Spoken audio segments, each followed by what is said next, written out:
Now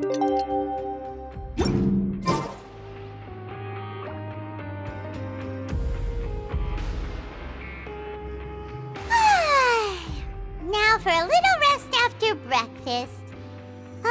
This is the life. Wait a sec. Isn't something important supposed to happen today? Oh, today's our big day! We're supposed to leave the Fortress of Meropide! Come on, we've got to go complete the release procedures now!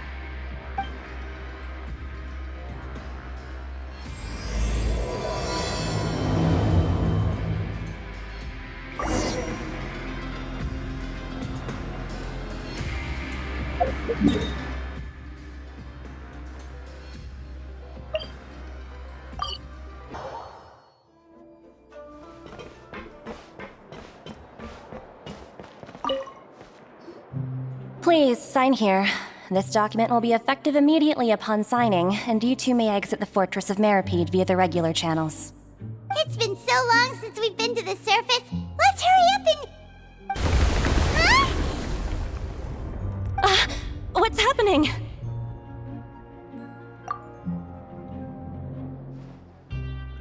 I'm fine, thanks. But I wonder what that tremor was just now. Let's go ask the Duke.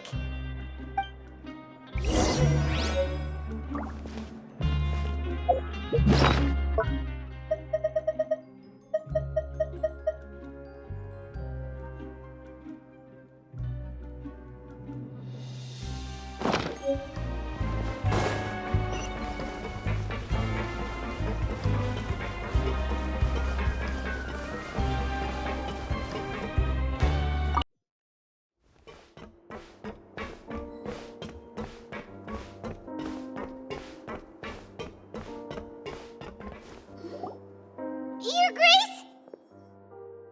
Ah, good to see you two. Is there something you wish to see me about? Yeah, what was with that earthquake just now? Ah, that. The tremor didn't originate from the seafloor. In fact, it seems it came from the surface. Over the years of serving as the warden here, I have developed a sense for distinguishing between what occurs on the surface and what occurs underwater.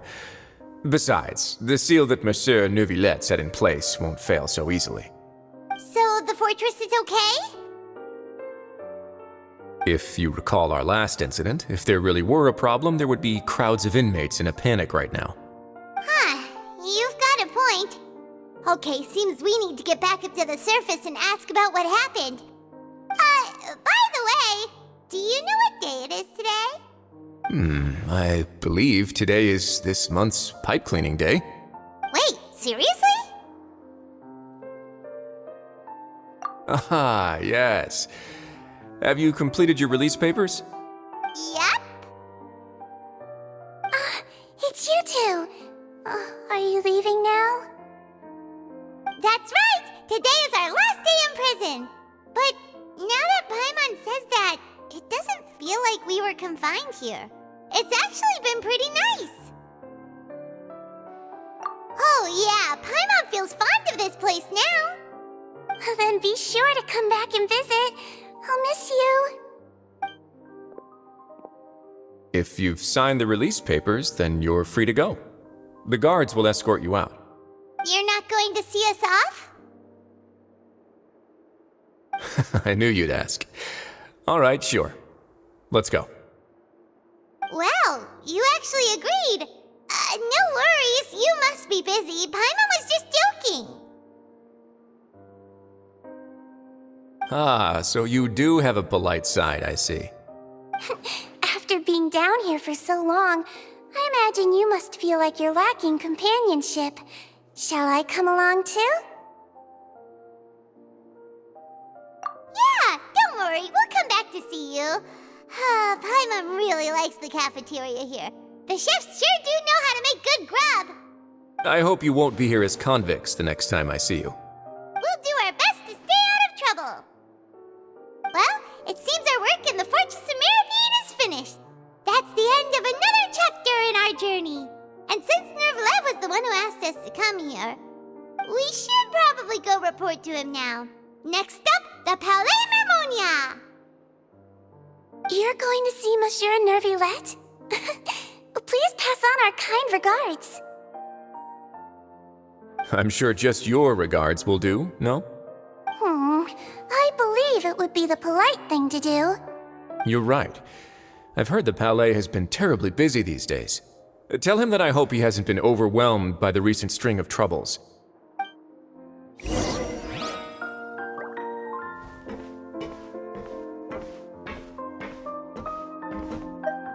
If you're concerned about things at the Palais, why don't you take some time to go up and check things out?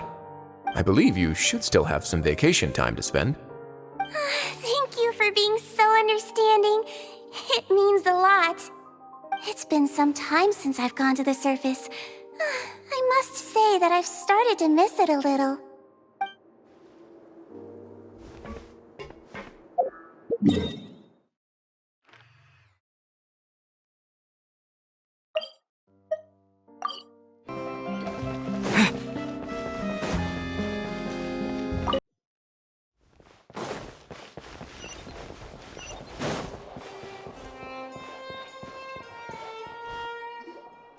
The Palais Mermonia sure is buzzing with activity today.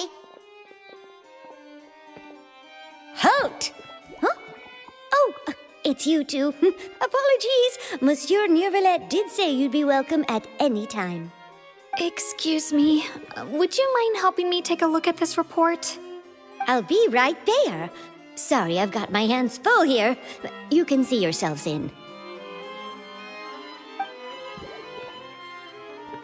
Everyone's so busy. Seems a lot has been happening.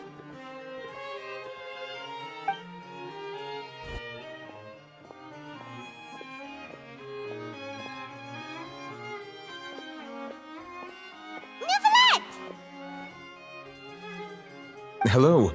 You've come at the right time, but you'll have to wait for just a moment, as there are some urgent matters I must tend to first. In the meantime, please, have a seat. If you'd like to have something to drink, let the Melusine outside know. That's all right. We just ate. Very well, then. Let's take a break over there while we wait for him to finish his work.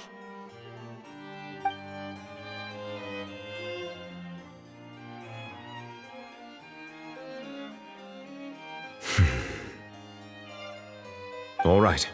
That should wrap things up for now. Are you done with your work? Yes, sorry to keep you waiting. Today should be the day you were released from the Fortress of Meropide, and it appears that you've managed to complete all the release paperwork. That's right, and we came here to see you right away.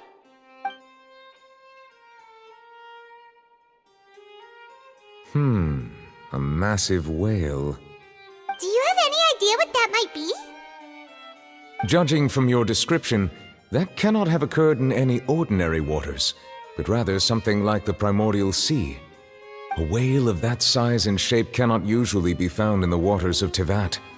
Therefore, we can only assume that Child is presently immersed in primordial seawater. Immersed in primordial seawater? But how? And is he okay? Most people wouldn't be capable of entering in the first place. I'm not completely sure how he could have gotten there myself. Yes? What is it? Ah, right! Paimon felt it too! We asked the Duke and he said it wasn't from underwater, so we figured you might know something about it. It turns out that I have just received a report about this particular matter. In fact, that's exactly what I was busy with a moment ago. The source of the tremor was here on the surface near Poisson. After the shaking stopped, the water levels in the Poisson area rose at an alarming rate. The water levels rose? Oh no! What about all the people there? Fortunately, the water levels only rose for a short period of time and have already returned to normal now. However, I still have a bad feeling about the whole phenomenon. If the change in water levels is connected with the leaking primordial seawater, then the situation in Poisson may be much worse than it appears. Navia should be in Poisson, right? We need to go check on her! I would also like to go there as soon as possible, but I'm afraid I can't leave just yet. We must immediately formulate disaster prevention plans for the surrounding coastal areas to avoid potential catastrophes. I'll have to ask you two to go to Poisson first. I'll meet you there to check on the situation once I finish things here. There's no time to lose. Let's get going. Please be careful.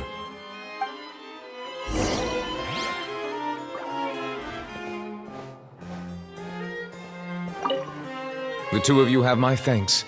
If you need any help, just let me know.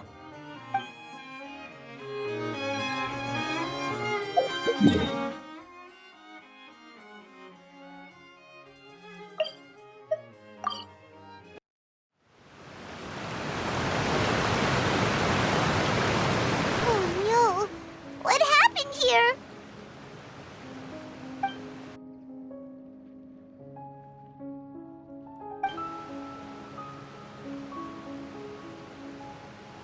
Navia should be around here, right?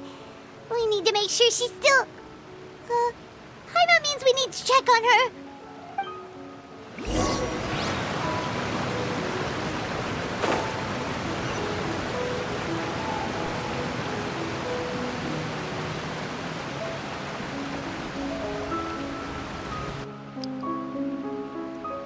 We haven't seen a single soul all the way here. Oh, this is getting scary. What will I ever do now? Look, there's someone on the roof over there. Just stay put! We're coming up! Watch your balance! All right, just hurry!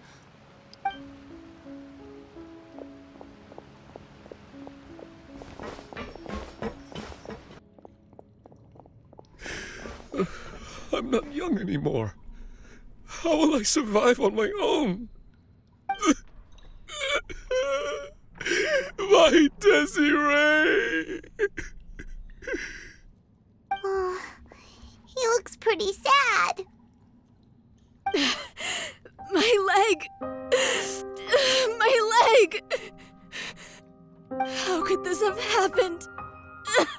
It hurts! Just hang in there. Help is on the way. You can hold my hand if it makes you feel better.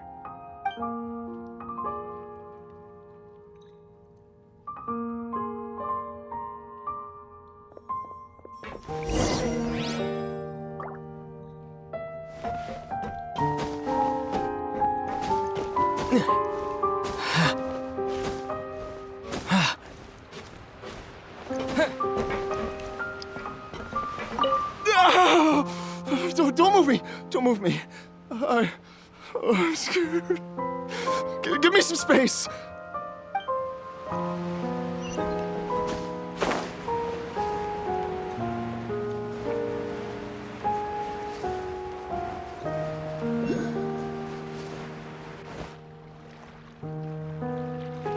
Oh, it's Navia. She's over there. Hey, Navia, are you okay?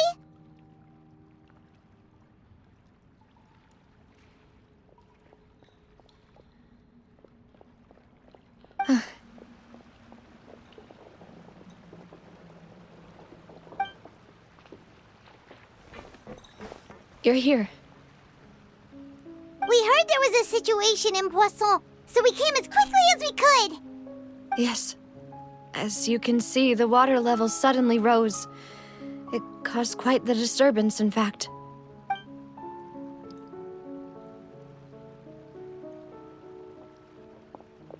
Demoiselle! There was a wounded resident next to a building southeast of here. We've already transported him to safety, but we've run out of medical supplies. He's wounded? How badly? He fell, so it's probably a broken leg. He's pretty shaken up. When the water level rose, he desperately climbed up to the roof. Once the water receded and he saw the ground, he became terrified and eventually... He jumped down then. Find the leader of Squad 1 and tell him to take the wounded resident to see a doctor. He should know where to go. Understood. I'll take over his search and rescue mission in the meantime. All right, you'll be in charge.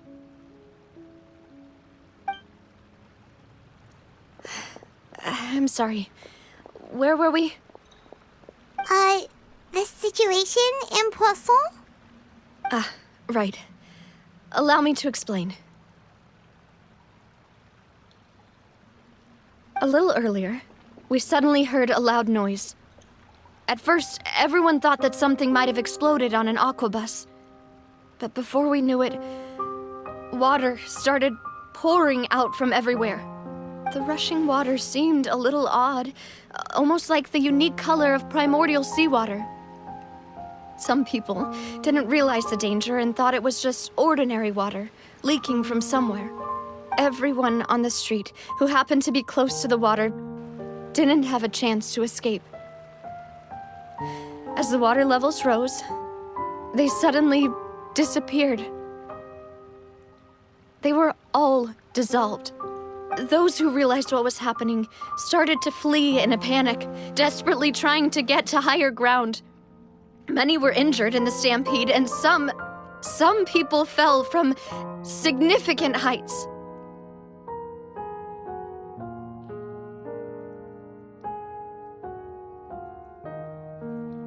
The Spina di Rosula initiated rescue operations as quickly as possible, but there have been a lot of casualties.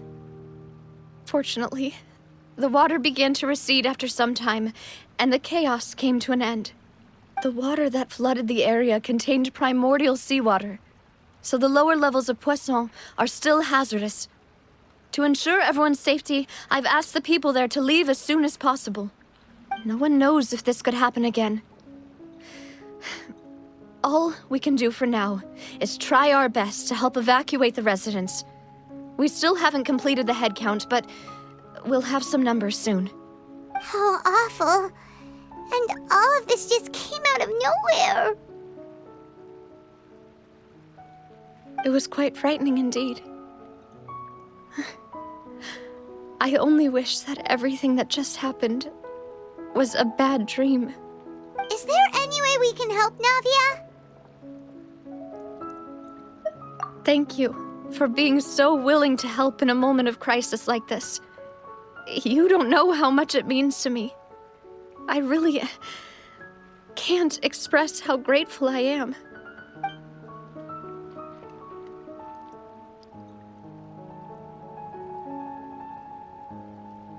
Don't say that, Navia.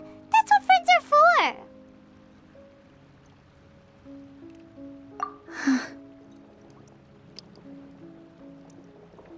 Demoiselle! We've got a situation here! I'll be right there. Sorry, I need to go for now. And off she goes. Seems it might be a while before she can take a break.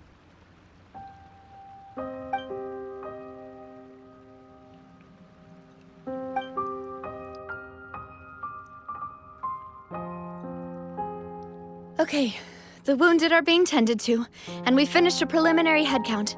More support has just arrived, so I suppose I finally have a moment to focus on my own matters. Of course, we should remain ready for anything, and continue doing our best to rescue others. I'll be sure to have everyone at the Spina di Rosula ready to render assistance. Traveler, Paimon, would you two accompany me to my father's grave for a moment? Huh? Right now? Thank you.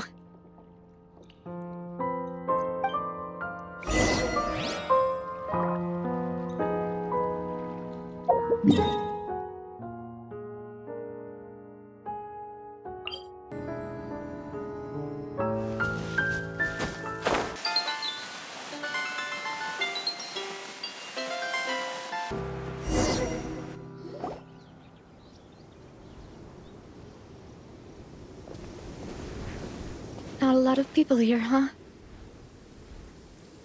Well, given the time of day and the whole situation in Poisson, Paimon doesn't think there'd be a ton of people here visiting graves. Right. That's how things are now. The living are so exhausted that they've no strength to spare any words for the dead. Navia?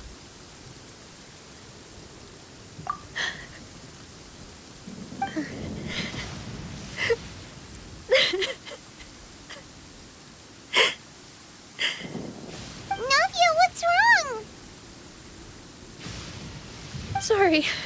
I just... Malus and Silver, they won't ever come back here again. What should I do, Papa? Huh? What happened to them? Everyone agreed on the rescue plan, but still, I was the one who initiated it. They were helping evacuate the residents, but they couldn't leave in time. And they were caught in the seawater.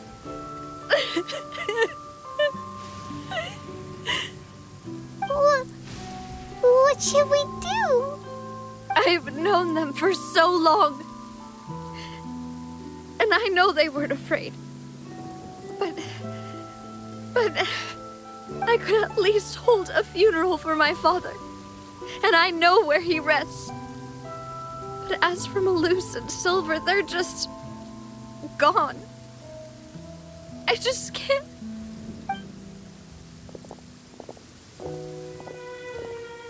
Everything looks so clean after it rains. Even the gravestones. I didn't expect that you'd enjoy a glass of red wine in front of Master Callus's grave. I can understand. Besides, the scenery here isn't half bad. See, it's not just me. I always want to bring something when I visit Papa. Perhaps we might even have a picnic. He wouldn't be angry, would he?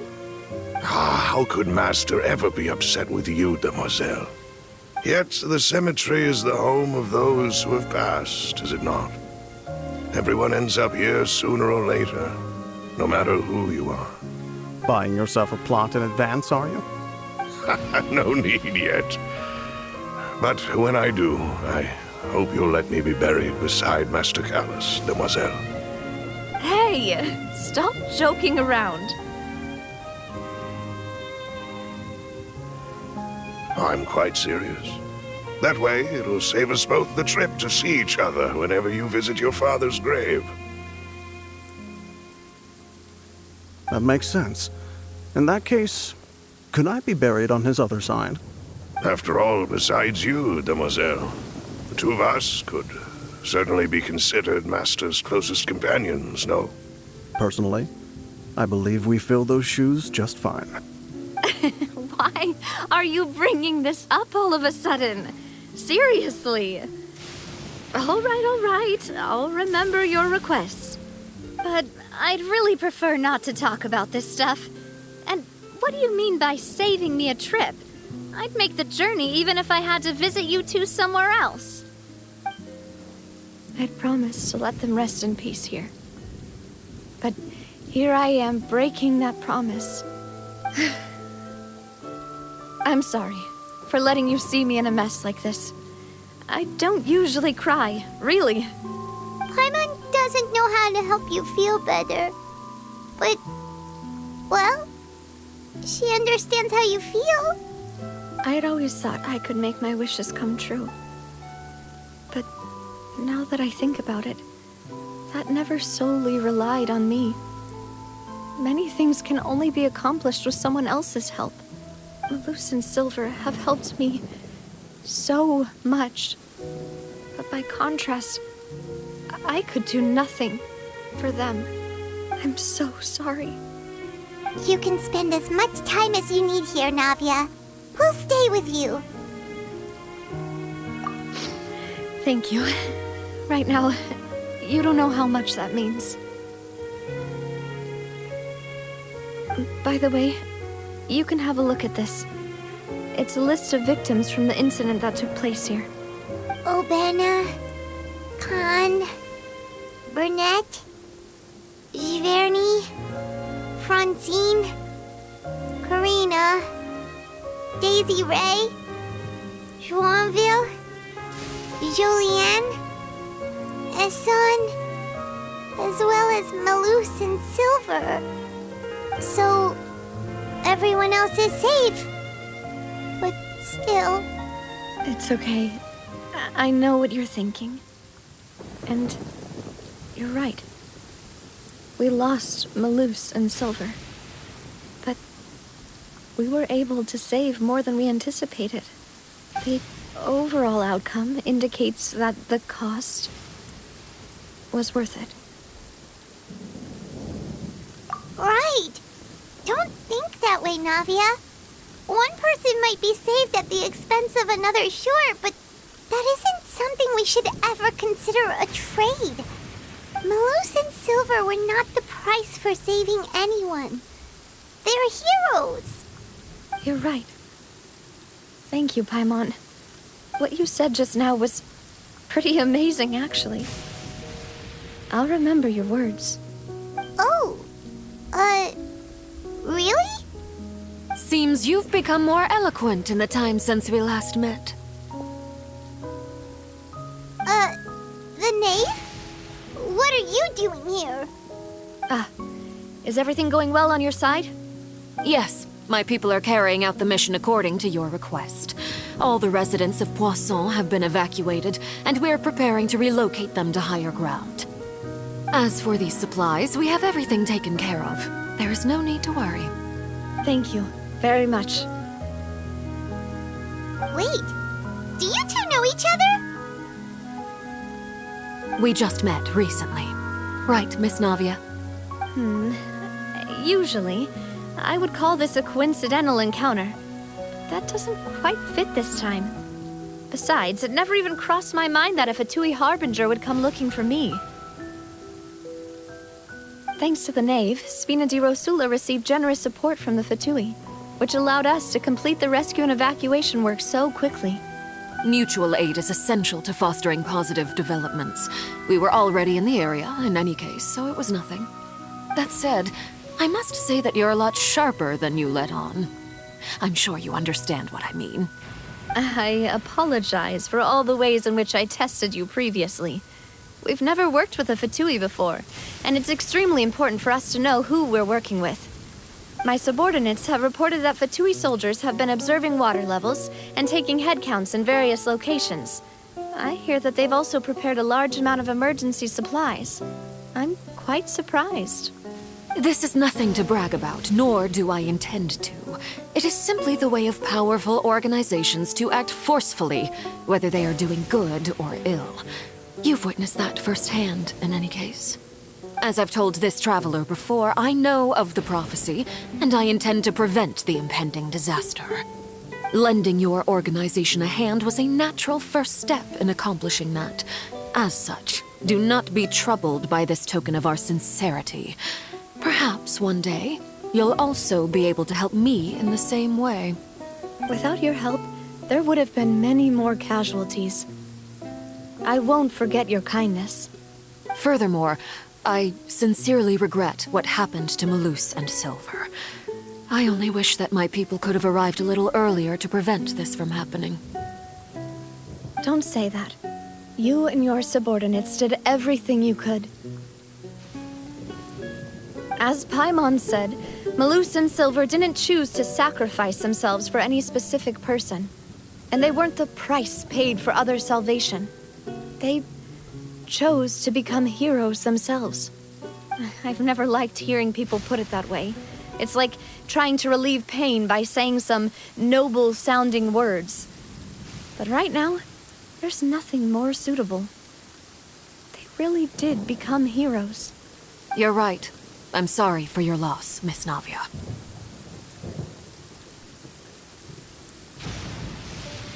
Water is life to Fontaine's people, and it also spells disaster.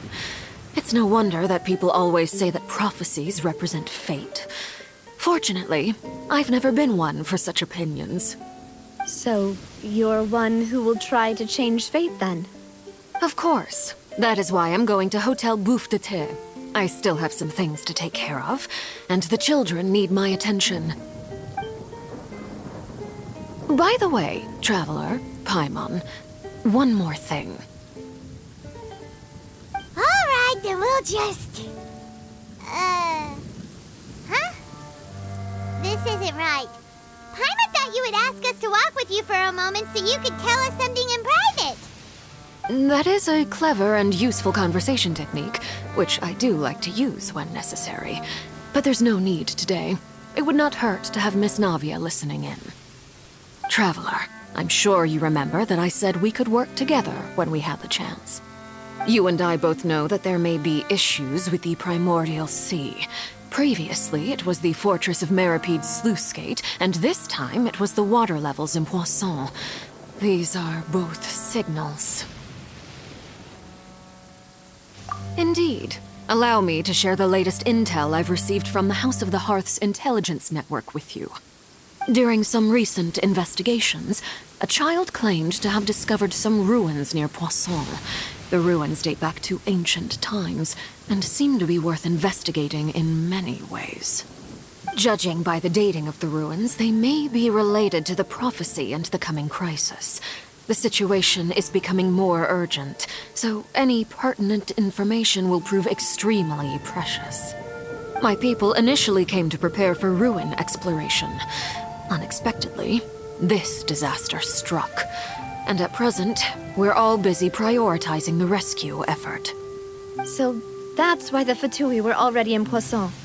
I wanted to take the children along, but unfortunately, Linny, Lynette, and Fremine have all been dispatched to higher ground to assist affected residents. Linny told me that outside of the house, the person they trust most is you. Which is why I want to give you this task. The House of the Hearth's members see each other as family, but Linny, Lynette, and Fremine said that they also see you as such, even though you are not from the house. I'm sure you already understand how earnest they consider their friendship with you to be. Oh, that somehow makes Paimon feel kinda happy. The intel I just shared about the ruins could fetch a high price. But since the children consider you family, it's only natural that I freely share it with you. Got it! So all we gotta do is go to some ruins, right? We can handle that. Excuse me, but may I tag along? You wish to join, Miss Navia? But are you sure you're up to exploring some ruins? You need to rest. Well, I'm sad, yes. But I can't just go back and plop myself into a chair by the roadside and do nothing. There's no point in being depressed while we still have a disaster on our hands. As my father's successor, I must live up to the hopes he had in me. Besides, I'm also doing this for myself. I need something, a distraction, to keep my mind off Malus and Silver.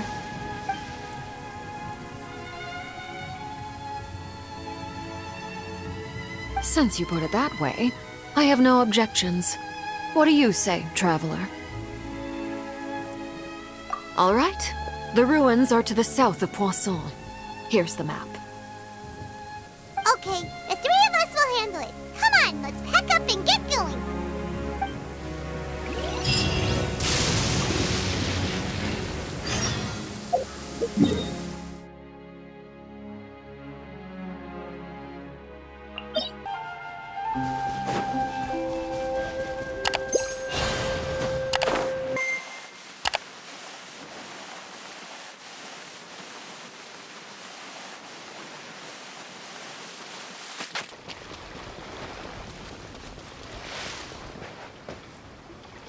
So, are these the ruins the knave was talking about? Whoa, talk about old.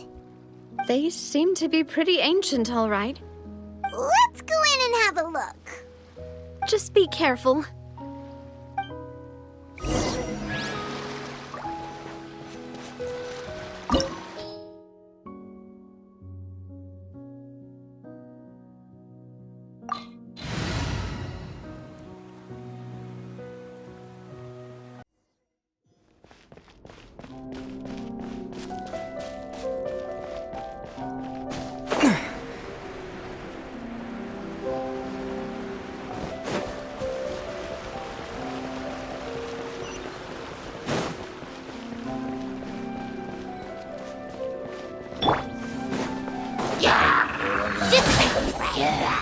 Boom, boom!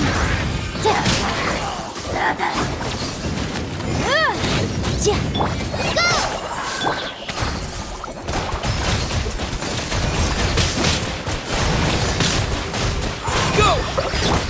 with me!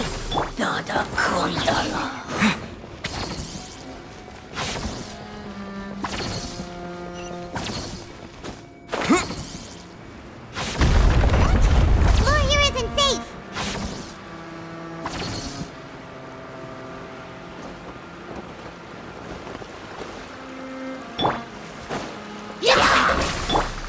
Incinerate!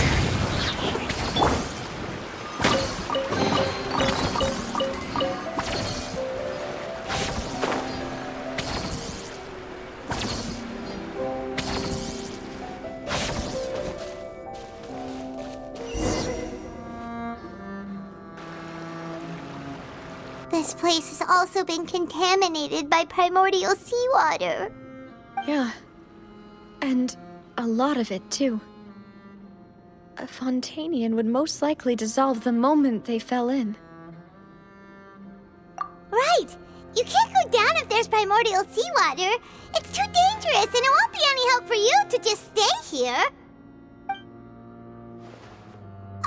Don't get Paimon wrong. We're not saying you're useless. It's just that... No, you're right. I can't do anything in this situation. I'll leave this to you.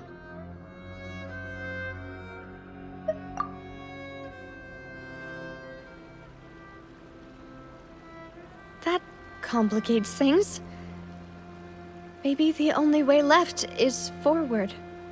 In that case, do you want to wait for us here?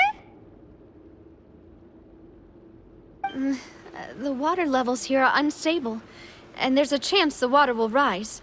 So staying here wouldn't be safe either. I'll go together with you. Perhaps we'll find the exit just up ahead. All right. Come with us for now then, but please be careful.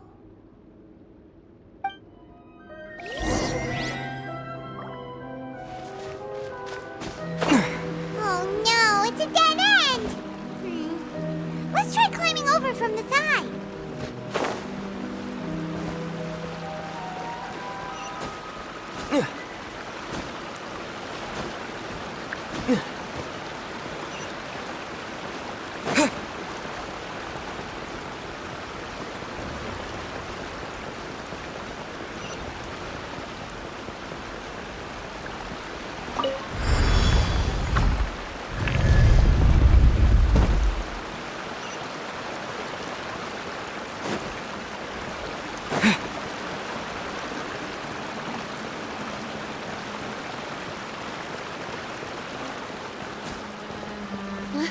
Wait, there's something wrong with this bridge!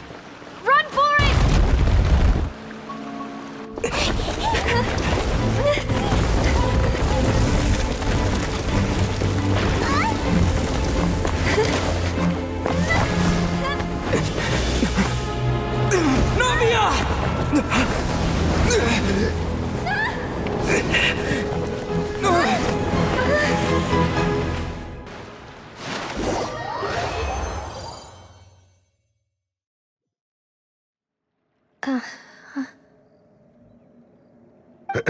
Demoiselle?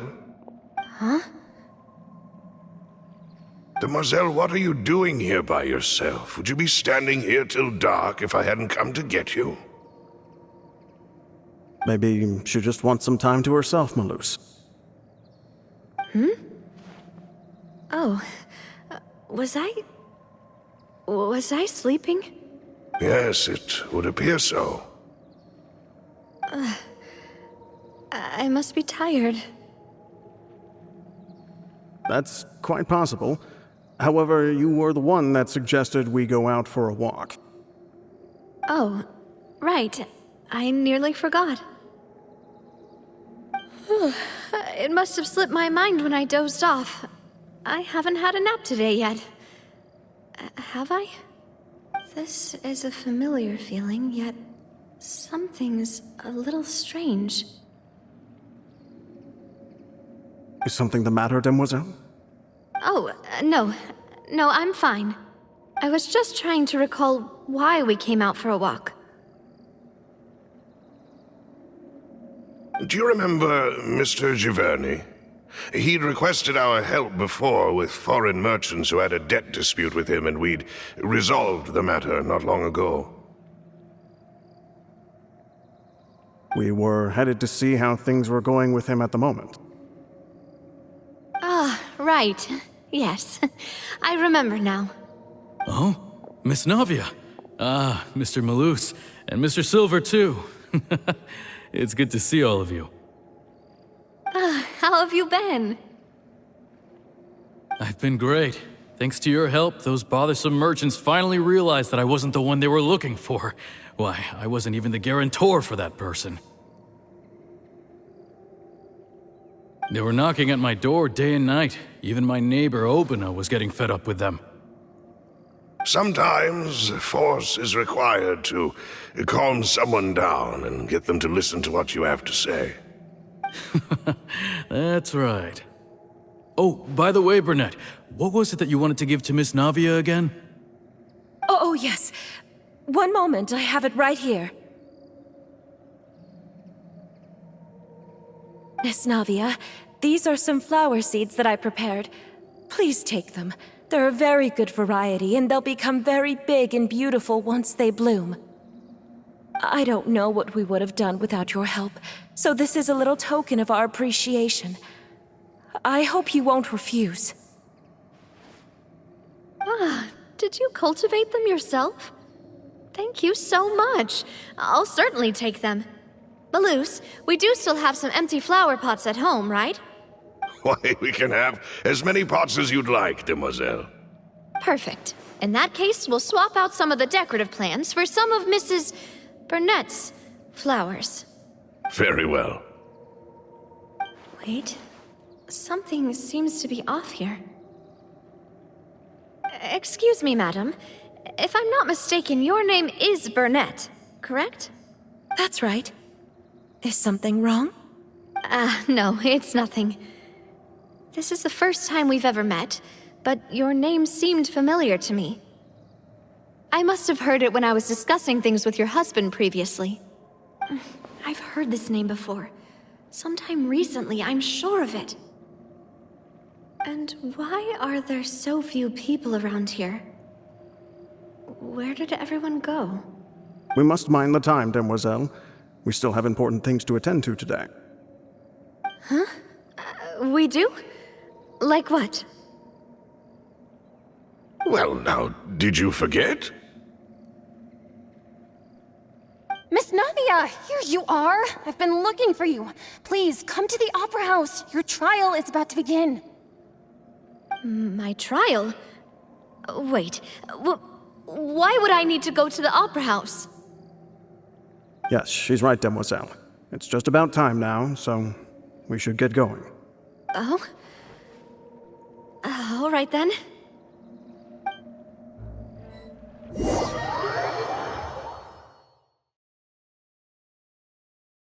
Look, it's Navia!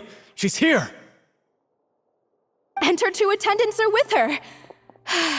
Goodness, everyone's finally here. There sure are a lot of people here to see the trial. And they all seem to be oddly excited about something. I even know some of these people. Karina, Desiree, Joyville, Jolien, Essen.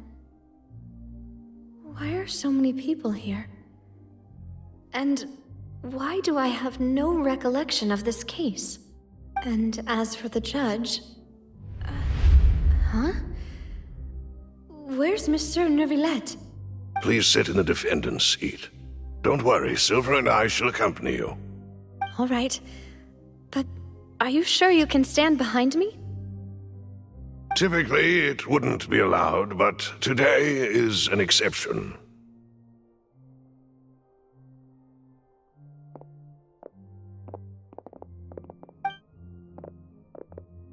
Hey, what kind of place do they think this is? Come on, do they have any idea what they're doing? Seriously.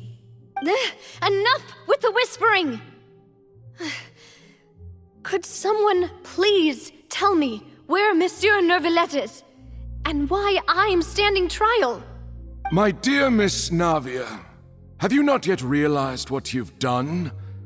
In that case, allow me to explain. As all here know, you are Master Callus's successor, the head of the Spina di Rosula, someone held in high regard by every soul in Poisson. After you took over the Spina, you treated all of us just like the late Master Callus had. If anyone in need reached out to you for help, you responded. Not only you, but your butler, your subordinates, nearly everyone in the Spina di Rosula fought for the well-being of those in Poisson. Wait a moment. Aren't you just proving that I'm a good person? Yes, correct. Absolutely right. And that is why you stand accused. You have helped so many people get through so many difficulties. You are one with us. We are inseparable. We are one big family, all of us who are from Poisson, inextricably linked. And with you being so important, we couldn't possibly do without you. Therefore, this fair and honorable court shall declare you guilty, and you shall stay here. You will be together with us forever. Huh? What are you saying? Everything you have said is correct. I have indeed done a lot for my hometown, and I would be willing to be with you all, but what is the purpose of having me stand here like this? What is there to discuss? Ah, well, if that's what you think, then I have no further comments. How wonderful, Miss Navia!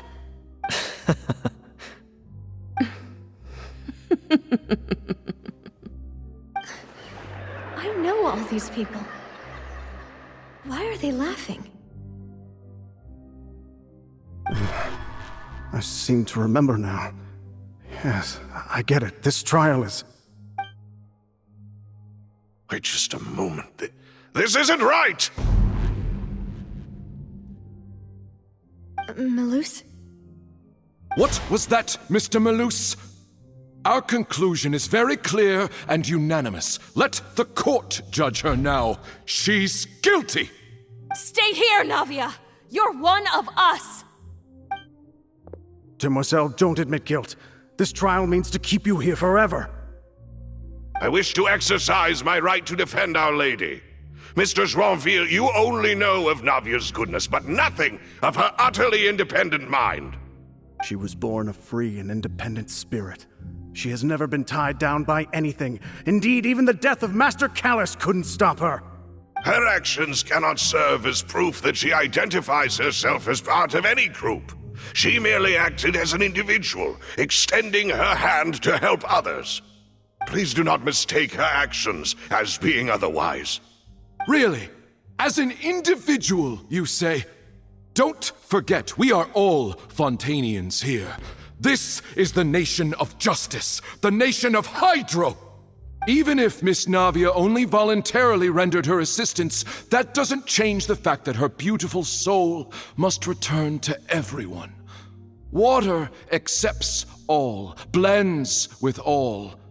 It will surely accept her kindness. Everything is measured here in the nation of Hydro, and in the end, everyone shall meld together. Thus, when a unanimous opinion emerges, that opinion represents justice. Now I speak for everyone. Our opinion is consistent. Navia should stay. We and Navia are one. And you would call this justice? Preposterous. You are merely jealous that Demoiselle still has a chance to exist as an individual. Have you forgotten how much you all once longed to become individuals, to become independent? Do you mean to defy our justice? If your justice is flawed, then why should we acknowledge it? As you said, we can also have our own justice. Silver and I shall defend Demoiselle. And that is how we will enforce justice. Ugh, my head... It hurts. Demoiselle. Silver, it hurts. My head is spinning. All I can see is stars swirling in front of me. I remember now. Everything that seemed odd from the very beginning.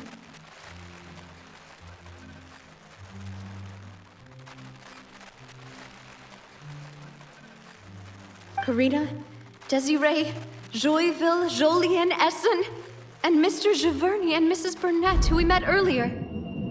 Even Malus and Silver. I don't want to admit it, but they're all dead. Don't be afraid, and don't admit guilt. We will protect you to the very end. Absurd! Who are you to say that she cannot be judged? We are the majority, and in the nation of trials, the majority is absolute justice. We are the will of all. Don't let them escape! We shall keep Navia here with us! Mr. Malus and Mr. Silver, must you be so stubborn? How could the two of you possibly hope to stand against the collective? Do not resist. This judgment is fair and just. Navia belongs to us. After all that happened, she should not be left alone in Poisson. What are you saying? No more excuses! She says we're jealous. Jealous? How could she possibly be an independent individual? What's with these people? Who's jealous of her? She belongs to us! Miss Navia, she...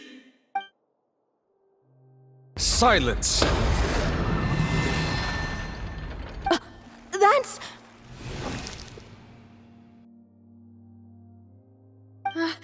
Monsieur Neuvillette!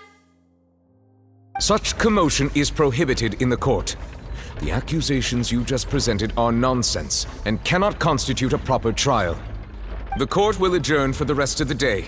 In this, I shall hear no objections from any unauthorized party. Our thanks, Monsieur Neuvillette. Please leave with me, Miss Navia, while there is still time. But... Go on now, demoiselle. This is your only chance to leave this place. What, can't bear to leave us behind or something? Malus. My apologies. I couldn't resist making one little joke once I realized that this shall be our last goodbye. Malus... Silver... Quickly, you must come now! Goodbye, demoiselle. Farewell.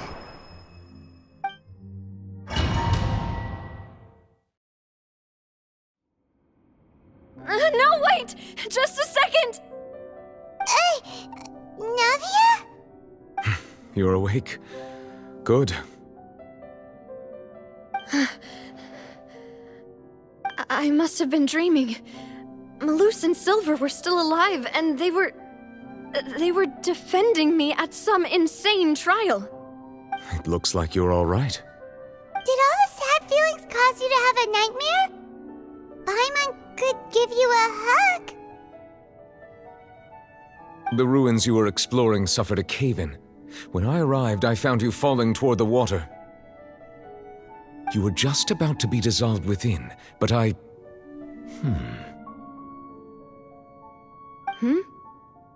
What is it? I think I saw two Oceanids protecting you. It was only for a moment, perhaps even a fraction of a second, but they gave me the chance to retrieve you.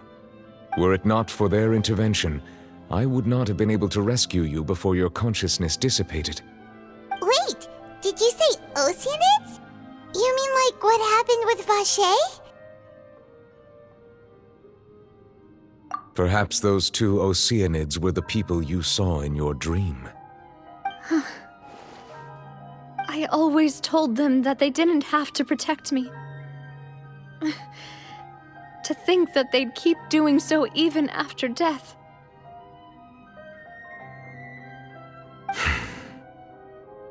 Please come with me.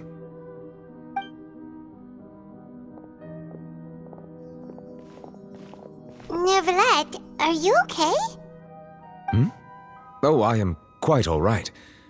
Perhaps there's something we could chat about? all of a sudden? Oh, Paimon knows. You're the type who feels awkward when there's nothing to talk about, right? I merely thought that we should give Navia some time to herself. Huh? Why didn't you just say so then? Don't you think it's even more awkward to call us over like this and then have nothing to talk about? I suppose so. Ah, Sigewinne. I hope all is well with her these days. Her work in the Fortress of Meropide has not been too much for her, has it? No way, don't worry. She's doing fine down there. She's an amazing head nurse. I see. Well, that is good. I have always worried that Sigewinne would need a lot of time to understand the world of humanity, just as I have. Oh, and the Duke also says hi. Even though Sigewinne made him do that. He hopes that you haven't been overwhelmed by all that's happened lately. Thank you.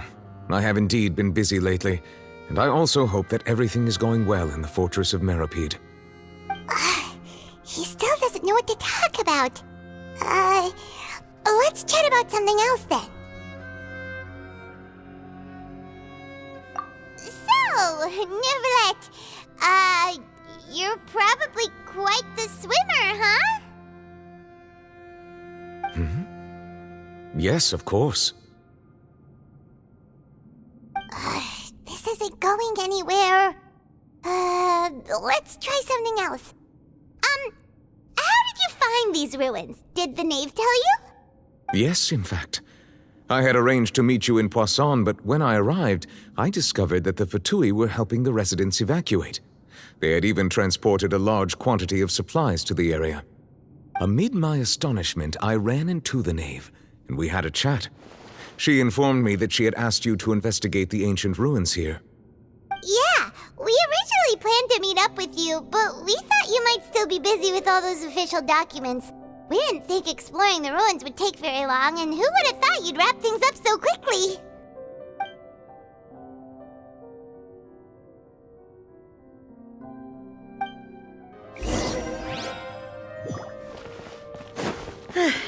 I'm sorry to have kept you all waiting like that. I'm feeling much better now. I guess we should get going again. Will you come with us, Monsieur Neuvillette? Yes, if you wouldn't mind my company. All right! Another one joins the party! Let's get going then!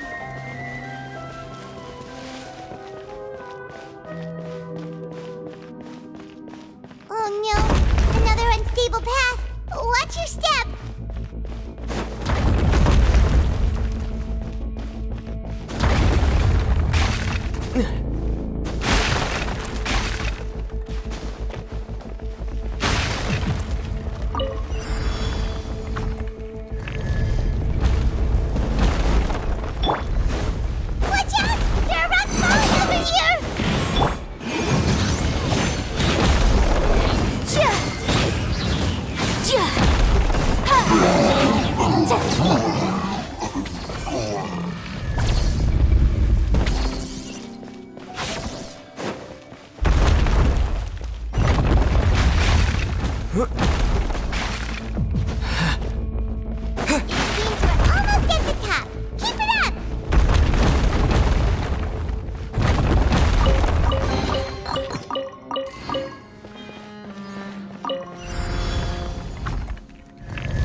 like we've reached the end.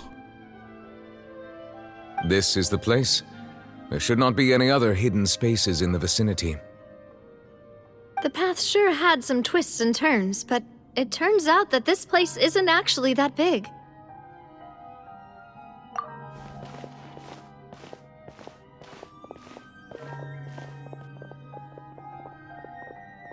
Stone slates? It seems like they were put here as an offering. Could we take them down and have a look? Perhaps we should just leave them be for now.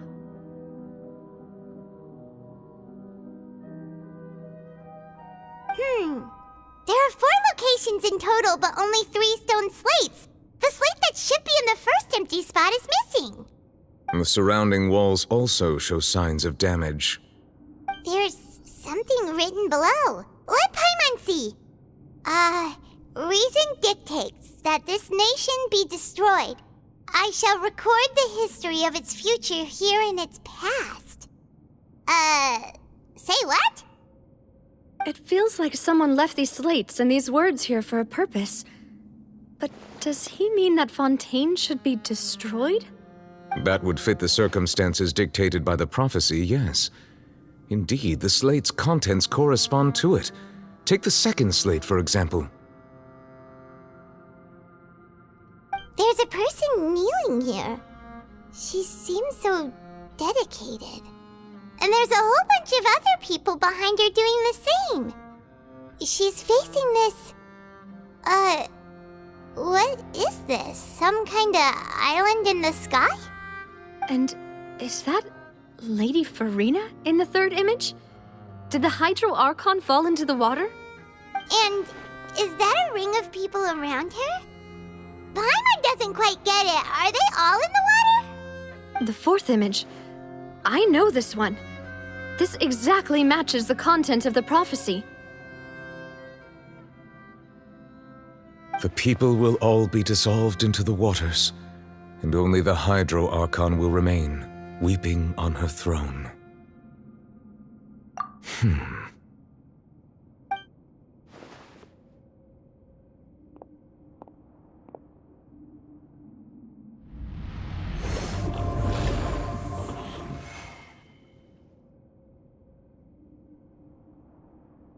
More information should be hidden in these slates, but I fear I cannot easily uncover it, most likely due to us missing the first slate.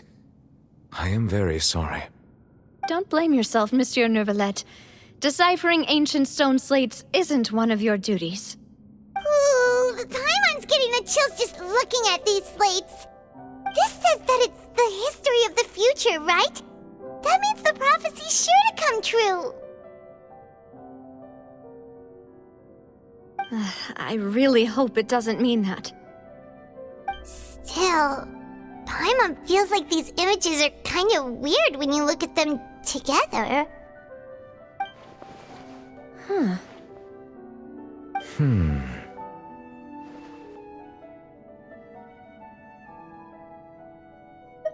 That's right!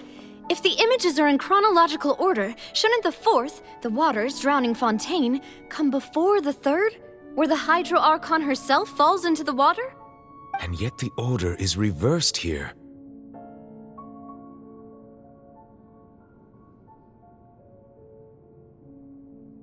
If we go by timing, Lady Farina only emerges in the third image. That means that the person in the second image might be the previous Hydro Archon. Egeria, then. I had never met her, but her appearance here does match the records. The previous Archon kneeling before the floating island in the skies, as if confessing a sin. Did she herself commit that sin? And if not, why would she be in such a posture? Also, I'm still wondering why these ancient stone slates are here at all. Judging from their contents, could this place be the origin of the prophecy? Does that mean that someone, or some people, once saw these slates? But who would have created these slates and left these words here?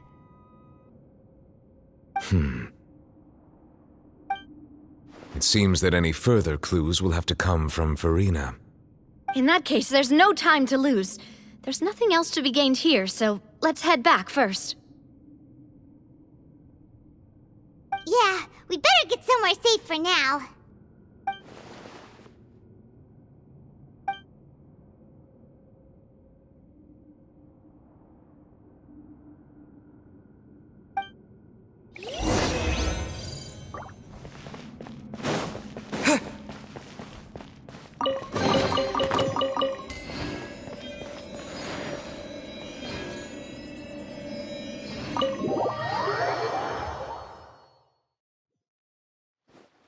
Let's split up here. I'm going to check on what's happening with the Spina. You know how it is. There's some things you just need to be there for yourself. You still have energy for that, Navia? Paimon's already beat!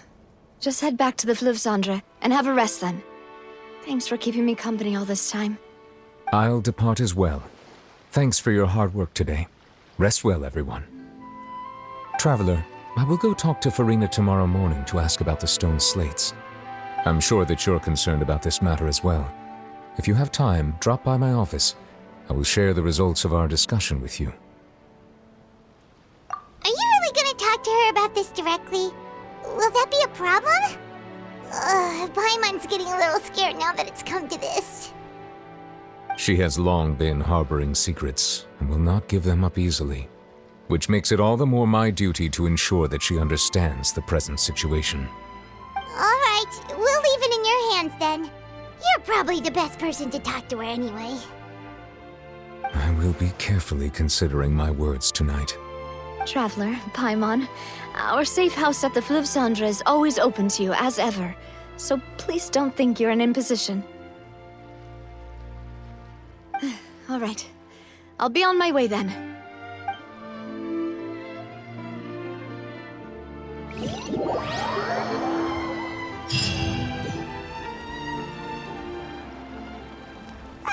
We're finally back!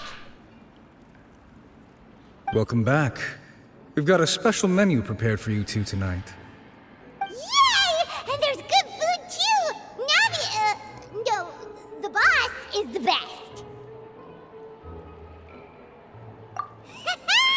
Ooh, desserts! Nice! These are all Paimon's! Paimon's already starting to forget what happened today. Oh, that voice. Is that who I think it is? Huh? It's you two. What are you doing in Fontaine?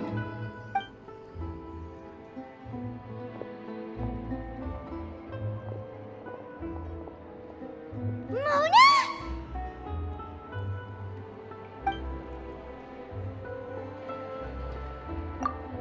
Seriously, nobody just uses a scry glass whenever they've got time to just see who they'll meet on the road. Still, we didn't expect to see you here. Wait, you're not a Fontanian, are you, Mona? Well, I have some business to attend to here, so I booked a hotel in the city. I was just out for a stroll when I bumped into you. Quite unexpectedly, if I might add. Why did you think I was from Fontaine, though? Is that because Magistus doesn't sound much like a Mondstadt surname? Yeah, let's go with that. Well, I used to have my own surname, which was, well, some other thing. Either way, the old hag told me when she took me as her disciple that the first step to being a great astrologist's pupil was to change that name. There was nothing for it, really. She really is amazing at astrology, so I changed my name to what it is now according to her wishes. To my surprise, however, Magistus is not the name of some ancient house or clan. It isn't? Nope. Although it is used by us in place of surnames, it generally just means great. Wow! Imagine including a boast in your name. Wait, are you gonna have to put that into your genealogy as well? I reckon so. In any case, I'd give my disciple a name like this as well, if I were to take one. Astromancer Barbeloth Trismegistus. Whoa, that's a long one. Does it also mean great or something? My name means Mona the Great Astrologist. As for the old hag, hers is, in plain speech, the thrice-as-great Scholar of the Stars. Just take it as a title specific to astrologists. Thrice as great? That's so petty. I know, right? That's just how she is. She used to call herself Magistus, actually, but when she took me in, she changed her name to Trismegistus. Talk about excessive. Magistus is thus the calling card of our school, so to speak, which makes it about the same as a surname. It's all right if you don't get it. You can look into it further should you need to study astrology more deeply.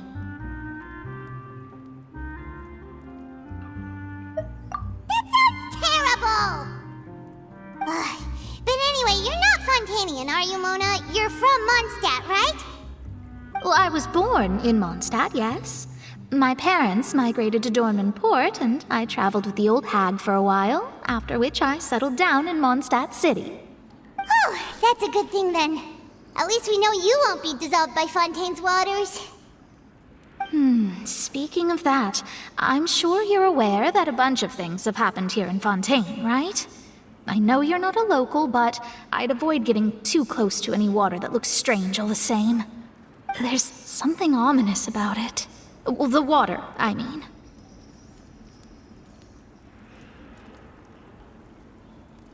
That was the main reason, yes. Just a while back, the Steambird invited me to take part in a panel and speak about the circulation of the prophecy as an astrologist.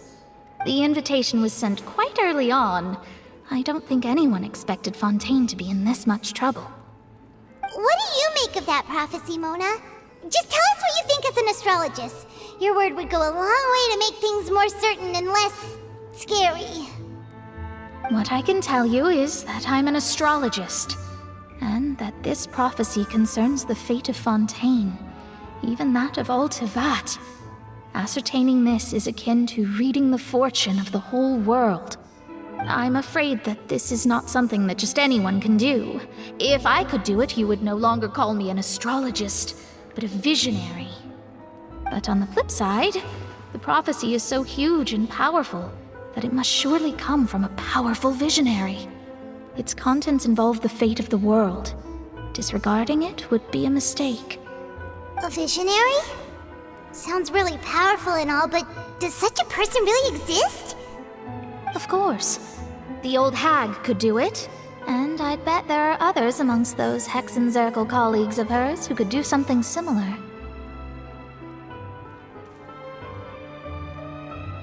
Huh? Are you sure? All right, I'll help you. It isn't often that I see you with such a serious look on your face. I'll tell you once I hear back from her. Thanks, Mona. You're amazing as always. Oh, well, this is something only I can do after all. So yes, your praises are quite welcome. That's the greatest of astrologists for you! Of all the people we know, you know the star's the best! Indeed, indeed. That's the spirit. Oh, sorry. I came to see what all the commotion was about. If there's anything you need, do not hesitate to inform the Spina di Rosula. Oh, whoops. Guess we were getting a little too carried away there. Well, I'll go tend to my own business now. If I receive any news, I'll be sure to come find you two again. And there she goes, quick as rushing water. And here we are with the Spina guy giving us suspicious looks.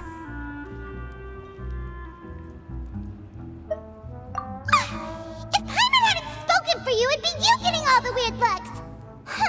The things Paimon does for you. That's more like it.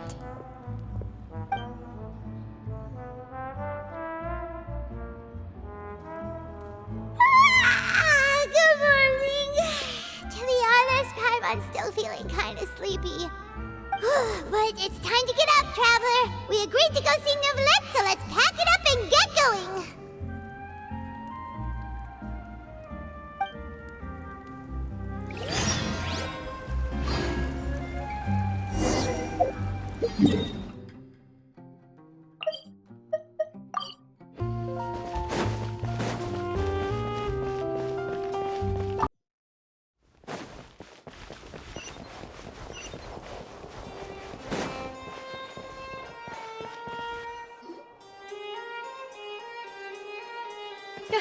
You're here! Finally! Is something wrong? Monsieur Neuvillette and Lady Farina, they seem to have gotten into a dispute. Please go see for yourself.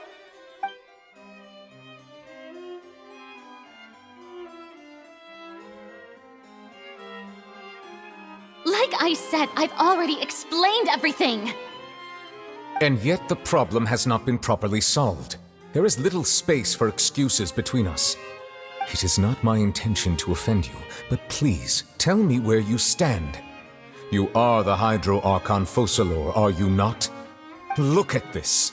This is a list of the victims from the recent Poisson incident.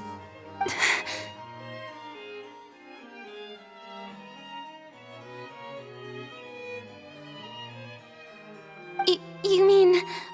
they're all...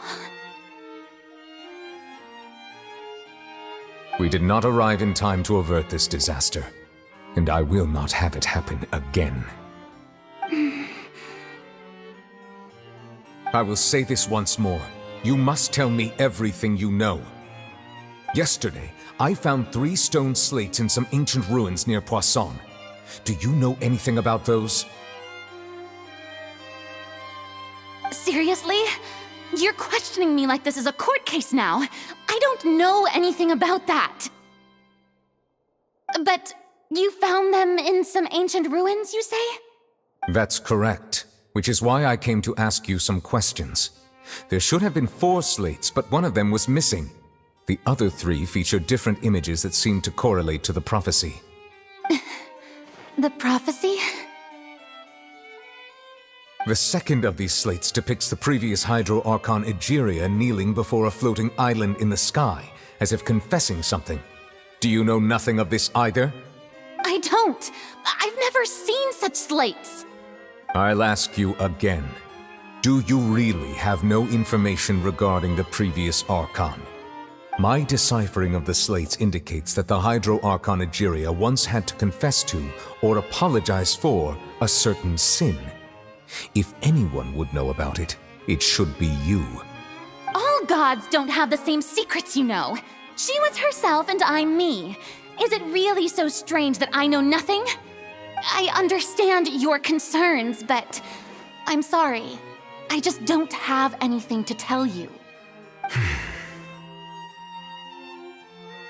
Forgive me for saying this now, Lady Farina, but I have long known of your various secret investigations into certain matters. There are several indications that you have been investigating the prophecy on the sly. This is not strange in itself, considering that you are the Hydro Archon. But it is strange that you should also claim to not know any of Egeria's secrets, as well as do nothing following your inquiries. You have never been as superficial as you have presented yourself to be, nor are you a fool. And yet, your behavior is very inconsistent.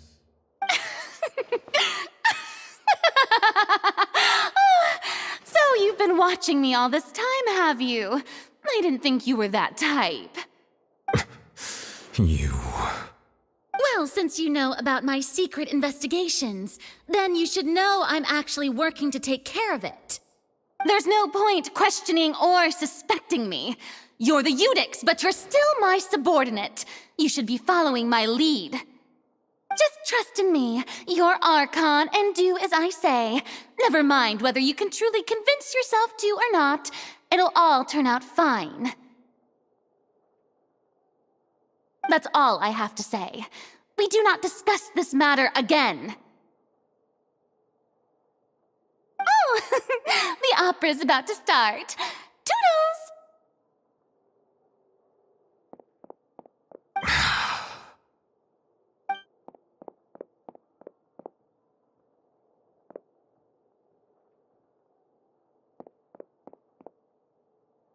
Did Farina not notice us standing by the door?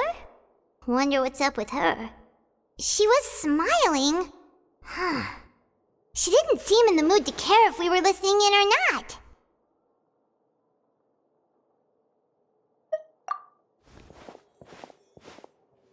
I assume you've been outside for a while now? Oh, you noticed.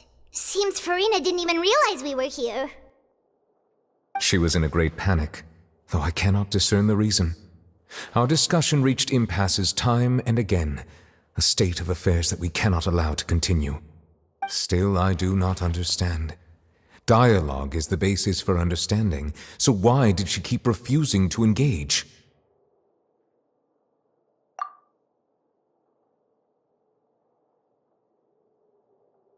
Everyone in her inner circle has noticed that she is hiding some secret. The issue is her attitude. I fear that she will not reveal anything unless absolutely forced to. We may have to create a situation in which she will have no choice but to speak.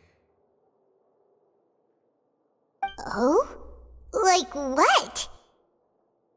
Normally, people will only reveal the truth when standing trial. Perhaps we must have the Hydro Archon experience just such a scenario. But Farina's seen so many trials, and she's really good at dodging questions. How do we make sure that she won't just slip away at the first chance she gets? We will need to consider this thoroughly, join forces with various parties, and then do what we can. If at all possible, I would prefer to recuse myself from this affair, but we must prevent the prophecy from coming to pass. This may be cruel to her, but all Fontaine is in crisis. The information a god possesses is too precious, and so we must take a chance on this. But who will lend us their aid to do such a thing?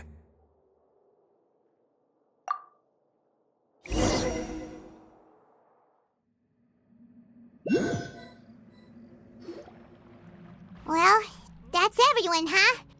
Speaking of which, it was pretty smart of you to think of hiding here. Poisson was just involved in a disaster, so it's presently devoid of people. That naturally makes it the best choice. And here you are drinking tea like it's the most natural thing in the world, huh? That's what families should do. Sit and enjoy a leisurely time together. It's nice to enjoy tea here, you know? Care for a cup? Lend me your ears, everyone. Or perhaps one of you might like to start us off. How about you, friend? Me? No, I don't think I can. Then, how about you, good sir? I fear that I will cause the mood on this boat to become as somber as it is in court. Well then, I guess we're lucky we've got a local like me to organize things. Wonderful, the spotlight at last. I guess I'll be facilitating things from here. That was a little long-winded, don't you think? Oh, you might be right. Anyway, to cut to the chase, our friend here, the Traveler, has brought us together to discuss something.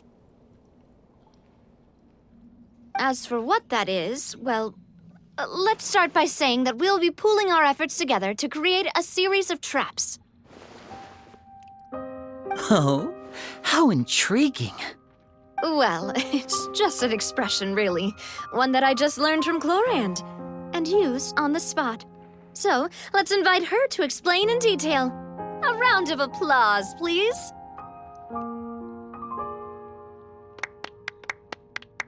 Huh? Didn't you say that you would be facilitating this? Oh, come now. Your work doesn't involve much public speaking, right? This is a good chance to practice. You might even pick up some fancy oratory tricks to impress your boss with in the future. I see. And what does my boss say? He is glad that you consider him your boss. Do go on.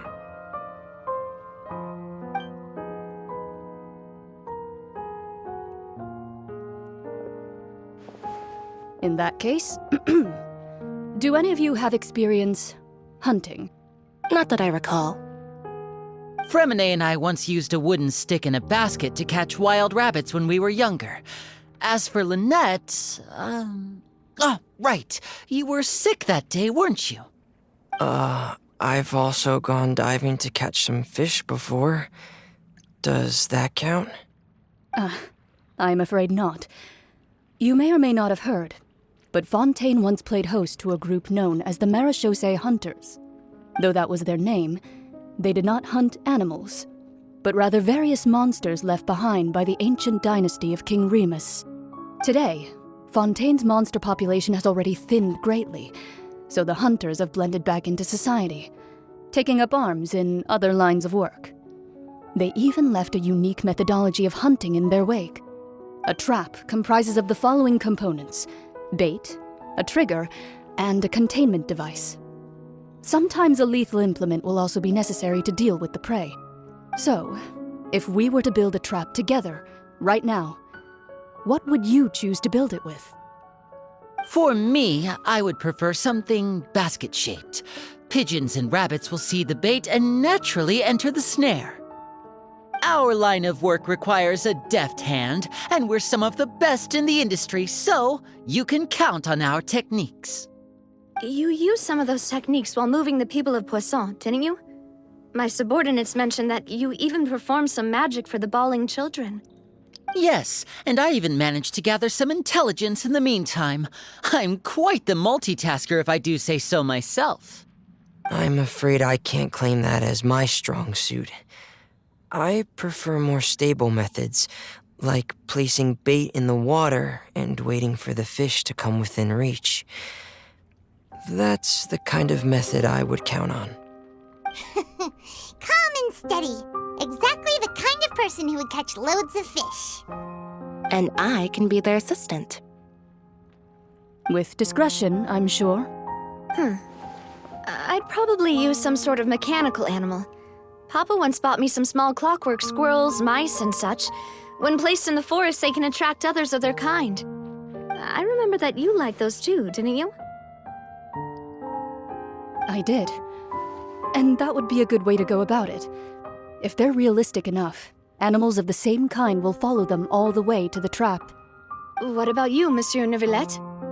I fear I do not have any related experience. That makes sense.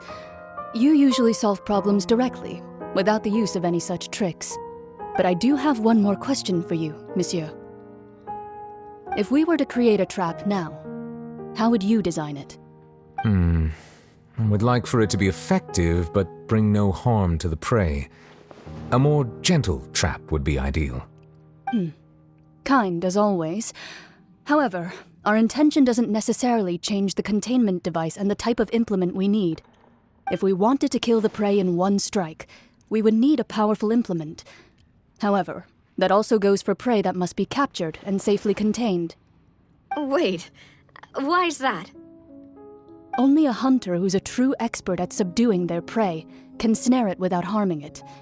The line that divides life and death is often exceedingly thin. So are we going hunting together? We hadn't thought of seeing ourselves as hunters. It kinda works, but maybe it's still not the best metaphor. If our means of capturing and dealing with our prey is to put them on trial, then the hunting metaphor is actually quite accurate. But we shall require much more courage than any hunter to judge a god, a being whose seat is an exalted throne. Oh, so that's what's going on. Sounds very interesting.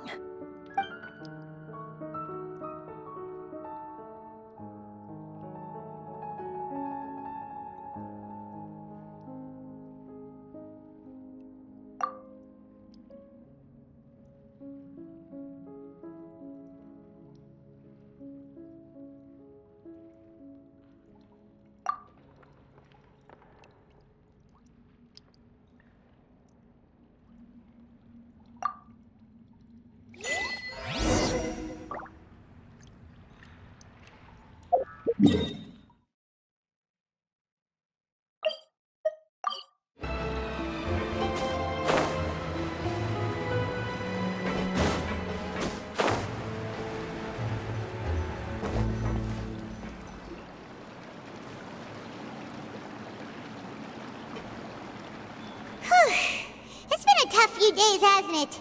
So much has been happening. Paimon didn't think the meetings would go on for so long, but everyone seemed pretty fired up, huh? Paimon thought they'd be at least a little frightened.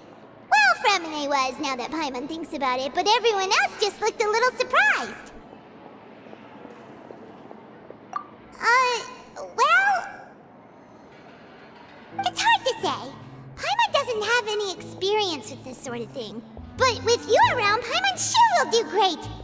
After all, you're the most reliable person in the world, aren't you? Huh?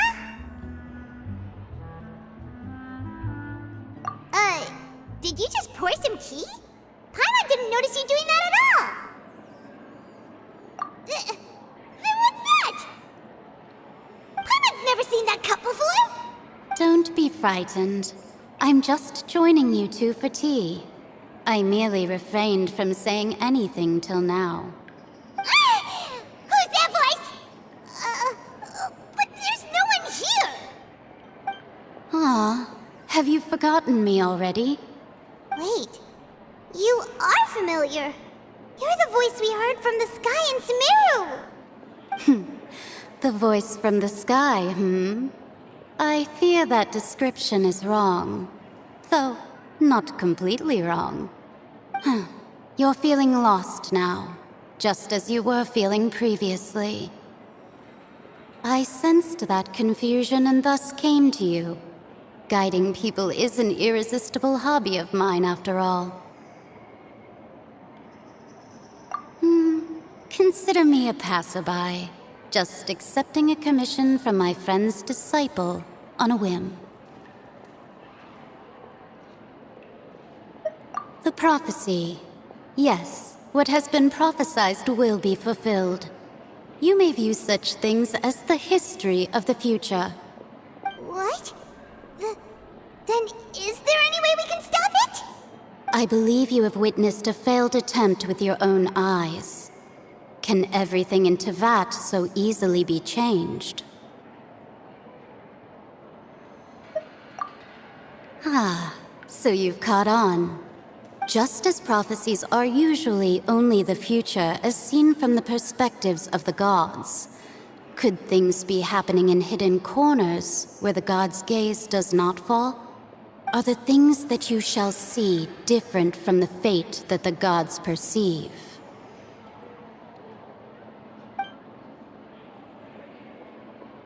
What is she talking about? It all sounds really impressive and important and stuff, but it also sounds kind of scary.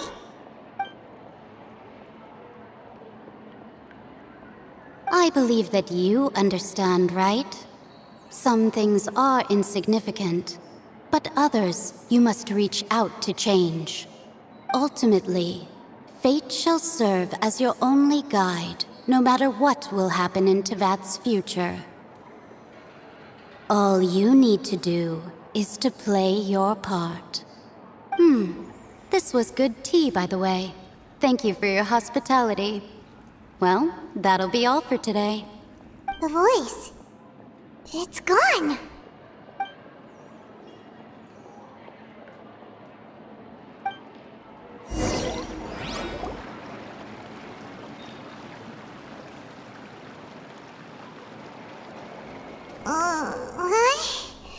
I want to hear someone talking.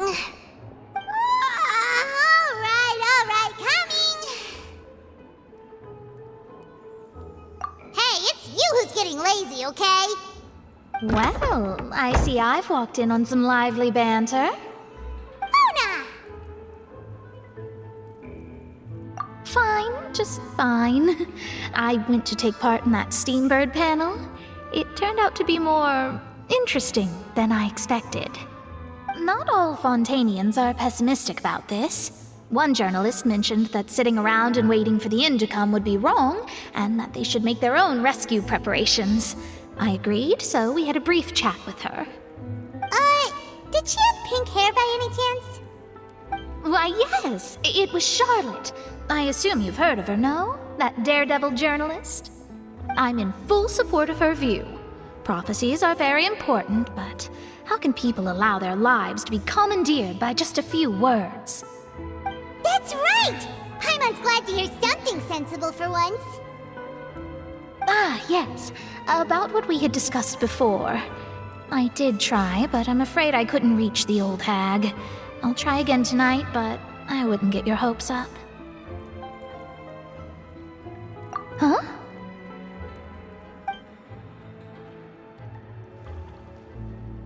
Goodness gracious. Are you serious? She said that even the god's gaze has blind spots. Pretty bold if you ask Paimon. Most people would believe the gods to be all-knowing, right? The Hexen Circle members are certainly anything but ordinary. As for the mage named N, the old hag has mentioned her a few times. She said that N's sense of direction is incredible, and that she loves guiding those who are lost. But I've never met her, and if she were still alive, she'd be... Well, suffice it to say that the hag's at least a few hundred now, and N's been around for longer than that. Whoa, the Hexen Circle sounds like a scary group. But they must really stay in shape to live so long. Their abilities alone are pretty terrifying. If she came to see you personally, then the problem you're facing must truly be of great importance. Well, it's not like Paimon could understand anything she said. Yes, she was quite cryptic, but I suspect she means that there is still a way to turn things around. She didn't say when or what that would be, though, so... Perhaps it is something that you cannot know right now.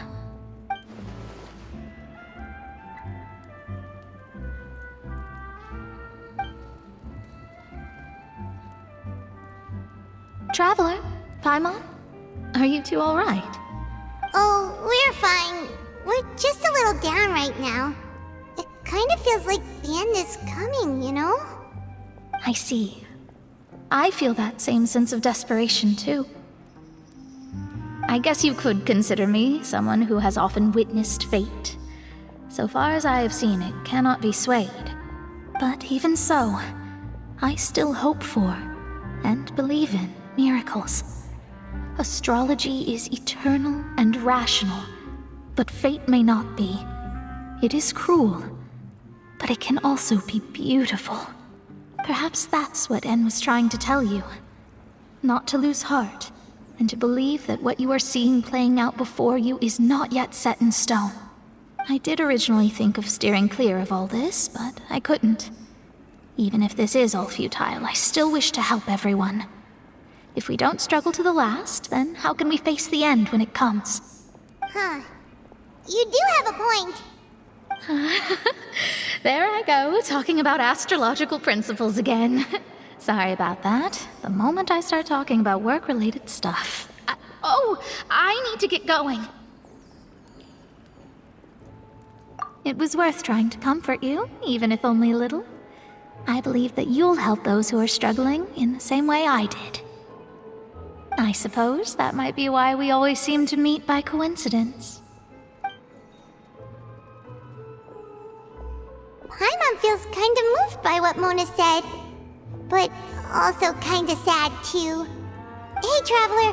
Paimon suddenly feels like going outside for a walk. Let's go. Let's walk around the city, shall we? There's a few spots we always like to walk by.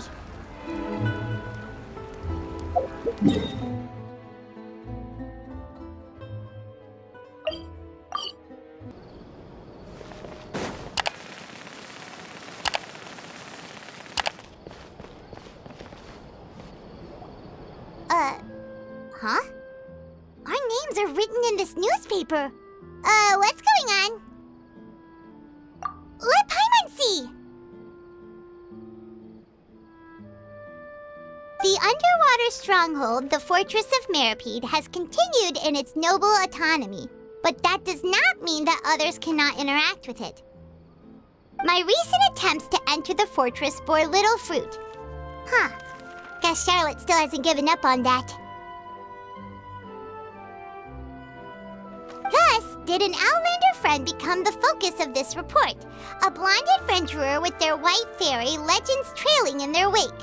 It is said that this mysterious traveler once visited the underwater fortress.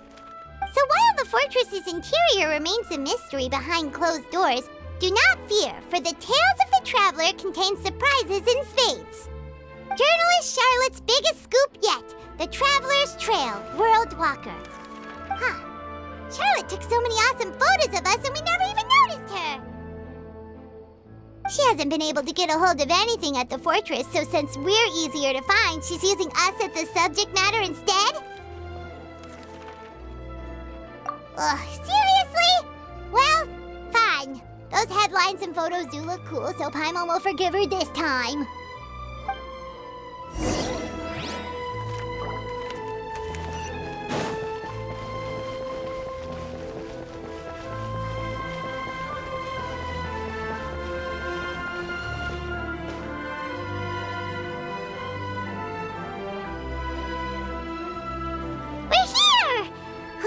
Paimon's hungry.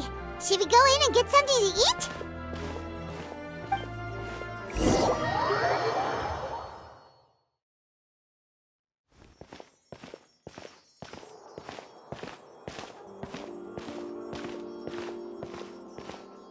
Hey, quick! Look! That's the limited edition, only 16 slices a day cake! It was so delicious the last time we tried it! Despite the tense situation we were in, let's give it another go. Paimon's sure it'll be great. One slice of cake, please. Someone showed up after all. Oh, wait, you're the one from the Palais Mermonia. Oh, are you here to buy cake too? It seems Monsieur Neuvillette was right. You really can eat. Wait, did he really say something like that? That's right. Even he has his own preferences when it comes to food. As for me, I love the cake and coffee here. Do you come here often? Usually every day. Every day? It's part of my daily schedule, apart from work. I shall have my cake and coffee. Then what if someone told you one day that this place would be closing soon, and you wouldn't get to eat cake here anymore? What would you think? But why would it close? Well, Paimon doesn't know either, but maybe the waters will rise tomorrow. You know, like in the prophecy. Oh, the prophecy. To be honest, I haven't paid much attention to that. No, still, even if there'd be no more cake tomorrow, that wouldn't keep me from having some today. No, it's the same for eating in general. You might not be able to eat tomorrow, but if you can do so today, then you should carry on. That's what people call living, you know. Huh. Don't be sad. Excuse me, could I have 2 more slices of cake to go? These 2 slices are for you. Sijuin said that this kind of expression you're making is what humans call being sad. Oh, you know Sijuin? I sure do. She was born before me, and she sometimes comes to the surface to teach us things about humans. She said that humans are creatures that are saddened easily, yes, and you can only lift their spirits by feeding them delicious food. So please try the cakes here. I've got something else to do, so I'll be going now. You two try to stay in a good mood after eating, all right? Bye.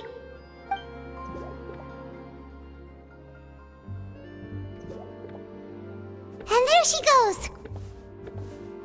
All right, let's dig in. Paimon's sure this cake will be delicious.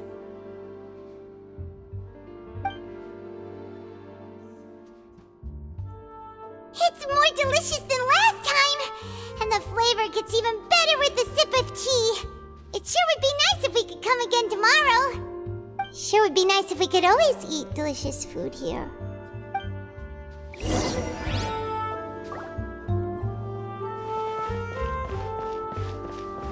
Oh, we're near the Steambird office.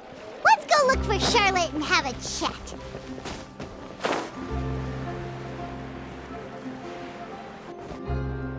Wow! If it isn't the Traveler and Paimon! Oh, have you seen the article I wrote about you? Ha! You've got some nerve! You just used us to make some quick mora! Oh, you needn't worry about that. I heard that you were in Poisson some time back, so I sent you a letter to discuss just that. It appears you didn't receive it, though. It's all right, though. I've set aside the amount intended for you. I've even set the table with some food. Really? Oh, you're the best! You're almost a little too easy to win over, Paimon. If I were a journalist with ulterior motives, you'd be in trouble now, you know. Oh, Paimon knows you're not like that. Still, what brings you here all of a sudden? Were you looking for me? A friend of ours met you a while back, and when she mentioned it, we thought of coming to see you. Her name's Mona. Ah, so you know Miss Mona as well. She's a guest columnist for our paper. Really good one, too. She's so young and already such a brilliant astrologist. So she mentioned me? What did she say? She said that you're a real daredevil of a journalist. Nice. In which case, can this daredevil journalist dare to request an exclusive interview with the legendary Traveler and Paimon? Huh? So your article in the paper today doesn't count? Oh, of course it doesn't. That was more like live photography. What I'd like to do is dive deeper and ask you to talk about the things you've seen and experienced. Yeah, are we even qualified enough? Why not? If I say you're worth an interview, then you're worth it. But not right now, of course. I'll need a few days to prepare. Oh, in that case, we'll just chat when you have the time then? Oh, so that's a yes? Ooh, splendid! I'll tell the editor-in-chief immediately. I'll have to apply for lighting, a venue, some props, and... Whew, so much to get done now. Talk to you later. Wait, Charlotte, Paimon's still got a question for you. And what's that? If, just for example, Fontaine were to be flooded tomorrow, what would you do today? Huh, that's the prophecy you're talking about, isn't it? I mean, I do hear about it often, but I've never once thought that the day could be tomorrow. If you're seriously asking, then I might try and think of a way to leave Fontaine. Oh, but I'm still a journalist first and foremost. That means I have a duty to be reporting from the scene. And secondly, I wouldn't forsake my homeland that easily. From what I've seen, most people don't know what they'd do should the worst come to pass. In truth, it might be better just to behave like normal rather than worry over such an end. So in all likelihood, I'd probably still be prepping at the office for that interview of ours. I know what you're thinking. That sounds a bit sad, but I've always believed that it's best to do what you enjoy. Just think about it. If this nation really were to be suddenly destroyed tomorrow, but I still successfully finish an exclusive interview with a truly unique person, then the story I would wind up writing would truly be timeless. And then do you know what I'd do? Well, I'd write that story, send it for printing, and use messenger pigeons to get copies out to the various nations as soon as possible. I'm not a dreamer, nor am I a workaholic, but I do love my job, and I'd be proud of leaving such an article behind. I guess you could say that I was born to be a journalist. But anyway, that's my answer. And on that note, I'll get back to my preparations. That's so nice. All of a sudden, Paimon actually kinda envies her. Anyway, let's go and take a look at the sea, shall we?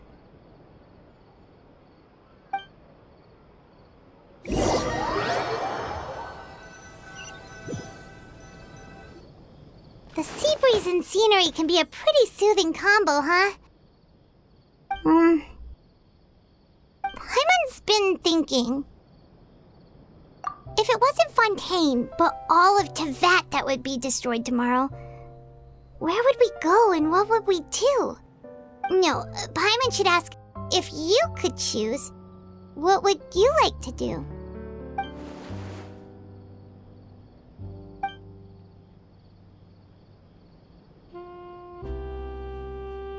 We've always been moving to the next destination, so we haven't spent much time thinking about these kinds of things.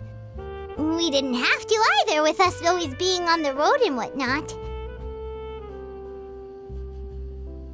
You mean, still traveling?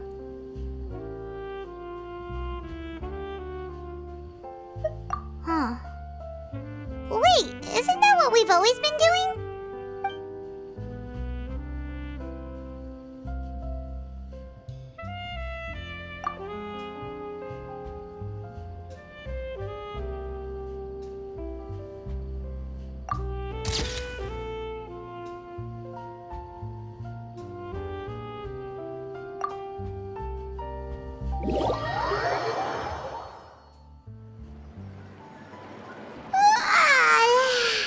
Feels like you'll grow mold if you stay here long enough. But it's still better than the Fortress of Meropide, that's for sure. It's not only damp there, but salty too. Ah, so the two of you are still here. Wonderful. Oh, you're from the Palais Mermonia, aren't you? Yes, I'm Isadora. Monsieur Neuvillette sent me to look for you two before. I heard that afterward you went to the Fortress of Meropide. Not at all. I'm well aware that you're friends of his. Actually, I'm here to pass along a message from him. Yes, inside the Opera House. The Maréchaussée Phantom has declared the incident a small-scale riot. A riot? Well, that said, I don't personally think it was that serious. Lady Farina was watching a performance at the Opera House, and while she was resting during an intermission, some other audience members suddenly started harassing her, loudly accusing her of doing nothing about the prophecy crisis. And before she could respond, others started to join in. The crowd continued to grow, and protests against the Hydro Archon started to break out. So people have started to put the blame on Farina. Guess they finally found an outlet for the pressure they've been under due to the prophecy. I agree. People will naturally rely on gods, as is customary. But the moment people feel threatened, gods are also the first to be blamed. So what happened after that? Is Farina okay? Seeing that the situation was spiraling out of control and that further argument was pointless, she claimed that she'd gotten tired of this and left in a hurry. The Maréchaussée Phantom had their hands full maintaining order and did not catch where Lady Farina had gone. Only when things had stabilized did we realize that she had gone missing. So, you mean she's still missing? That's right. The Maréchaussée has dispatched many people to search for her, but we don't have any leads yet. That said, I don't think there's much to worry about. She is a god, after all. Even if she were to fall into the hands of rioters, what could ordinary people do to her? Good. Monsieur Neuvillette sent me to tell you about the situation, but he didn't say anything else. Don't worry, this is more than enough to go on. Thanks for keeping us informed. Ah, is that so? Well, all right then. In that case, you two take care. I'll be heading back to the Palais now.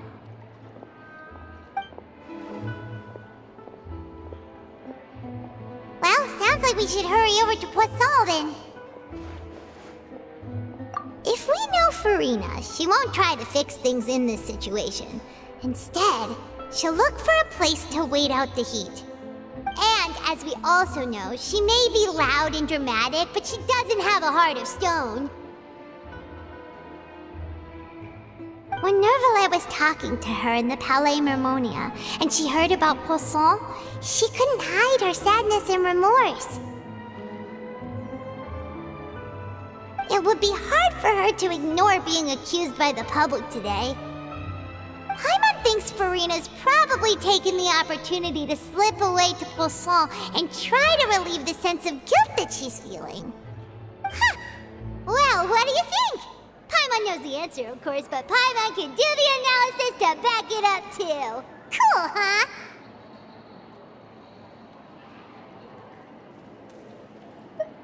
In that case, there's not a moment to lose. Poisson, here we come!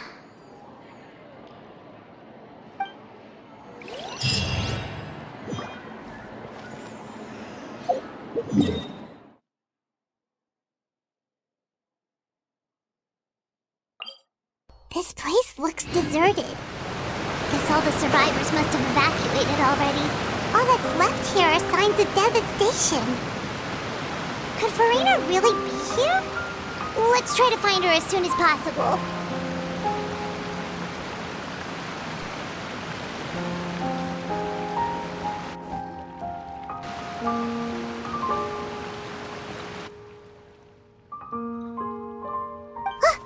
That's Farina, right over there. She really is here all on her own.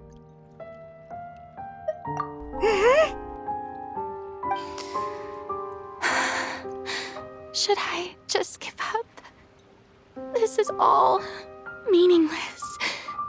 What was meant to happen did happen after all. Everyone's dead. I'm sorry. I'm so sorry. Give up, Farina. There's no point in holding out. I'm sorry. But what can I even do other than to repeat meaningless apologies over and over? Who's that? Don't worry, Farina. It's just us.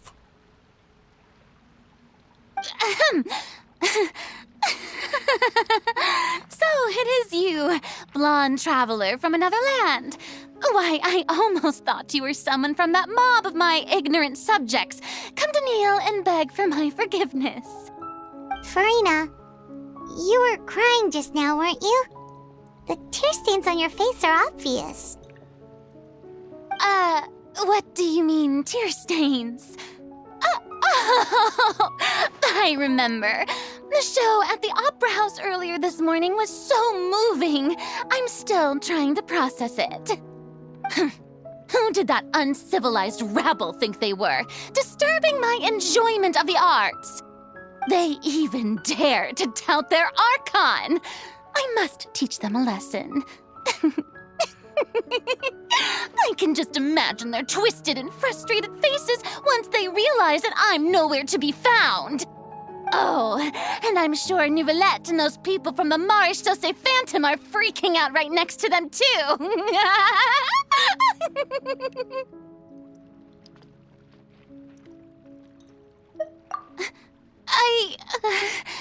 Of course not. Hey, there she is! The Hydro Archon's over there! Quick, after her! Farina, those people seem to be after you. They are? They're just some rabid fans who want to cut the line because they haven't been able to meet me in person, aren't they?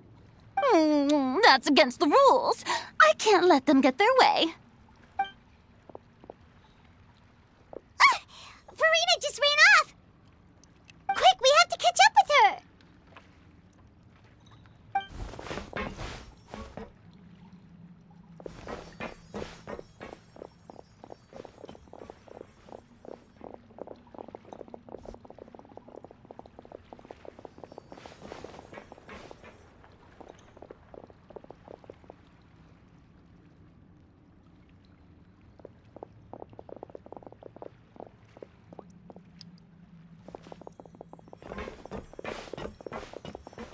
This should be the place, right?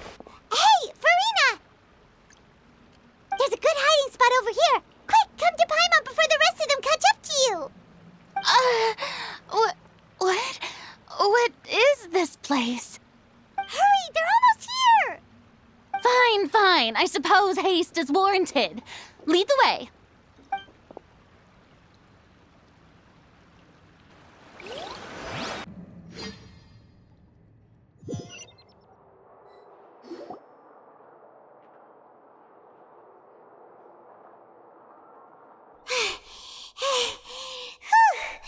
Paimon's exhausted.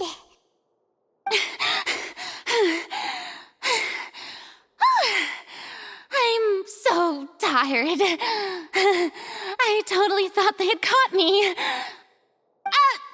I mean, I merely gave in to the sheer enthusiasm they displayed.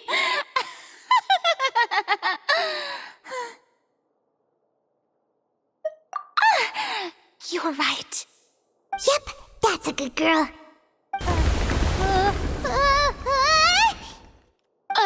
What's happening? The ground's shaking. Is it an earthquake? Yeah, a quake of this kind preceded the flooding in Poisson, didn't it? It can't be. It's happening again. Well, there's no need to worry too much about that. Neuvillette's made some emergency plans, so the evacuation should go a lot smoother this time. Yeah, I hope you're right. But the people of Poisson, they've already...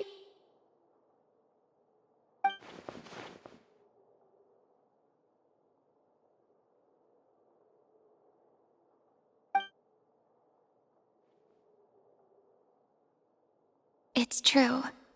I've been investigating the prophecy for hundreds of years. I once had informants all over Tevat, searching for clues and feeding information back to me. I've tried all kinds of ways, too, to hold back the sea. Anything to keep the coastline from advancing. But all my efforts proved to be futile in the end. Really, the truth has been clear to me for a very long time. We cannot make an enemy of the divine. No matter what we do, the will of the heavenly principles will have its way, and the prophecy shall be fulfilled. Give up. I do love the sound of that phrase. It would mean finally coming to terms with fate, but also for me to finally be free. Indeed, I've thought about giving up so many times, especially after we almost lost Poisson. Fate is really unreasonable, isn't it? It has no heart and obeys no rules. The prophecy has only just started to come true, and so many people have already lost their lives. But just now, it all became clear to me. I still don't have the right to come to terms with fate on behalf of everyone else. As long as the final moment hasn't come, it's still not too late. Don't worry. I will keep hope alive for everyone until the very end. Well, that's enough for now. I got the impulse to play the stricken maiden, but honestly, considering my rank and station, that wasn't a good fit at all. Don't take any of what I just said seriously. How could I possibly let Fontaine fall to the whims of trivial prophecy? Come on! Paimon could have sworn you were actually being honest just now.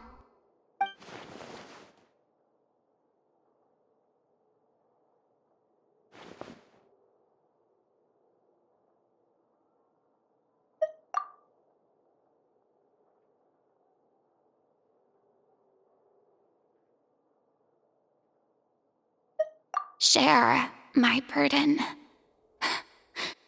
That's impossible. It was fated right from the start that this would be my duty alone.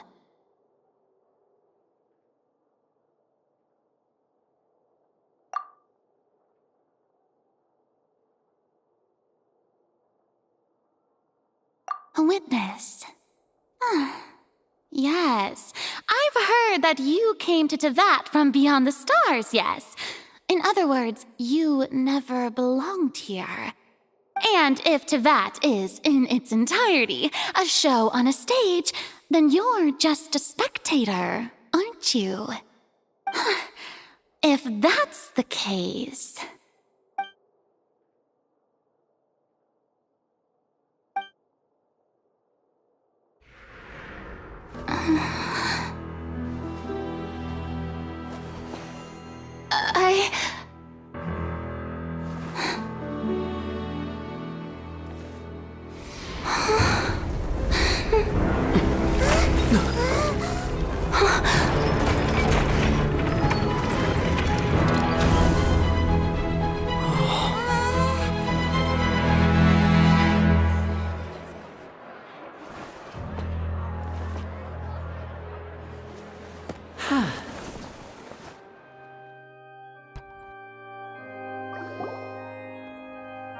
Ladies and gentlemen, this concludes my opening performance. Now, without further ado, we may proceed to the trial of our god. So this is what it is. Yes, you deserve praise for the effort you took to raise the dramatic stakes. Do not forget, however, that I am Focalor, the god of justice, the embodiment of justice itself. Does it not strike you as even the least bit absurd to bring the very concept of justice to trial? May I interpret these words as your refusal to stand trial? In that case, you will have the opportunity to defend your honor through a duel. You would draw your blade against a god? I see. It seems like you have made up your mind.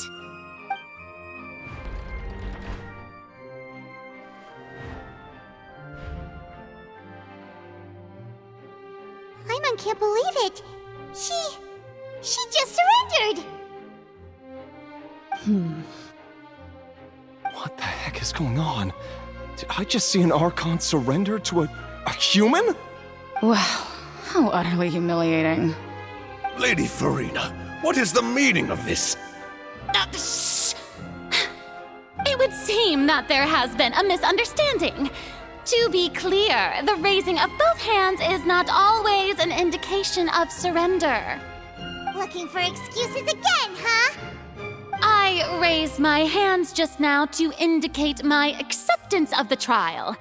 No duel shall be necessary. I will admit that I've been running away for a long time. I'm sorry, everyone. I was unable to protect the people of Poisson. It is my duty to stand trial for my crimes. You are not the only ones to be disappointed in me. I, too, am exceedingly disappointed in myself. But now, it is time for the Hydro Archon to show you her courage and resolve. I, Farina, will use this trial to show the world the true meaning of justice! This time, I will protect you. Applaud and rejoice! One of the most outrageous and fantastical arcs known to the opera epiclese is now unfolding before your eyes. Mark my words, this shall be one of the most exhilarating and brilliant shows ever to grace the stage of Fontaine! The trial of the Hydro Archon, Focalor, will now begin! Woohoo! Oh, now we're making history! Why does it feel like Farina just took over the whole thing? Like, come on! Didn't she just get forced to stand trial for her crimes? Also, even though she's still acting super dramatic, she is taking this seriously this time, right? All right, then. Who will be my opponent in this trial? The court asks the prosecutor to please take the stand. Is that so? Very well. Then please speak, witness of Tivat, my accuser and fated opponent.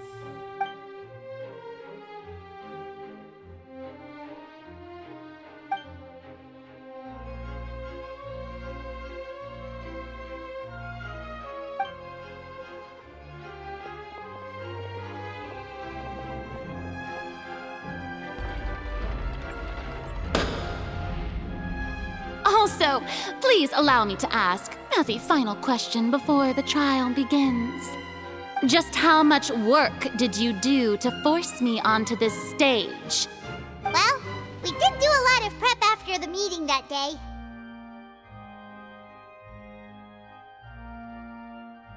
I can go over the tasks assigned to the Spina di Rosula, since they were rather straightforward and easy. Navia, the president of the Spina di Rosula. Most of the people who participated in the disturbance this morning were my subordinates. They changed into plain clothes and came to the Opera House as regular audience members, waiting for the perfect opportunity to incite insurrection against you. The people's resentment against their Archon has been building as more and more of the prophecy is fulfilled. A spark was all we needed to turn smoldering anger into a flame. Moreover, according to our understanding and analysis of you, when something like that occurred, you would likely flee the scene and head to Poisson by yourself. So, we arranged for a second group to lie in wait there. So, you mean the ones who scoured the settlement for me were also from the Spina? And their goal was to force you to step into the giant magic box so you may personally participate in the greatest magic performance in all of Fontanian history. That's right. That house was a magic box, rather than someone's residence. As the super ultimate version of the setup that I used when I first performed at the Opera Epiclese, the volume of the box was increased by a whole order of magnitude, and the distance it traversed was the entire gap between Poisson and Areneas. Its cargo, of course, was an Archon instead of a human. My thanks, Farina. Without your help, we could never have pulled off such an extraordinary performance. You're welcome? Of course, this performance was only made possible with Father's support. The House of the Hearth spent a massive amount of labor in Mora to pull this off. We had to select a location, construct the giant magic box, dig a tunnel, and open up a path through the water. It was a lot of work for all of us. So, in other words, the earthquake that we felt within the giant magic box was just a normal tremor from the transportation of the whole house? That's right. It wasn't a sign of another disaster to come. Then, I can guess Neuvillette and Cloran's parts. You gathered a crowd, prepared a stage, and made sure that the champion duelist would be immediately ready for a fight. Also that as soon as I appeared on the stage, the trial may commence without a hitch. Am I right? Yes, that is correct. Well, Clorand, I must commend you for your courage. Only the most outstanding champion duelist in all of Fontaine would accept a duel with an Archon without flinching. Thank you. As for you, Traveler, I suppose your role was to keep me distracted with conversation once you found me in Poisson. You'd make sure that I didn't notice anything amiss before revealing yourself as my prosecutor once we'd arrived onto the stage. Oh?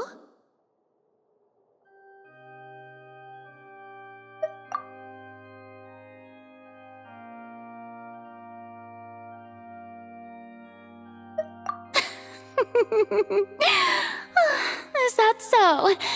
Then I suppose I must have missed my final chance. It's fine. It matters not. What's done is done. The stage is already set, so there's no reason to disappoint the audience.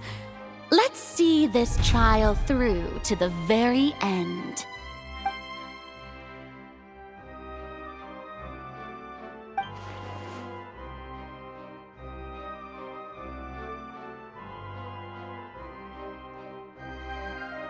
Sir Prosecutor, please allow me to pass this along. This is a document that Miss Charlotte applied for and received permission to share with you during the trial. According to her, it should speed up the proceedings. Huh? Charlotte wanted to give us something? Oh, so she's here too! Hey, Charlotte! Oh, let Paimon see. Isn't this the exclusive interview that she did with us before? So she's already finished it, huh? Wait, then that means this document is a perfect timeline of everything that's happened ever since we stepped foot in Fontaine! So in other words, we can refer to this anthology of evidence every time we want to use something from our journey as evidence for an argument! Let's quickly confirm the information in it. just think of it as a refresher, all right? You defeated the Hydro Archon in the very first duel you took part in at the Opera House. That's one for the history books, all right.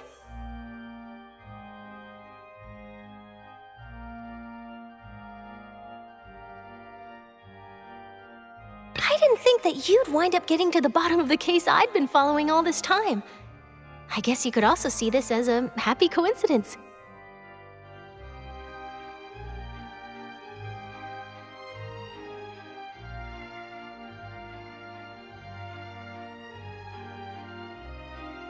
This is the first time Monsieur Neuvillette had a difference of opinion with the Oratrice.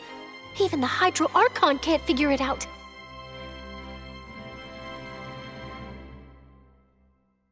A Fatui Harbinger. She's an extraordinary person. Her instinct must mean something.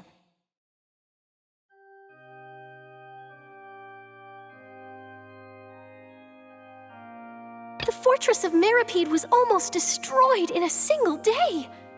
That I didn't witness that scene personally will always be a source of professional regret, I think.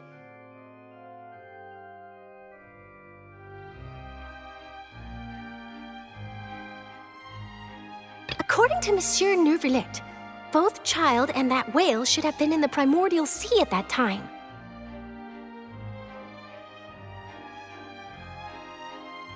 I nearly lost my awesome friend Navia. To be honest, that still gives me shivers.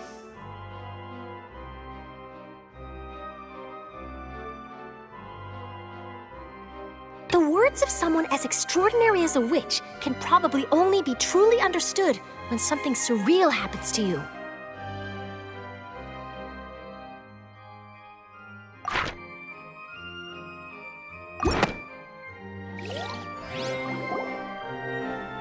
The prosecution and the defense are both in position. The trial shall now begin. Oh, come on, Neuvillette. There's no need to repeat all the unimportant legalese. Just fast forward to the part where the prosecution lays out my offenses. As the defendant and the lead actress of this performance, I still haven't even been informed of my supposed guilt in all of this. Of course, it is only natural for humans to struggle to understand the actions of a god. However, you will need more than that to convict me of a crime. That's true, but my charge here is unrelated to your conduct as an Archon. Instead, I would like to charge you as a fraud who's never been the Archon in the first place. Wait, what was that? Lady Farina's a fraud? Hey, I came here thinking that we were going to try the Hydro Archon for forsaking her duty, but did I hear that right? She's not our Archon at all? Charge accepted. Lady Farina, do you plead guilty to the charge?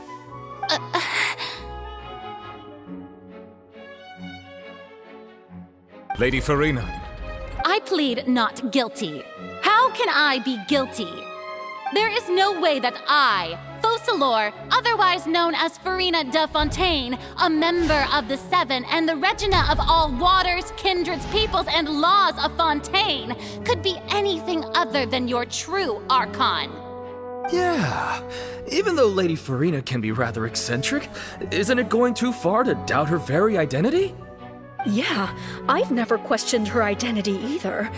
Sure, Lady Farina can be super irresponsible, but what grounds does that prosecutor have to make such a huge claim?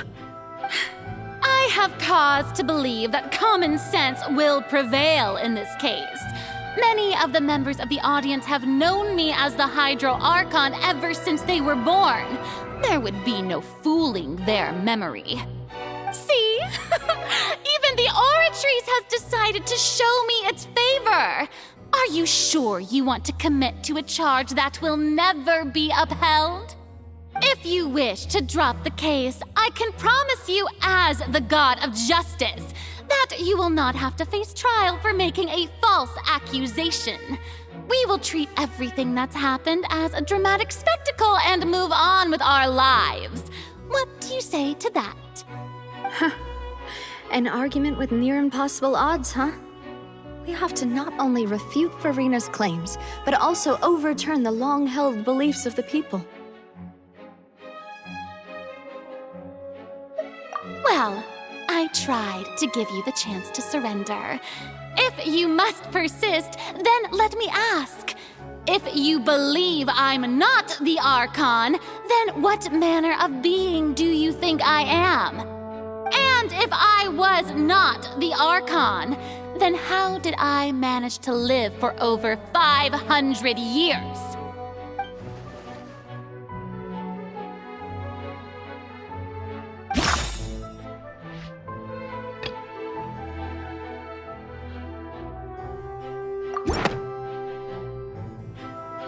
First of all, you may be a member of another long-lived race, which would allow you to naturally possess an extended lifespan. And second of all, even if that wasn't the case, there could be other ways to extend your life. Who gave you that idea? Was it the knave? You'd sink so low as to use a harbinger's words against me.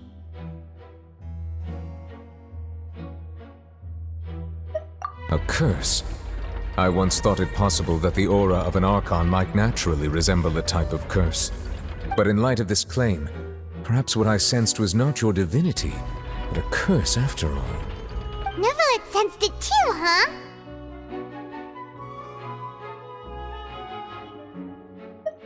Lady Farina is actually a human?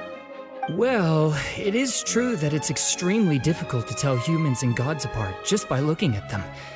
It's not impossible.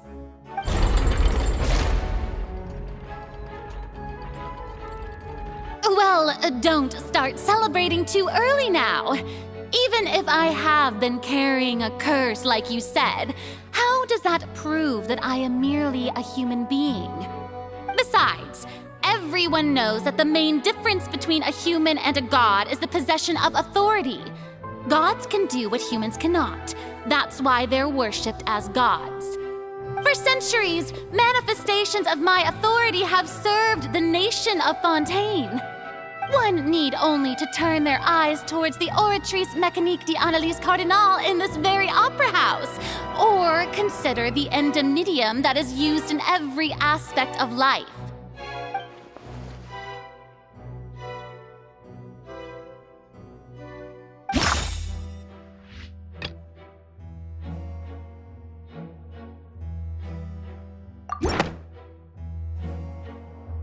You tried to reference the Oratrice. But weren't you as confused as all the rest of us when the Oratrice declared Child to be guilty without any proof? Otherwise, you should have come up with a good explanation for that by now. Didn't I make myself clear at the time?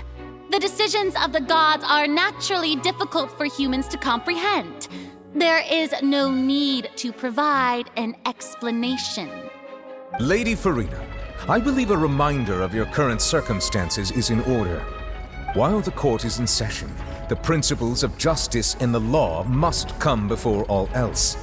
While you are an Archon, you are also first and foremost the defendant in this trial.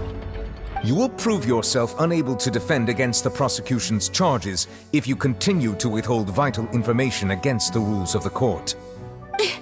I never thought you'd use that kind of rhetoric against me. That was no trick of rhetoric, Lady Farina. I've merely reiterated the rules of the court. Rules that all should respect and follow. So, you neither knew why Child was declared guilty, nor did you understand the structure and operations of the Oratrice. Instead of having been created by you, the manifestations of authority you mentioned have been made by the real Hydro Archon, haven't they? The real Hydro Archon? Well, now you're really losing me. It is true that I did not know why the Oratrice gave out a guilty verdict that day. But the Oratrice handed out that verdict unilaterally, and it has been operating independently ever since it was first created. You can't argue that just because a divine creation is flawed, that the god behind it must also be no god at all. She's still throwing out all kinds of excuses. Seems like she's confident that we won't be able to produce proof that she has no power over the Oratrice.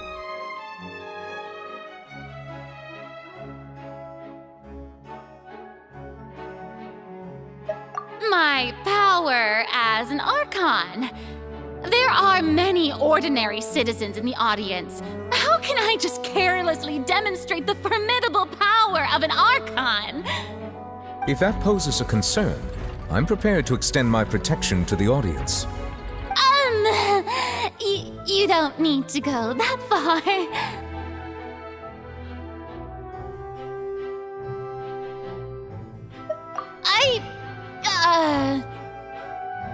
Aren't you the Hydro Archon? Or is it that you can't even wield the power of Hydro, much less the authority of a god? Indemnitium! Yes! It's all because of Indemnitium! All Archons derive their power from the faith of the people, and I've converted the people's faith in justice into Indemnitium! Thus did I give up all of my divine power to provide everyone with energy for their daily lives. Have you ever seen a more magnanimous god? Isn't that a huge stretch? Yeah, no matter how generous an Archon can be, how could they give up all their power? Can a god with no power even still be called a god? It seems like nobody's buying Furina's excuse. Hey, come now, everyone! Please don't stare at me as if I was a liar! I'm still the same Furina you knew, right? The one that you loved! Shouldn't you want to believe in me? Please? You've got to believe me! If what the prosecutor said is true, she really has committed a grave offense. Did she deceive all of us? And all of our parents and grandparents too? And all of our ancestors? Ever since they were born? Enough! That's enough! Tell me then, if I'm not the real Hydro Archon, then who is? If you have no evidence of another Hydro Archon's existence, nor can you find anyone who can back up their claim to be such, then what grounds have you to say that I'm not actually the real deal? Wow, she came up with yet another argument. How can we refute her now? Seems like she really doesn't want to give up.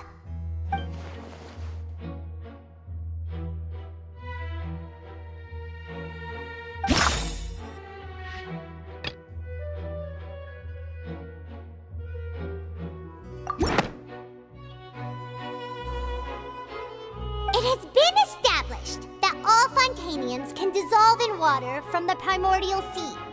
And that means... Since you insist on claiming to be a god and not a human, then there's a method that you can use right here and now to eliminate all suspicions of you being the latter. Miss Navia, please apply to serve as a temporary attorney for the prosecution before addressing the court. Though you act in partnership with the prosecutor, you must still adhere to proper procedure. Super sorry, Monsieur Chief Justice. I swear this really will be the last time that I'll speak out of turn. Now, I've brought some seawater from Poisson. As everyone knows, a massive flood struck the area not long ago, taking many lives, including those of some of my closest friends. So, Miss Furina, would you dare to touch some of this seawater? If we are to believe that you are indeed the real Hydro Archon, touching this seawater would have no effect on you. All it should do is strengthen your case. But if you don't dare to touch it, then we would have basically proved the reverse. Oh, and I must remind you that after the disaster at Poisson, nobody wants to see any more people dissolve. I do hope you'll act prudently and choose the simpler path of admitting guilt. Navia from the Spina di Rosula. The Spina has governed Poisson for many years. I guess her suggestion is valid. If Lady Furina is indeed just a human, she's probably Fontanian like all the rest of us. Would she really dare to try?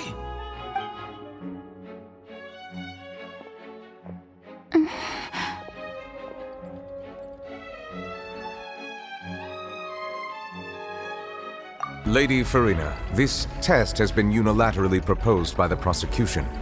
As it falls outside the realm of standard court proceedings, you possess the right to decline participation.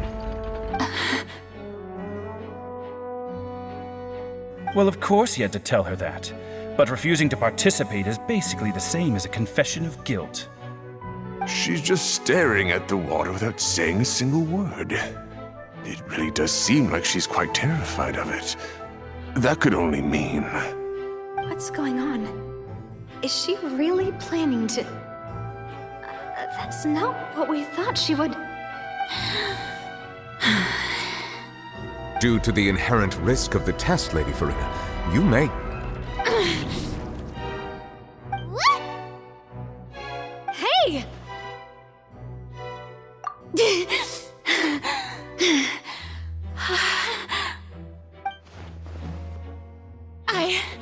I'm fine!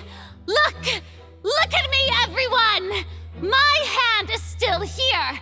I haven't been dissolved! Will you believe me now? I really am your Archon! I'm nothing like a normal human who would fall apart as soon as they touch this water! Really? Was this not the most obvious thing in the world? Miss Siegewien? If you're present, Miss Siegewien, please come forward and attend to the defendant. Siegewien? Don't be nervous. It'll just take a few seconds. Let me see. That should be enough. Please announce the results of your evaluation to the court, Miss Siegewien. As everyone doubtlessly saw, Miss Farina was displaying symptoms of hyperventilation and flushed skin. These indicate that she was experiencing the adverse effects of exposure to primordial seawater. The extent to which she was affected is the same as other humans when exposed to primordial seawater of a similar concentration. Thank you, Miss Siegewien. Lady Farina, you may return to the defendant's stand. Oh, wait. What did she just say? I didn't get dissolved. Shouldn't that be enough to prove my innocence? Well, considering your tendency to run from your problems, we did originally prepare a direct sample of the seawater around Poisson. However, after extensive discussion, we exchanged it for a sample that is not concentrated enough to dissolve an actual human. After all, on the off chance that something entirely unexpected might occur, we don't want anyone else to lose their life to the sea. Yeah, so out of regard for Farina's life, you secured a low-concentration sample and asked the head nurse to serve as an expert witness. It's a great thing that the direct sample wasn't actually used. Farina could have... I can't believe... You...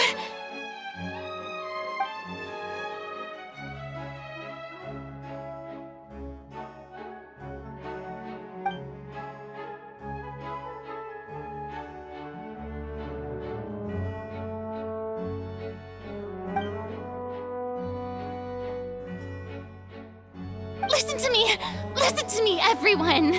Please don't give me such cold and disdainful looks. What happened just now didn't prove a single thing. Think about it. How can you conclusively prove that an Archon can't also be affected by the primordial seawater? Also, if I was really just a human, why would I dare to just put my hand in that kind of water?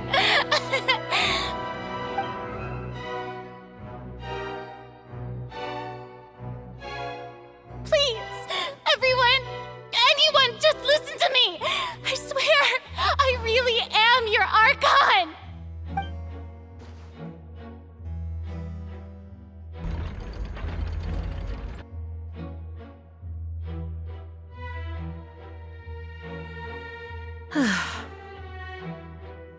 I don't think anything she says at this point will sway anyone. The odds are just too stacked against her now. With all the things that have been said, Paimon doesn't think there's any way left for Farina to win. I believe the time for arguments and presentation of evidence has come to an end. If there are no objections, we will move on to the final judgment.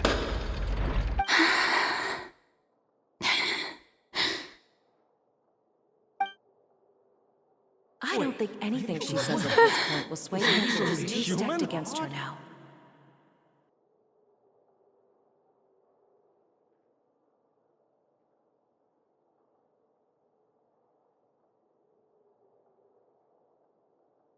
In my capacity as Chief Justice, I shall now render judgment on Furina's misrepresentation of herself as the Archon of Fontaine. As a human who knowingly deceived her fellow citizens, Furina is guilty.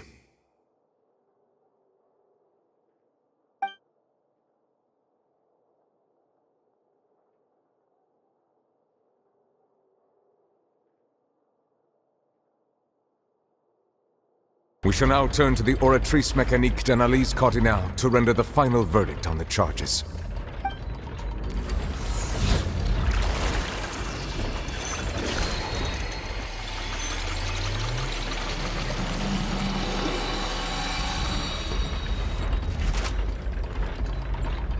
According to the judgment of the Oratrice Mécanique d'Analyse Cardinale, Furina is...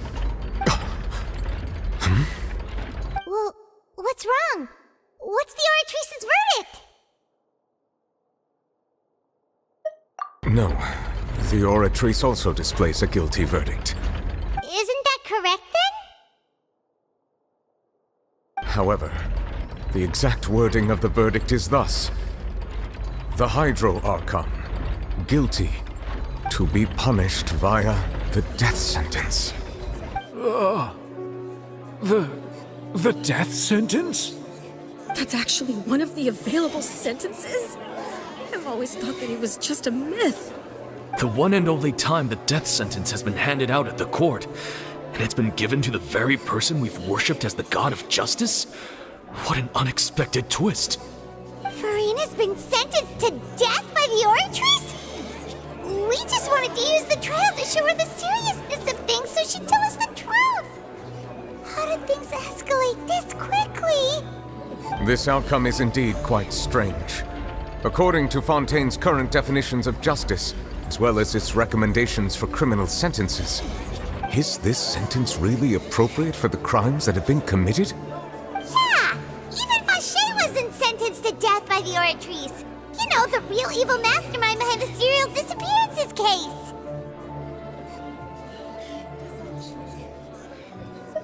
Indeed. Not only is Furina's sentence overly excessive, the very point of our trial today was also to prove that Furina has never been the Hydro Archon in the first place. But now, the Oratrice seems to have deliberately invoked the title of the Hydro Archon. What does this mean?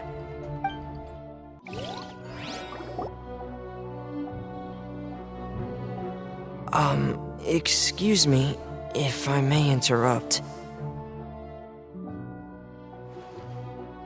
Is the trial still going? Fremine! You finally made it. I assume this means you've completed your mission? Mm-hmm.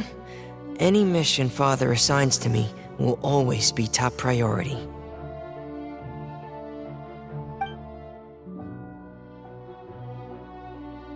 Is that the first prophecy slate? Huh. So the knave privately arranged for Fremine to try and find the missing slate.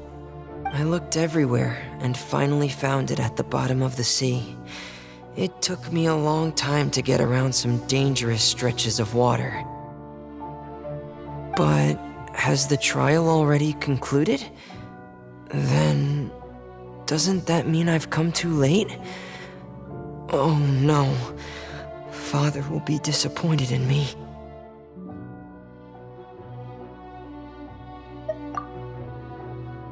Thank you for your hard work, Mr. Fremine. Please allow me to review the record left on the slate. Traveler, I believe that you have already seen the other existing slates, and would like you to come here and confirm their contents.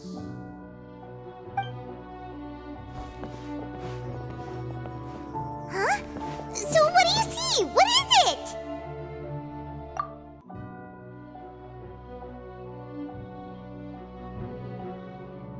I believe I've now made sense of the Hydro Archon's crime. It has to do with Fontaine's lost history. Huh? Isn't the Hydro Archon just guilty of deceiving her people? Oh, wait, no, that's Farina, and we've already proven that she's not the Hydro Archon. So when you say Hydro Archon, do you mean the real Hydro Archon we've been kinda talking about? In truth, everything that you've encountered in Fontaine up until this point can be traced back to the contents of these stone slates. However, I'm uncertain as to how much sense they currently make to you. Okay, let's try to recall the contents of the other 3 stone slates. Paimon will do her best to help you remember.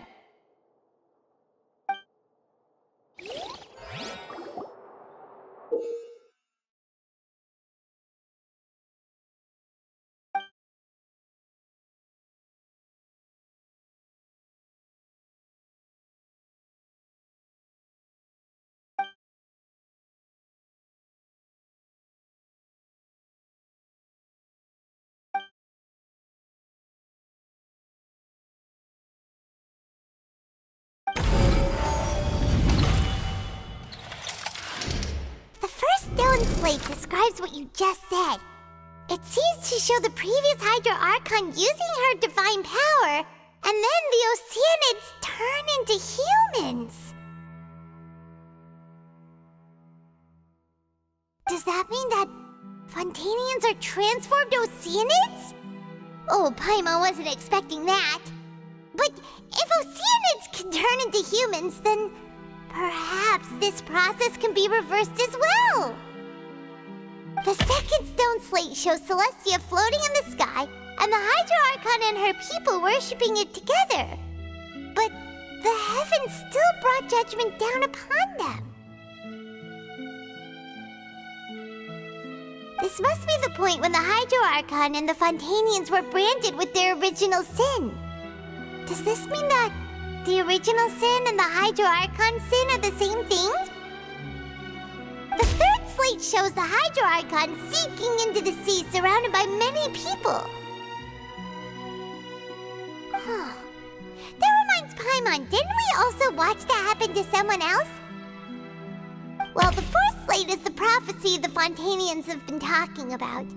People dissolving into the sea, the Hydro Archon crying on her throne, and so on. We didn't believe that such a crazy disaster could happen at first, did we?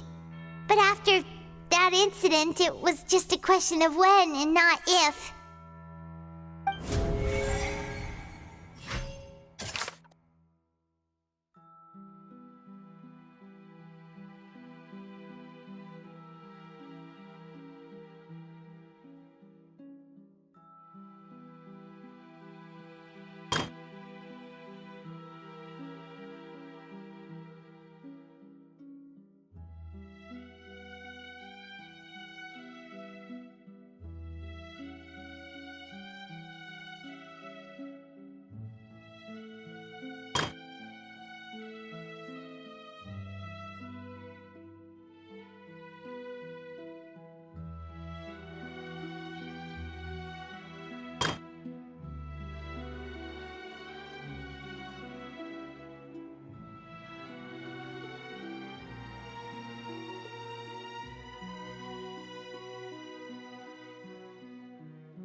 We know from the case of the serial disappearances of young women that Fontanians can be dissolved in primordial seawater, and the first stone slate tells us that long ago, the Hydro Archon used her power to turn Oceanids into humans. This might be the reason that Fontanians can dissolve.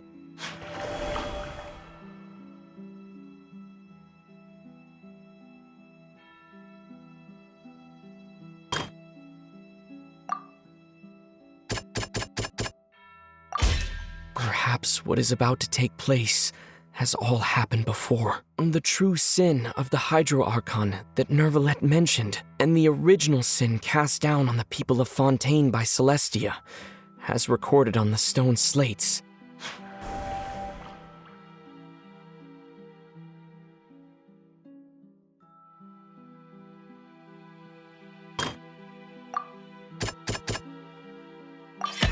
It's not as simple as falling into the sea. When Navia fell into the sea, her consciousness was subjected to judgment. The stone slates show the people gathered around the Hydro Archon in the sea. Could that be alluding to the same thing?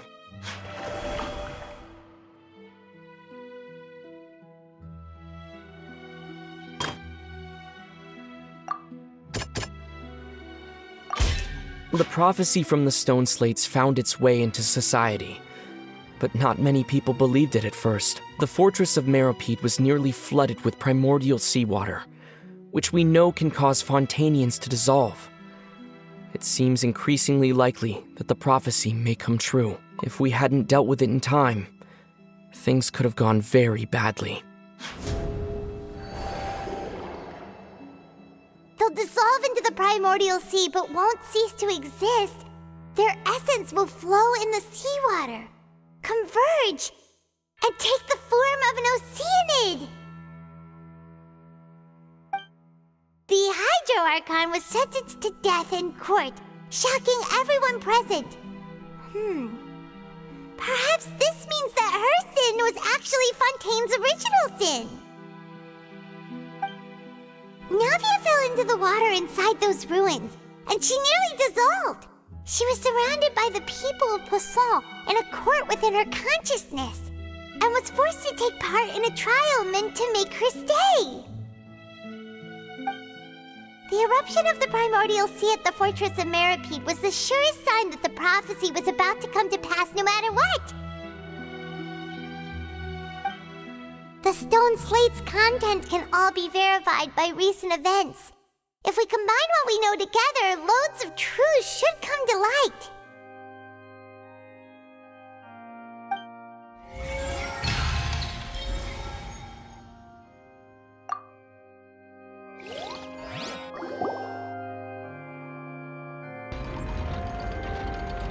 Huh? Oh, Paimon gets it now! So that's how you can make sense of it. But then it feels like we're going to have to share some truly shocking revelations. Let's hear them. Incredible. Linny, did you hear that? We're not real humans.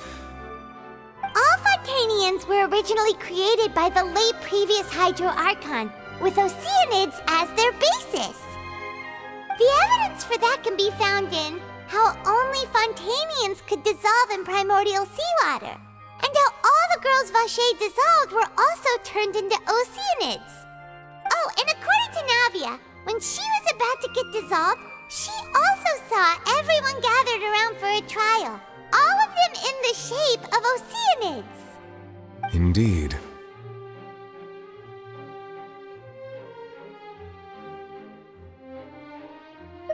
Yeah, and it follows from the content of the first slate that she probably angered Celestia by creating humans without prior permission. That could also explain why the Oratrice judged the Hydro Archon to be guilty. It's to account for that ancient sin. The Hydro Archon's true sin was creating us? And yet, after many hundreds of years, the Hydro Archon's creations have turned around to try to judge the Archon within the Opera Epiclese.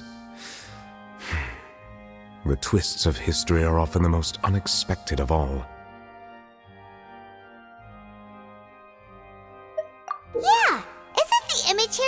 like when Navia fell into the sea? So wouldn't it be trying to show the image of the Hydro Archon also falling into the sea once the prophecy has been fulfilled in the fourth slate?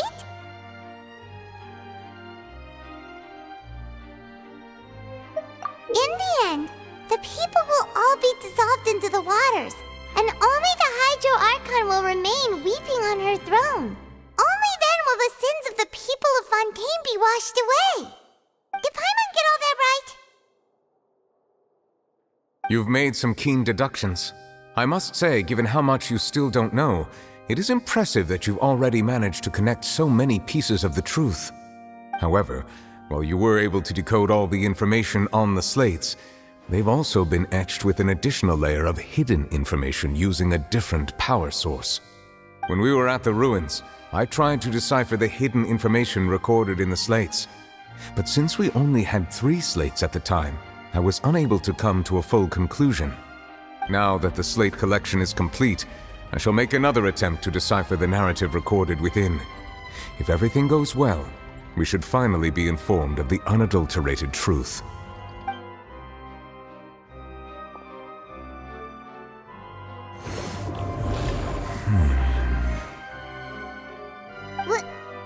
Well? Did you get it? I believe I should share this truth not only with you, but with all the people of Fontaine as well.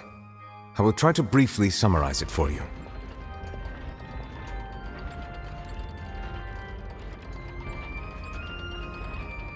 Your hypotheses regarding the origin of Fontainians and the sin of the Hydro Archon were both correct. In the Fontaine of old, the previous Hydro Archon sensed the yearning of her Oceanid familiars for life on land.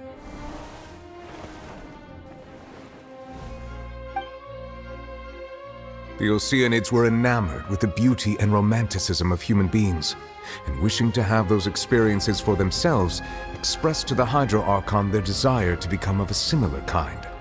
However, even though water as an element is intricately linked with the power of life, the Hydro Archon, as one of the 7, did not possess the authority to create a new form of human life.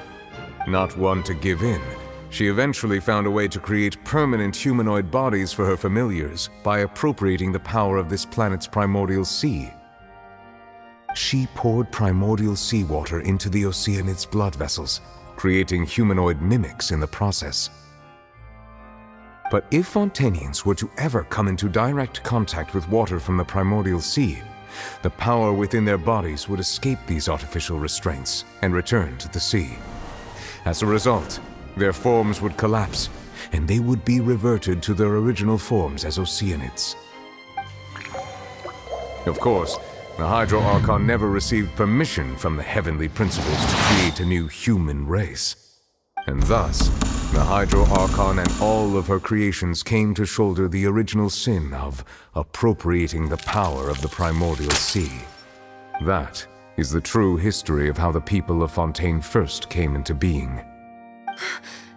So we were all Oceanids before we turned into human beings? That's way too much information for me. I think I'm just going to pretend that I never heard a single thing.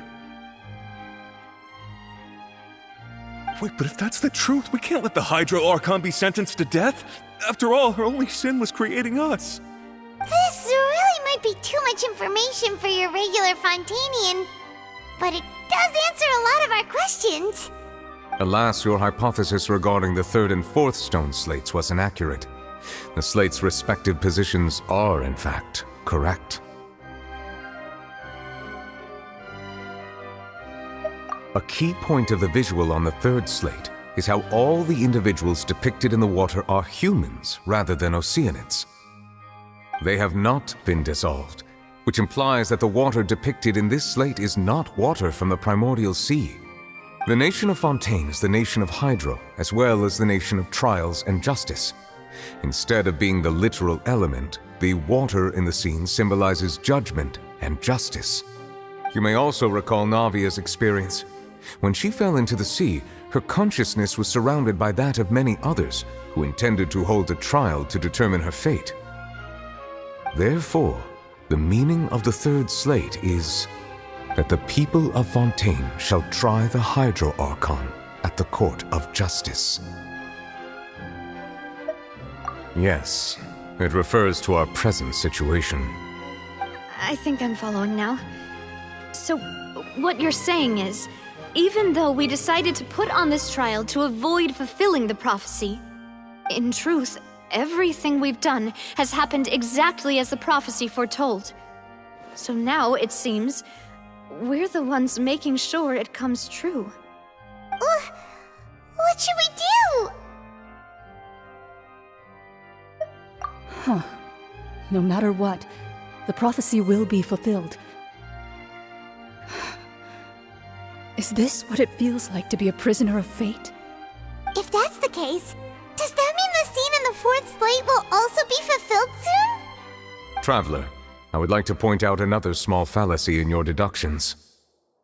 About the fourth slate, you probably thought that the eruption of primordial seawater beneath the Fortress of Meropide served as the surest sign that the prophecy was about to come to pass, yes?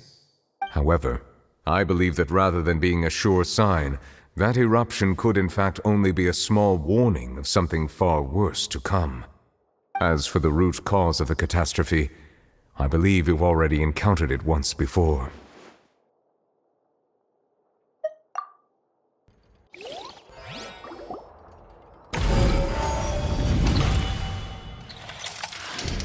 This eruption was just a small warning of the things to come. We must find the root cause of the disaster.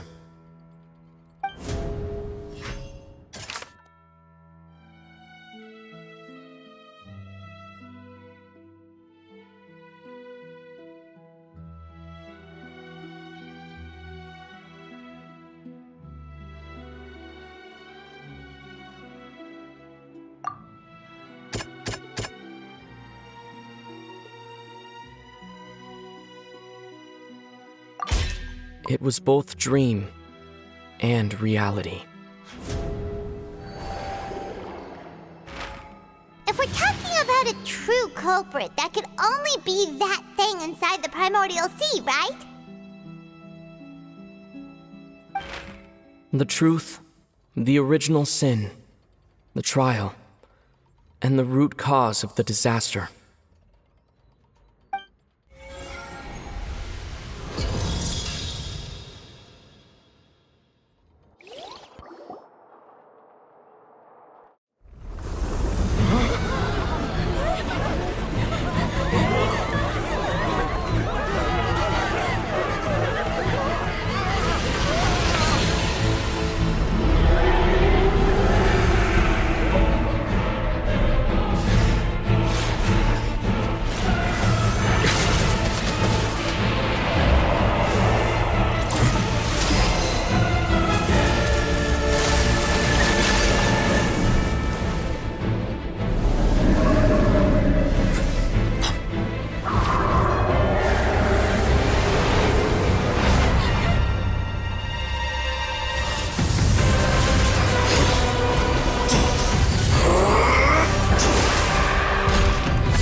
That was way too close! How did that thing just burst into the Opera House? Wait, was that the huge whale you saw in your dream? So we've met it at last. I understand very well why it has chosen to make an appearance here. That whale does not belong to Tevat. It is a monster that has traversed the stars, weeping all the while. It has been greedily consuming the energy from the planet's primordial sea, using it to grow. That is the main cause for the rising sea levels. And once it has finished consuming all of the energy contained within the sea, its next step will be... You said that when the Hydro Archon first created Fontanians out of Oceanids, she filled their blood vessels with primordial seawater. Precisely. That whale finds the blood of Fontanians nigh impossible to resist. Therefore, when it left the primordial sea, it decided to make its next stop a packed opera house full of food. Food in the form of Fontanians. We just barely managed to push it back, right? In that case, won't it come back to target the people again once it's managed to recover its strength? That is correct. Indeed, it is more accurate to say that we should thank that Harbinger for buying us some time. Without him, the whale would have likely come onto land far sooner.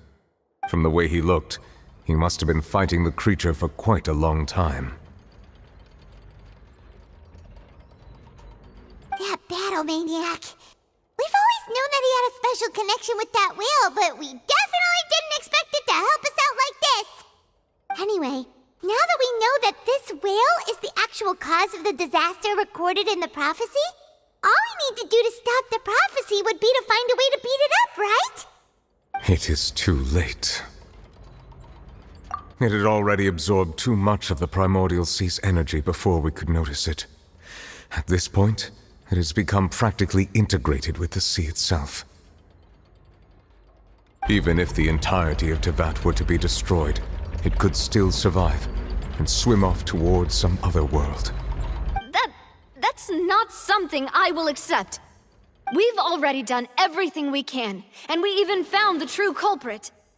We've come so far. You can't just tell me that the last hurdle is some impossible foe. That's just not fair. Indeed, that's not how a grand performance should end.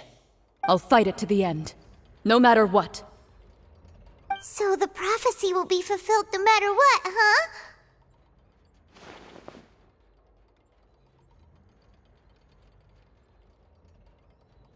The prophecy. Yes, what has been prophesied will be fulfilled. You may view such things as the history of the future.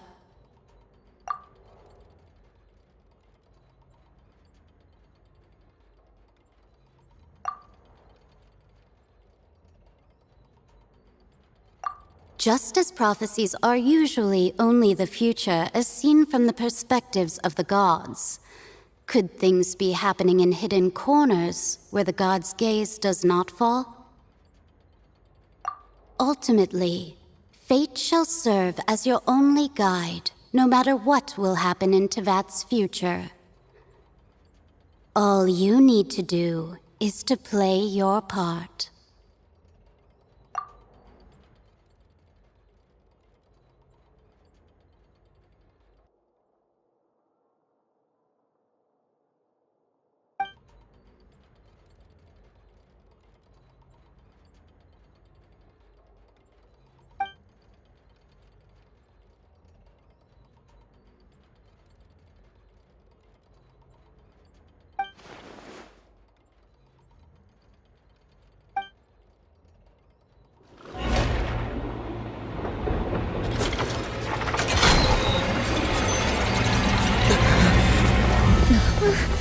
What's happening with the oratories? I believe it is preparing to carry out the death sentence.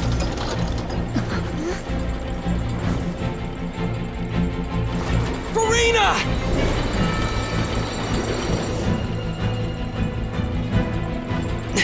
No, I still need answers.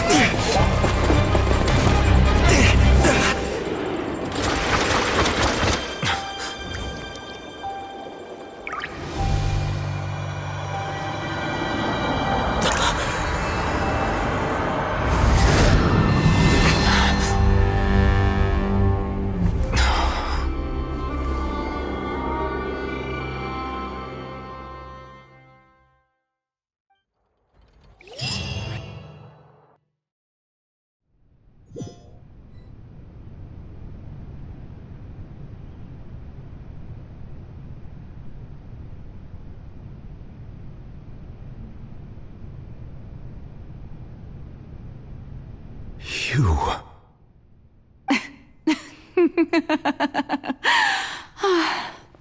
Sorry. That shocked expression on your face is just too amusing. I couldn't help myself. You are not Farina. Who are you? The sweet sound of bewilderment. Marvelous. A sure sign that my attempt to deceive everyone was a resounding success. But to answer your question, I am Focalor. You know, the god. Focalor? Why did you deceive us?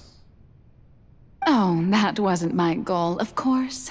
Goodness, no. But I had to fool everyone else too, if I was to stand any chance of deceiving the heavenly principles. Deceiving the heavenly principles? It's all because of that pernicious prophecy. Dreadful, wasn't it? Everyone doomed to dissolve. Fontaine condemned to be flooded.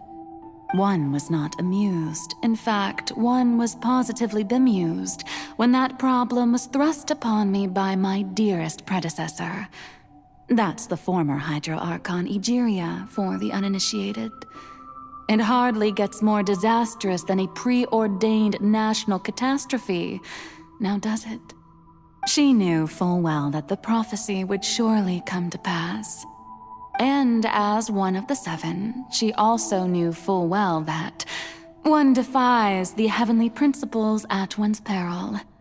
So yes, as you have no doubt surmised, it was a rather impossible situation that I found myself in. I spent a terribly long time mulling it over, alone on the ocean floor. And I was almost growing barnacles by the time I finally realized there was only one possible solution to this confounding conundrum. I had to outwit the heavenly principles, allow the prophecy to be fulfilled, ostensibly at least, while saving everyone at the same time. I'm a genius, I know. I can only assume that's why Egeria chose me as her successor. Although, looking back now, it was hardly the inheritance one dreams of.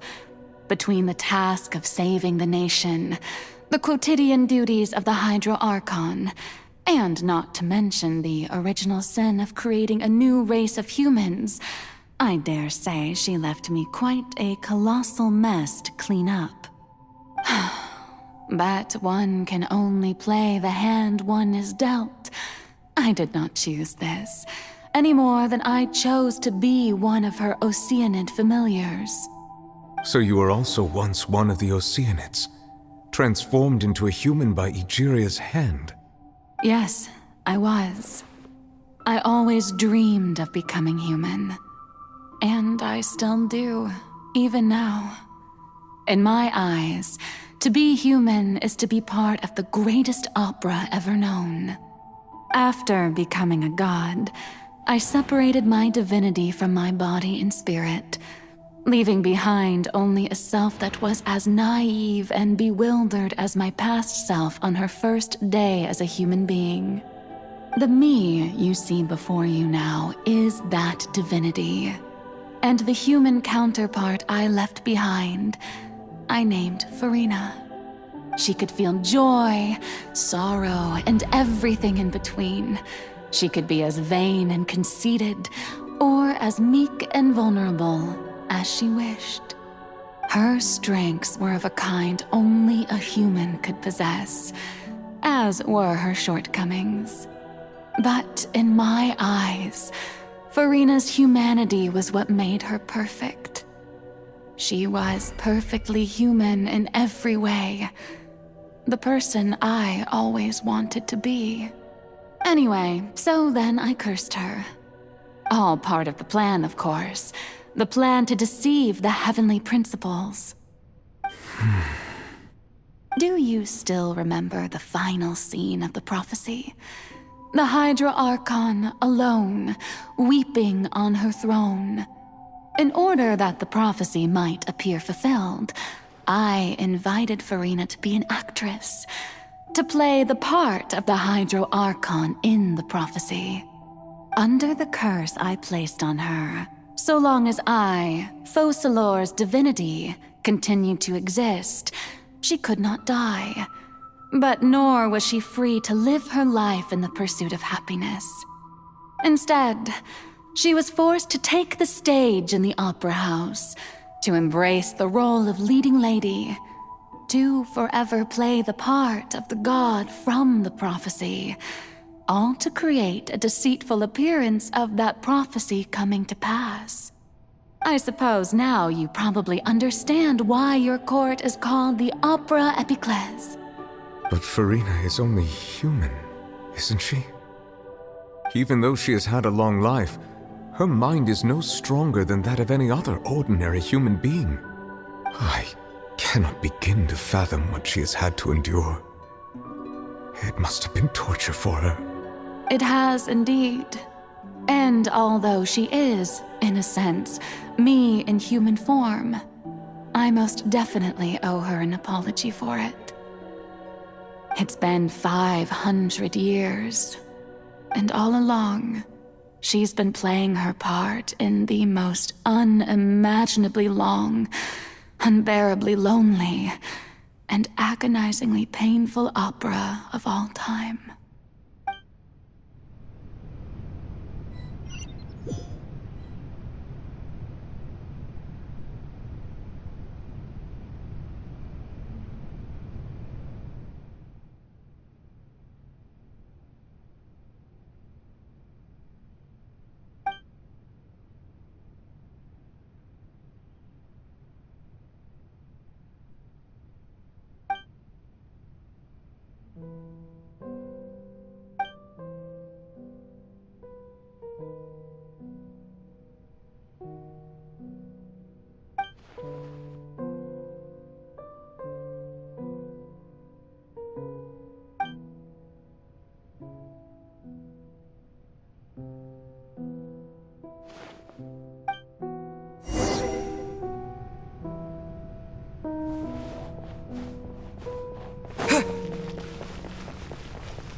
Oh, who permitted you to come onto this stage?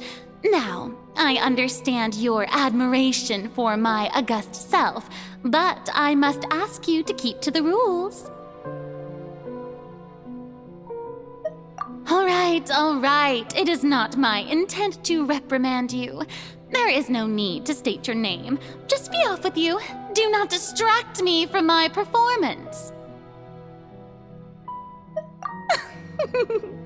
Oh, do not jest.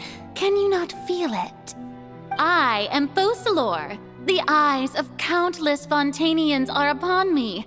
I must, at all times, display the utmost elegance and nobility.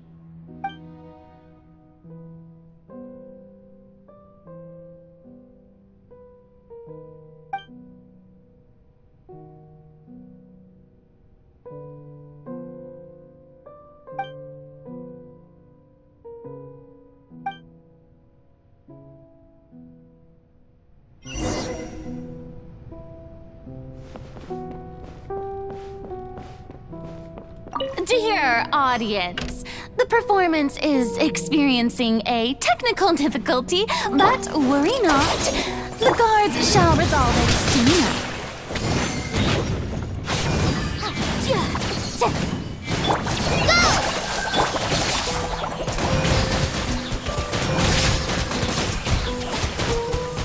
Go! Dissipate! Incinerate!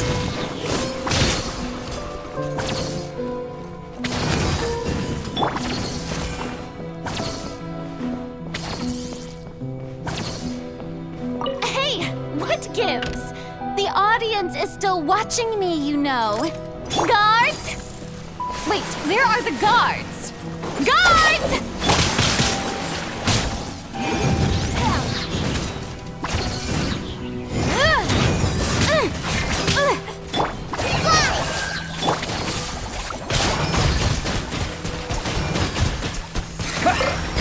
Our bond is strong. Boom boom! Yeah.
Farina.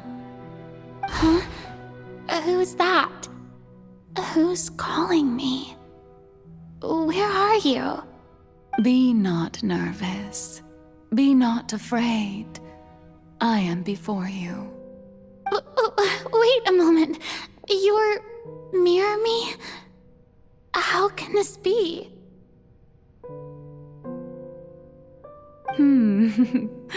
Mirror you, huh? You know what? That's not bad. Let's go with that.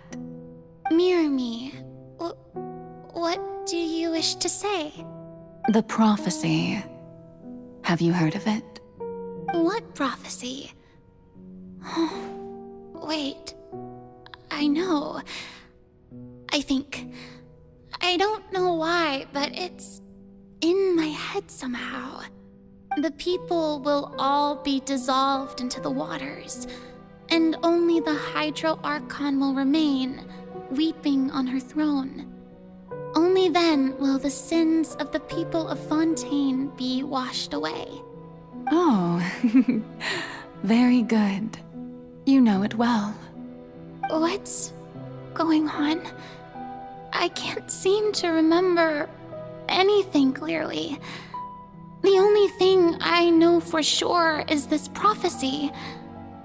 Will it really come to pass?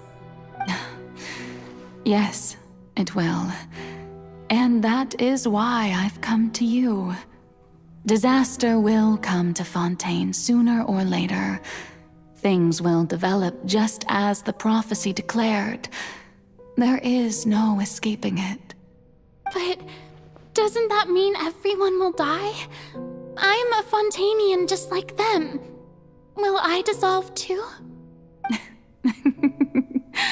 Oh, don't worry. Magical meetings exist in this world precisely to give people a chance to turn things around. It is the reason why you met me today. I will tell you how to save everyone, but you may have to suffer somewhat. Oh, so there's still hope after all. Goodness, you frightened me. You spoke so much and with so much certainty. As for the suffering, well, I will admit that the first thing that came to mind was, why do I have to be the one to suffer? But if the prophecy will come true, I'll also die anyway, right? So if I've already met you as my magical meeting in this world, if there were scales, with all the people of Fontaine on one side and my pain on the other, is it not obvious where the scales should tilt? You truly are the perfect human, my ideal. I suppose this would also be the justice that belongs to you. Huh? Don't worry, it's nothing. Listen well. Fontaine has just lost its Hydro Archon. I need you to play a role, that of the new Archon. Play as a god? That's right. You must begin a never-ending masquerade.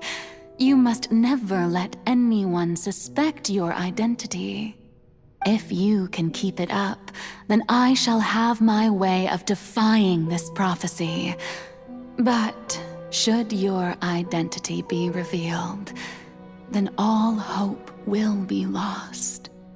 But how will I do this? A human assuming the role of a god without being exposed. Don't worry. What you must do is not to turn yourself into a real god. You simply need to play the role of a god as humans imagine them to be. Being a human yourself, I'm sure you already know what such an entity would be like. Remember, your true challenge will not be pursuing divinity, but contending against humanity. I'm still not sure I understand, but I'll try. I'll try to do this. So, how long am I going to have to play this role?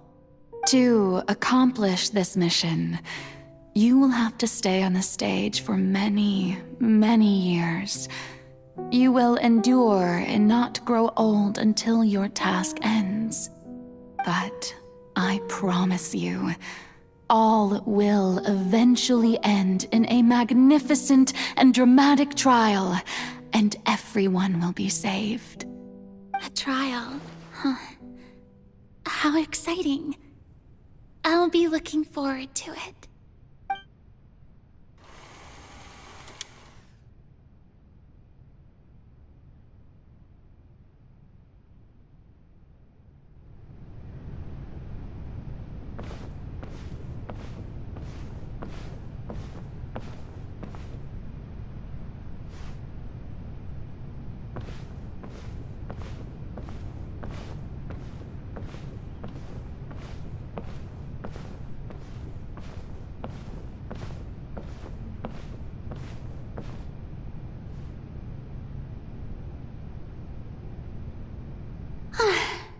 The Maison Cardinalise has announced my accession, but this is my first time facing the people.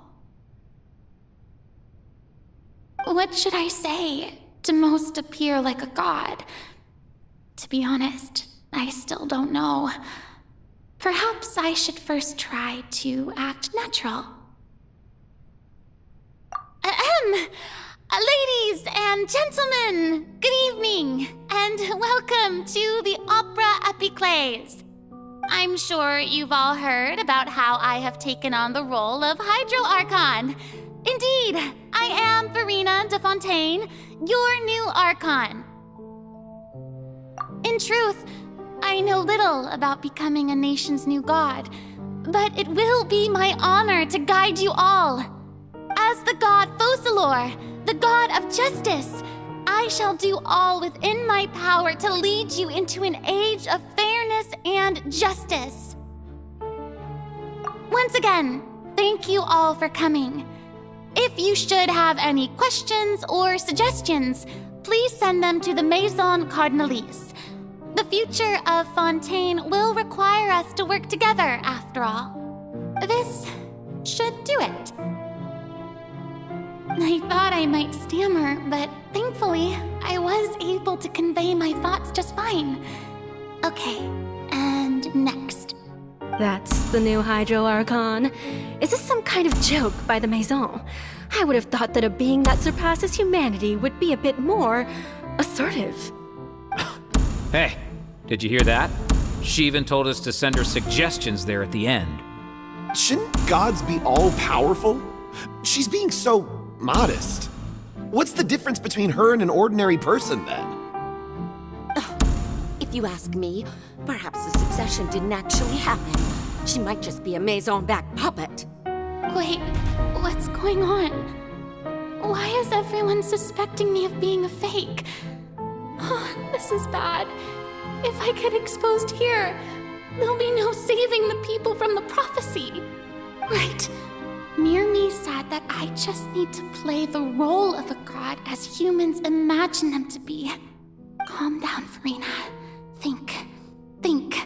What do the people want? How would they imagine a god to speak and act? Assertive, with a strong sense of presence. One who can dispel all doubt. That is the character I'm fated to play.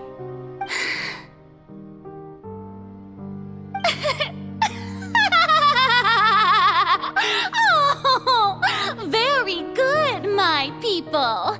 Only ones such as you are deserving of my rule.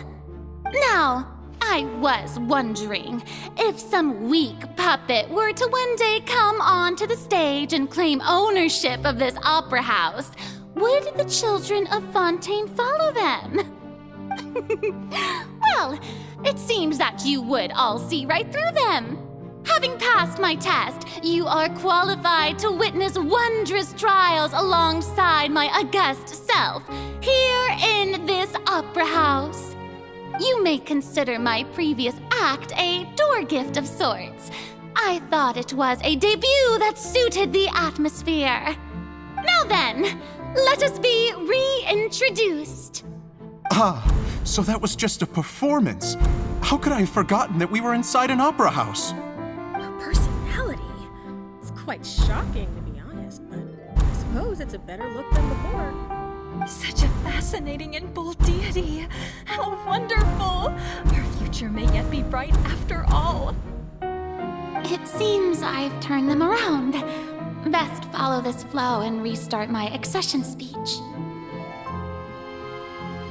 My dear people, whether you acknowledge me or not, whether you trust me or nay, I say to you, keep faith in your ardor for justice.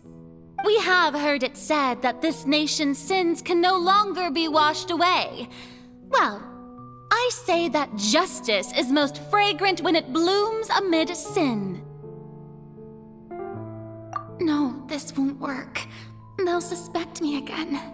I must play the role that they want me to play.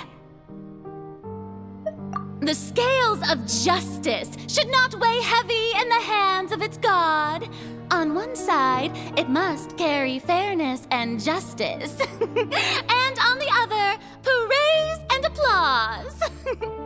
May law be the prayer on our lips. May judgment be our worship. Let us light the fires and drink to the future of Fontaine! No, this won't work. They'll suspect me again.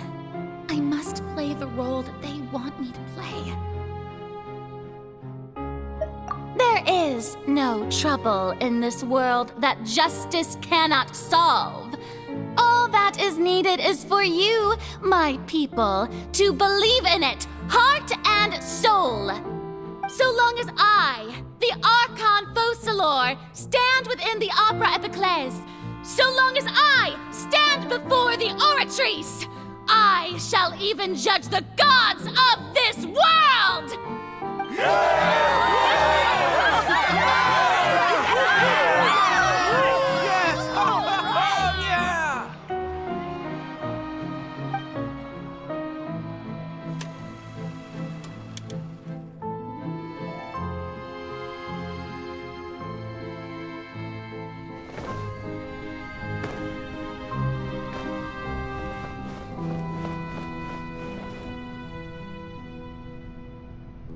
Lady Furina, here are today's case reports, as well as a summary of the follow-up for your perusal.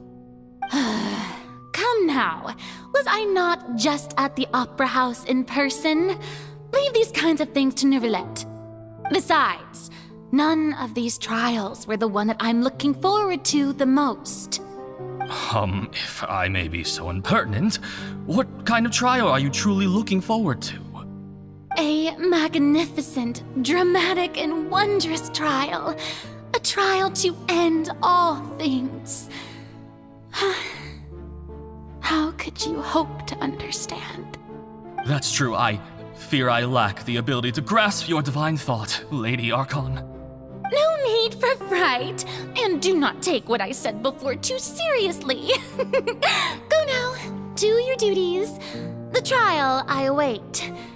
It will come one day.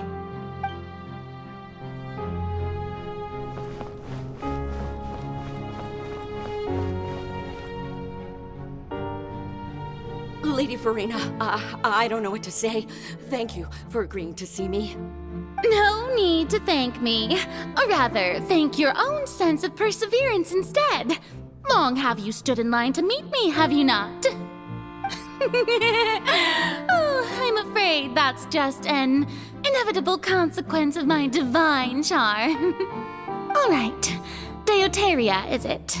How is your son's illness? You remembered me, and you knew of my family, too. He is doing much better now.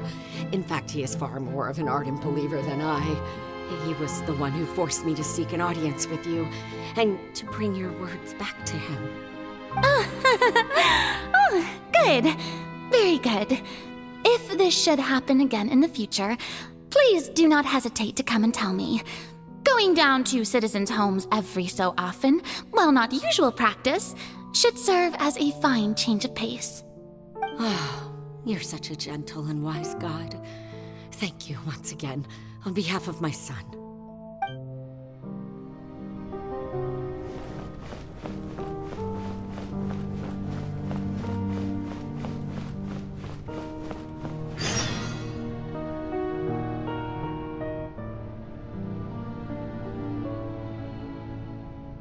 Lady Farina, here are the latest hydrological reports.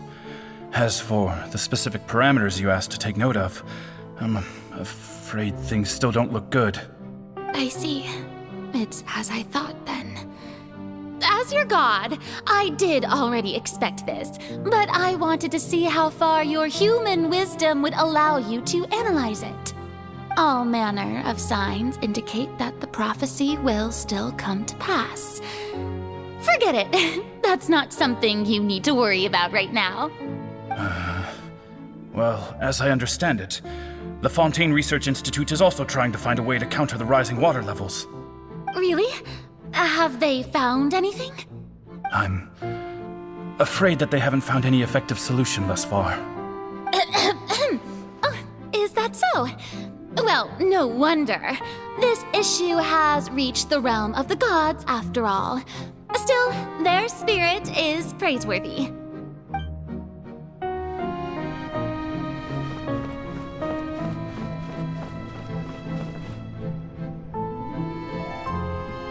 The day is finally over. I haven't had a moment to breathe this whole time. But it's good to see that everything's getting on track. There are no longer any voices of suspicion. Maybe this is fine. I just need to keep going, and everyone will be saved. All right, Farina, don't think too hard about this. You need rest. Tomorrow's a new day.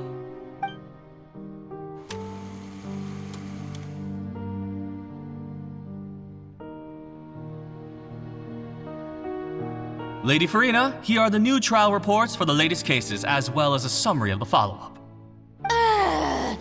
There'll be no need for that. I've seen them already. There's no need to go back over scenes I've witnessed in person before. Lady Farina, I've waited so long for this chance to see you in this manner. Indeed, my dear, loyal citizen. This joyous moment is an honor for us both. Lady Farina, we're detecting significant hydrological anomalies near Poisson. Understood. Keep monitoring. Keep me informed should anything come up at the Institute.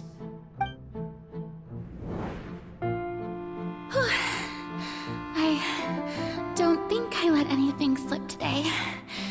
I must show the people that there is nothing to worry about. I just don't know when these days will end. I feel utterly exhausted. Best to rest early today, too.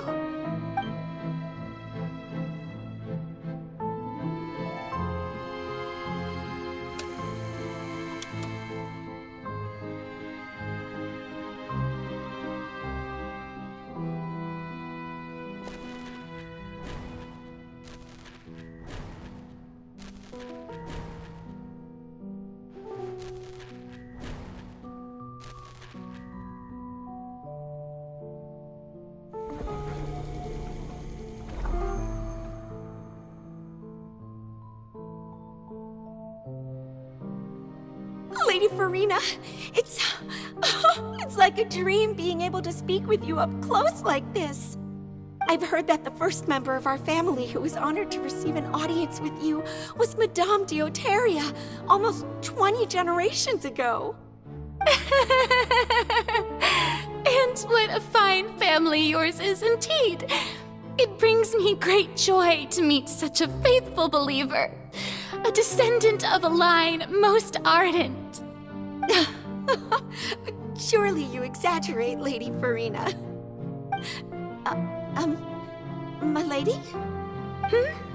What is it, good citizen? Are you crying?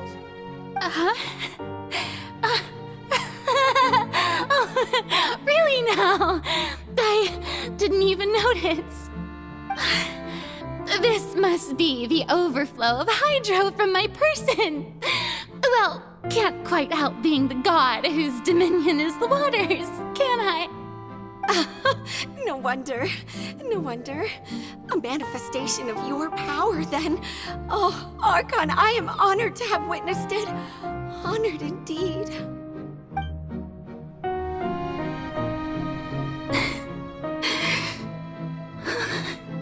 So interminable. So lonely. Just how much longer? Hundreds of years must have passed by now. Perhaps the show must go on for hundreds more. I never imagined that it would hurt so much. Have I reached my limit? No. Perhaps I reached it long ago. Today I didn't even notice my own tears. I want to tell someone, anyone, about this.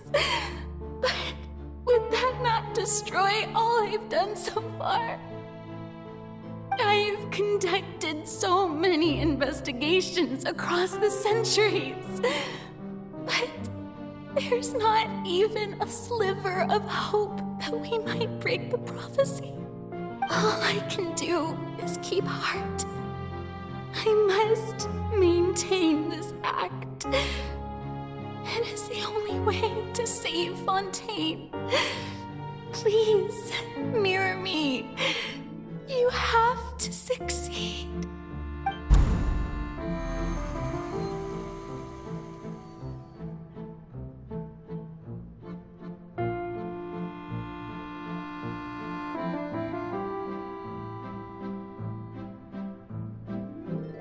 Farina, you don't have to shoulder this burden alone. Although I don't know what you might be keeping from everyone, your people are more than willing to share your burden with you.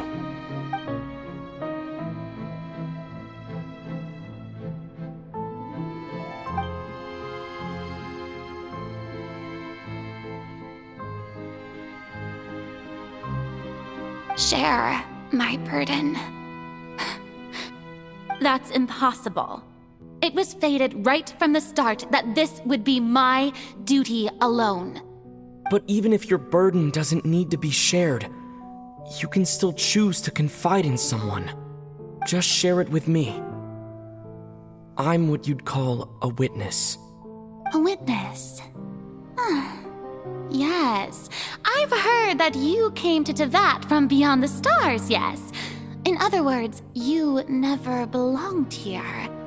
And if Neuvillette is, in its entirety, a show on a stage, then you're just a spectator, aren't you? If that's the case... He's right. I could confide in him, couldn't I? But if things don't play out as expected, the people of Fontaine will be the ones to pay the price. No, Farina. You shouldn't be selfish. But what if it's really all right? Farina, you've worked so hard for so long. Surely it would be okay to put yourself first for once. Just this once.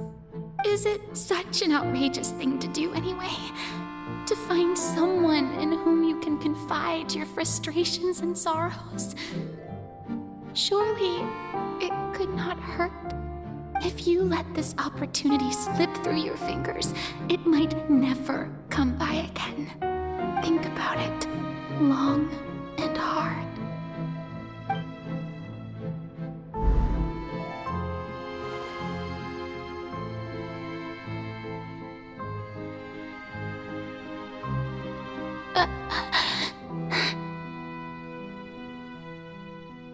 No, I have nothing to say. I am Farina, the Archon of Fontaine. Everything will surely get better. All you need to do, dear spectator, is to witness my performance until the curtains fall.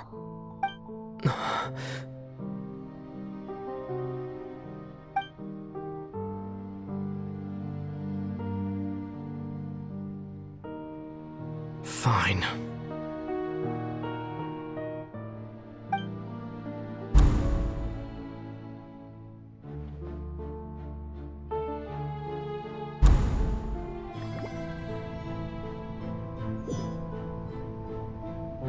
So even Farina doesn't know the truth? You've never once let her in on the full plan? Yes, it had to be done. To deceive the heavenly principles, you must first deceive yourself. She did very well. If she had let her resolve falter even once in these 5 centuries, Fontaine would have been doomed to the most tragic fate. It seems that trusting humanity was the right decision after all. I believe that I understand how your deception works, but that is only half the truth, is it not? How would you build on this foundation to save the people of Fontaine? That is the most important thing. Ah, good. Of course, the Iudex of Fontaine has pinpointed the crux of the issue. I'm sure you've long sensed that the Oratrice is no simple machine, yes? I've always suspected that it had its own consciousness, and Lenny did mention that he heard a human voice within the core chamber. It now seems that that person was you, hidden within the machine all along. Am I right? And then I became one with the Oratrice, taking Fontaine's gnosis with me. Yes, it would seem so, wouldn't it? Alas, your understanding of this device still lacks sufficient depth. In truth, it is no enactor of justice.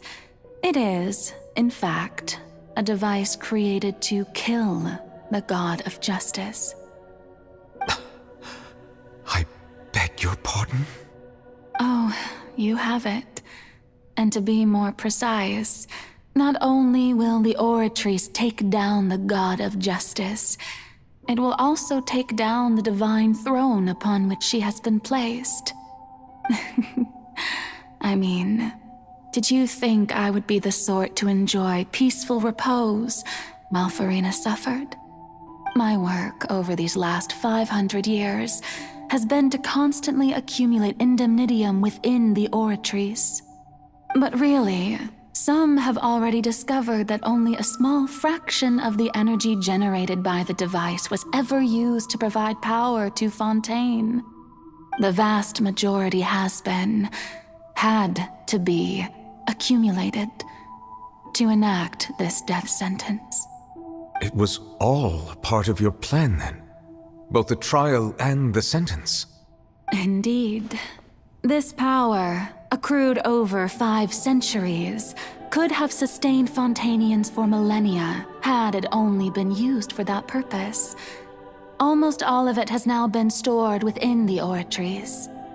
But only power of this magnitude could hope to destroy the Hydro Archon's divine throne, shaking the rules established by Celestia and breaking through the institution that is the Seven. So the Oratrice's call for death was for neither Farina nor Focalor, but for the Hydro Archon. The destruction of that divine throne If I do not misunderstand your intent, you must be... Returning what's rightfully yours to you, of course. In other words, this was all done to return the authority of the Hydro Archon to the Hydro Dragon of this planet. But...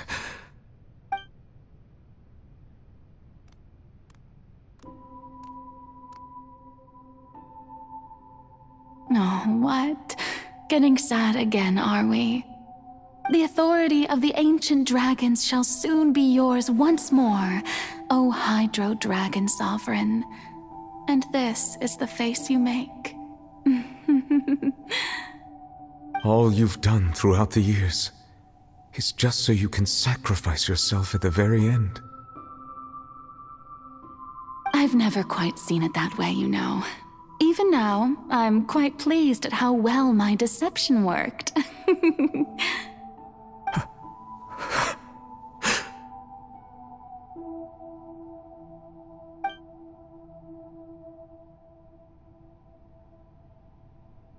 Hydro Dragon, don't cry. I must say, had it been within my rights, I would have loved to judge the heavenly principles themselves. Were they not guilty of essentially the same crime? Egeria stole the power of the primordial sea, and the heavenly principles stole the power you ancient dragons possessed.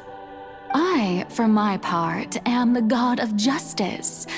And is it not just that your original powers should be returned to you?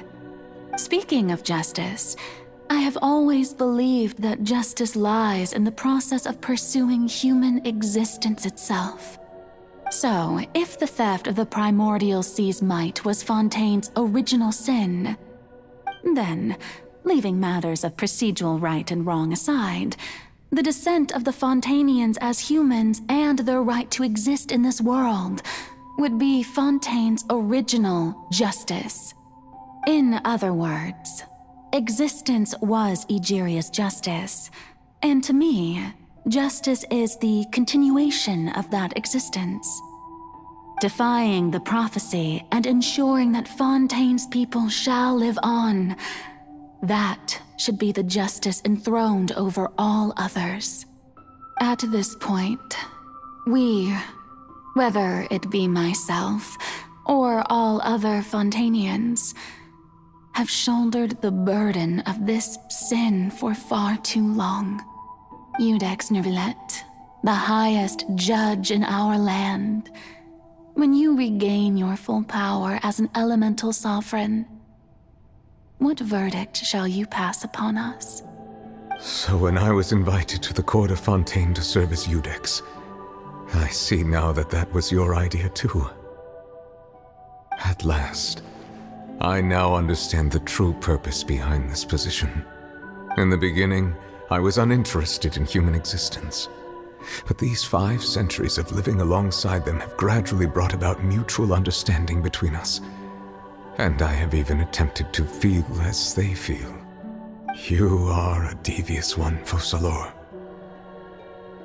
Things being as they are, surely you know that I could never declare them to be guilty.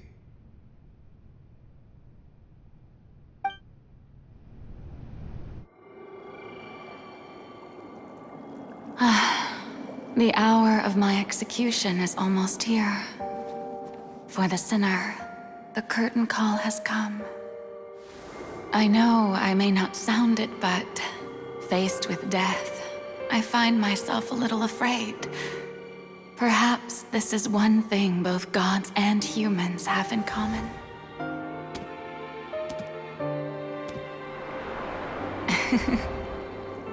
Farewell, Neuvillette. I hope you've enjoyed the part you played these 500 years.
Iudex Neuvillette, hereby declare, people of Fontaine, your sins are forgiven.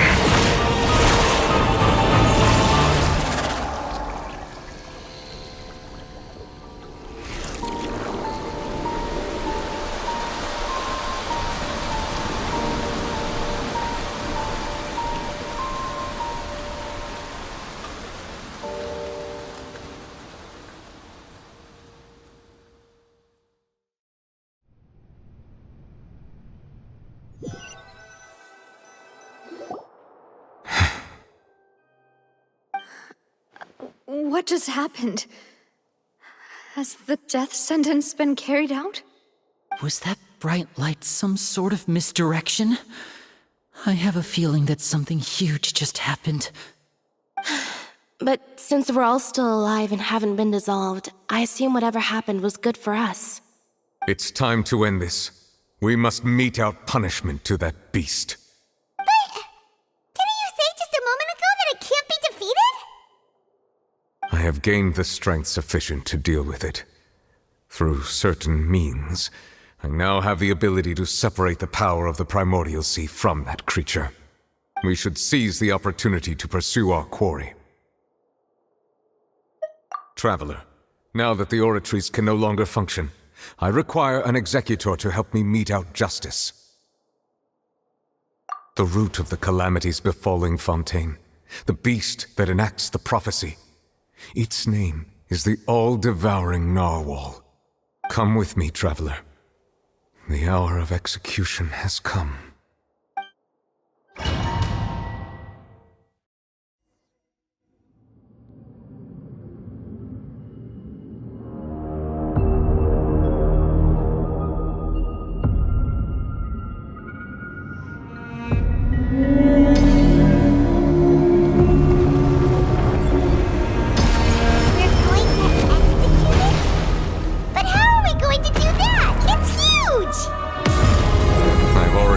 To separate the power of the primordials. Considering the size of the beast, I cannot reach the power source. Unless we can find a way to attack it from within. I shall share a part of the ancient dragon's power with you. We shall look for an opening together.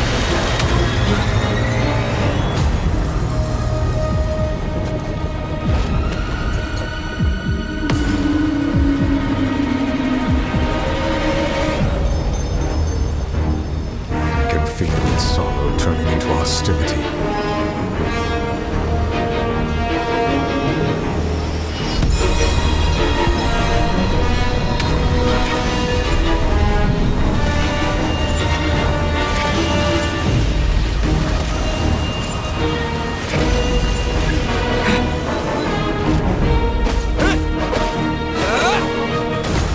The all-devouring narwhal cannot resist its instinct to devour. Continue to trigger its hostility. Present itself.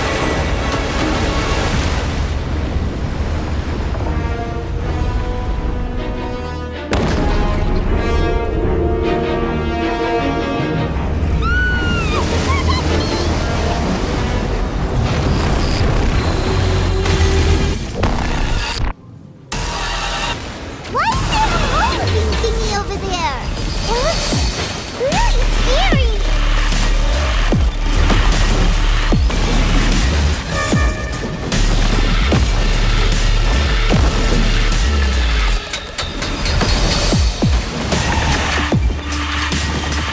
I have granted you my protection. Do not fear. Seize the moment and use my power to suppress its root from within.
Thanks for helping with the cleanup.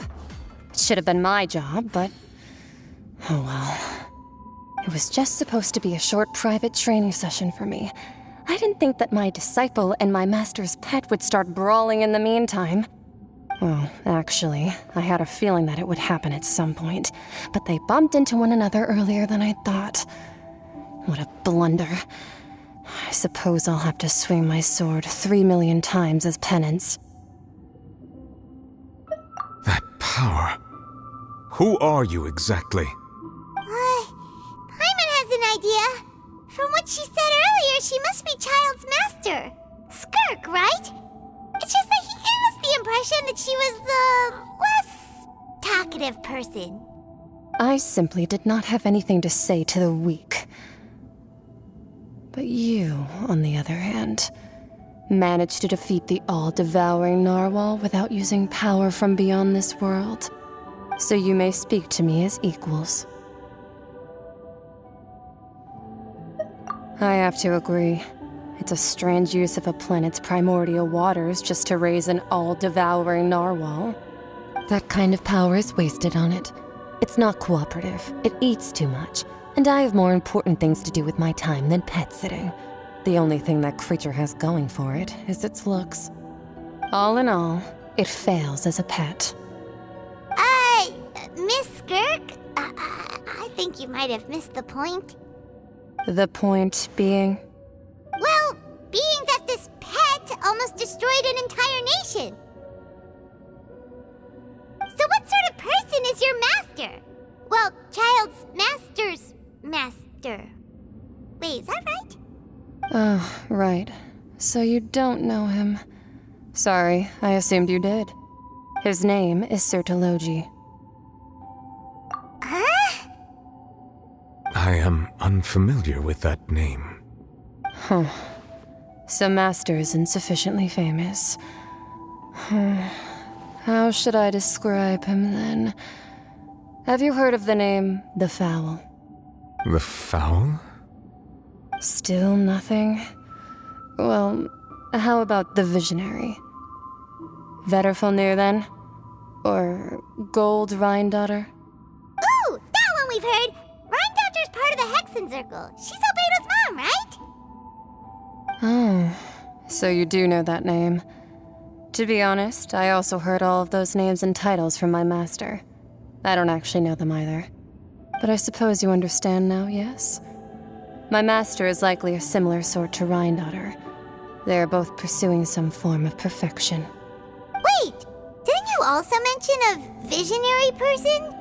Paimon didn't quite catch their name. Actually, never mind that. I believe it expedient to inform you that the all-devouring narwhal used up nearly all its strength fighting you. Such roiling hydro energies will prove difficult for the planet's deep seas to digest. As such, the fontaine back on the surface has most likely been thrown into chaos. In other words, the prophecy that you've been fretting over should now be in full swing. What?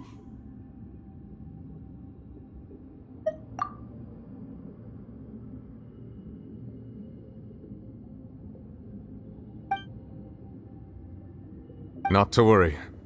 Focalor has already managed to deceive the heavenly principles. In the end, the people will all be dissolved into the waters, and only Furina will remain, weeping on her throne.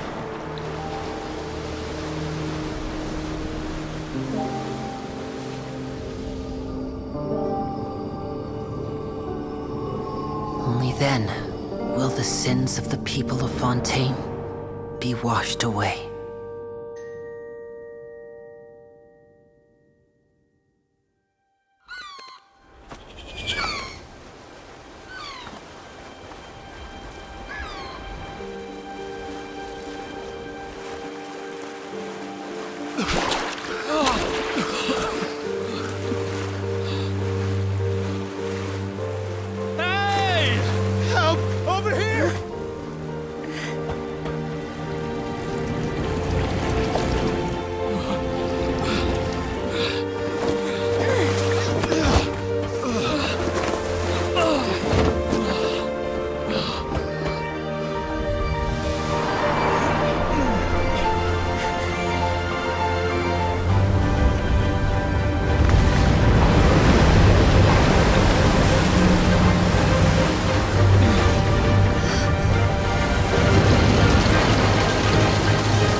Archons initiate emergency rescue!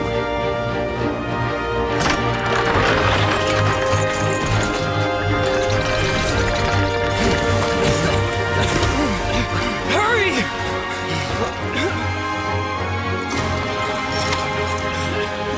Hey, lend a hand!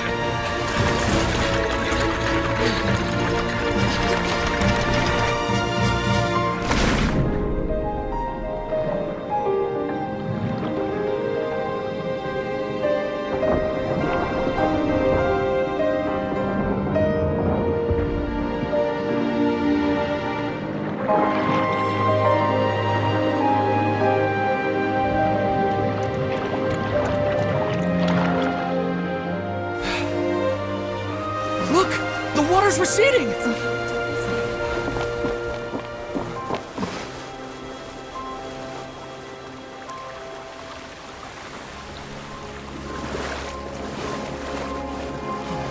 It's a miracle! Water's receding. We didn't dissolve.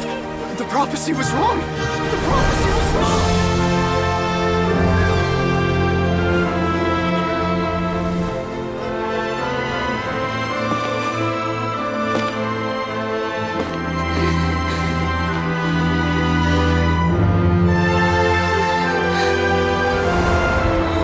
Are you alright?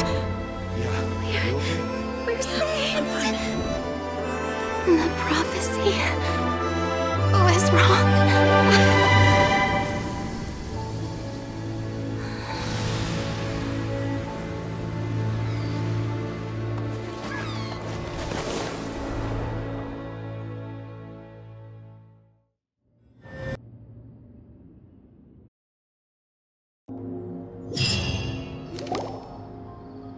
The soil renewed. The Spina di Rosula talks post-disaster rebuilding.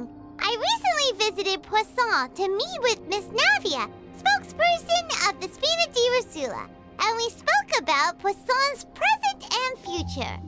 Old soil can still give birth to new bloom, Miss Navia stated. Hope is like seeing a small cookie when you're starving late at night. You just need a little of it. Skyship Winglet, Booner Brain of the Fontaine Research Institute. The various disputes that have arisen on account of Mr. Edwin have suddenly become a shield over the Institute, with Jurier turning out to be a once overlooked hidden gem. People always call the first researcher mad, but few know what to call the second. And should that latter person achieve a miracle, they would find it all the harder to find a word with which to classify him and his team. Wow! Paimon barely recognizes the people in the reports. Are those really Jurier and Navia? They sound like real big shots. What do you think? Pretty enthralling, huh? The Steambird's idea was pretty simple. With the disaster just having passed, we would print a free edition packed to the margins with good news to calm people down. The value for these big scoops lies in their inevitable follow-ups. We'll publish further reports and go into the stories behind those people. Edwin's assistant, Jurier, created a true flying ship, while Navia is leading people in the reconstruction of their home. I'm sure that these stories could draw even your well-traveled eye. Paimon's curious too! Wait a minute. Didn't we watch everything happen from start to finish? What's there to be curious about? And that's exactly why I'd like you to come conduct interviews with me. You're the best incubators of news, if you haven't noticed. And also, with you around, I'm sure I'll get to see that Duke. Are you sure? Hasn't he turned you down several times already? Oh, this time will be different. Come on, let's head to Poisson first, and then make a trip to the fortress. There are some things you'll only know when you get there.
Oh, it's you.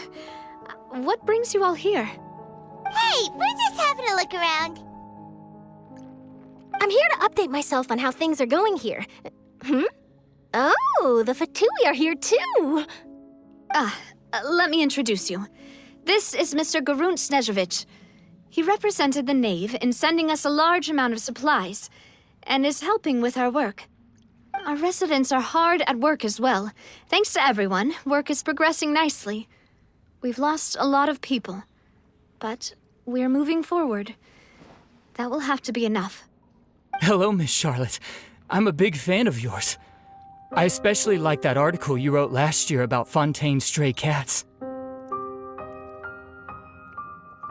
But if you don't mind, could you not emphasize our role too much in your report? It's not charity we're doing here. We just happen to share the same interests as the Spina. I get where you're coming from. I'll keep it as simple as possible. Or would you be willing to feature as friendly neighbors? That would be fine. Thanks. Oh, you're back too. How are things? We finished laying down the construction materials. It'll be another hour before the workers are able to go over there. Huh? You're here too, Clorinde? Well, her reputation's greatly risen after that whole duel business with Miss Farina, so she's here in Poisson to wait out the heat. All right. She really came here to help me out. There's too much to consider in the reconstruction of Poisson. The Spina has need of more decision-makers. And, well, I do already happen to be connected to Mr. Callis.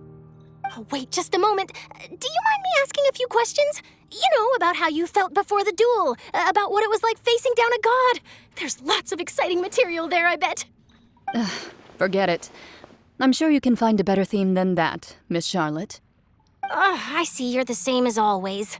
Couldn't you do me a favor, for Navia's sake? Well, if we're talking about doing things for my sake, you might as well just take a few more photos of me. Or of the Traveler.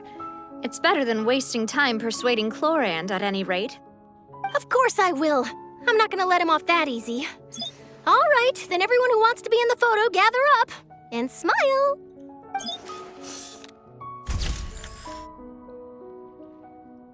How did it go? Was it a good shot? Did Paimon look cute in it?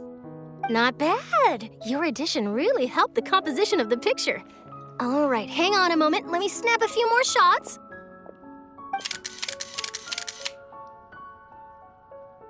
All right, that should do it. I'll be back here later anyway, so let's call it a day.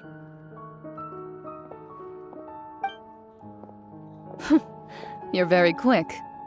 Speed is of the essence when it comes to the news, and freshness is the key. Also, not to brag, but I'm pretty good at building connections. Who knows? I might eventually get that interview with you after all, Miss Clarande. Wow, you really do have that never say die spirit. I'm impressed. I'll hazard a guess that this is how you got that interview at the Fortress of Meropide. Whoa, you're well informed. Let me make a guess, too. I asked Sigewinne, who told Monsieur Neuvillette, and he told you, right? That's a very complete information chain. In truth, all Monsieur Neuvillette asked me was, when did the fortress become so friendly towards the media? I told him that it was best not to speak too soon. There's no guarantee that Wriothesley will make a personal appearance. You're right. I've got to treasure every moment I have with them. In which case, I'll be making a move first. Stay safe now. And tell me if you hear anything interesting. I'll treat you to afternoon tea in exchange.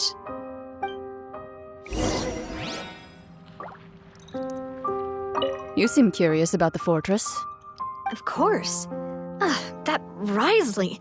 I still remember going down to the fortress to grill him for information on my father's case. Boy, did he take me for a ride. Without telling me anything, of course. But he did invite you to tea, didn't he? 2 large pots of it, in fact. It was good tea, though. I have to agree. The tea there is very good. Speaking of that, would you like to have some today? I mean, you've got time, right? Well, I'd be partial to some shortbread. Wow, it's like we've got a menu or something. Sure. Good. What flavor of biscuits would you like, Mr. Snezhevich? Me? I'm fine with anything. But I would prefer chocolate, should you have it. All right. Leave it to me. I'll go over the newly arrived supplies with you later, Mr. Snezhevich. We should be able to finish the preparatory work today. That works great for me. Huh. Is it just me, or did you get a new lipstick? I did. It was a gift from Sigewinne. Want to give it a try? I think the color would suit you, too.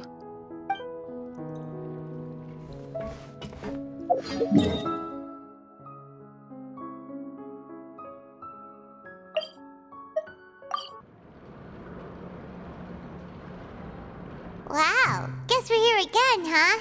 There's a real nostalgic feeling to this place. Looks like you've been missing us. Duke! Did you come all the way to the entrance to greet us? Of course. I'm here to welcome you and our dear Miss Charlotte, whom our good head nurse recommended to me. It's an honor to finally meet the much-rumored Duke. Thank you for consenting to my visit to the fortress, sir. No need to thank me. But that said, I shouldn't be the focus of your interview. I trust you recall our agreement? Of course. All right then, this way.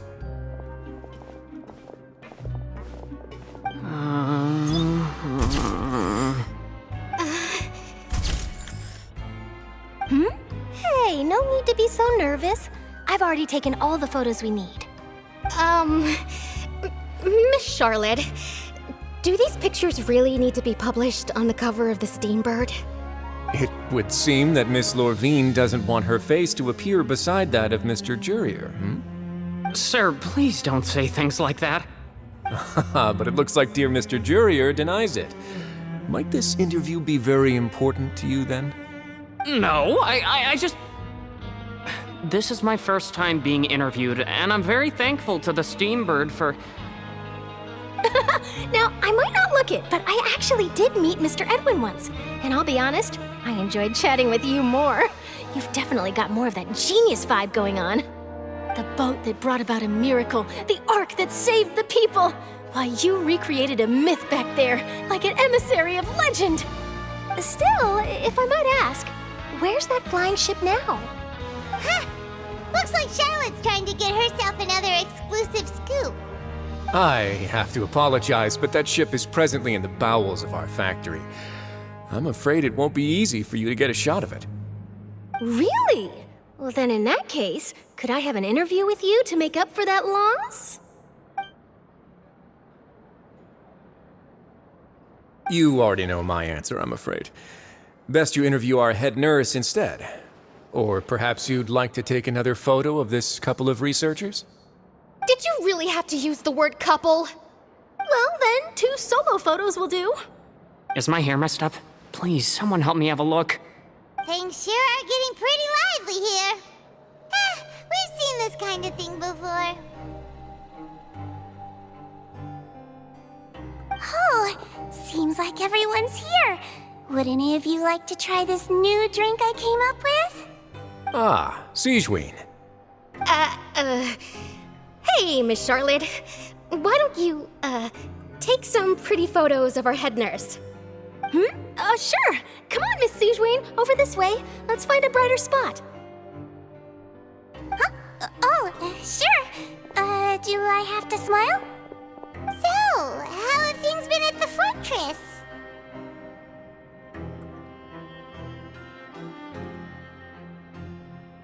Same old, as you can see. Fontaine's undergone some changes, but this place is still more or less the same. Other than that flying ship, it got a tad too much attention, I think. That's why I decided to let the interview go through. We should direct more public opinions toward the behind-the-scenes heroes. Am I right, Mr. Jurier? Miss Lurvine? You're too kind, sir. I believe that you too should have your day in the sun. Not that you would want that, which is a pity. I'll just leave the spotlight to you two.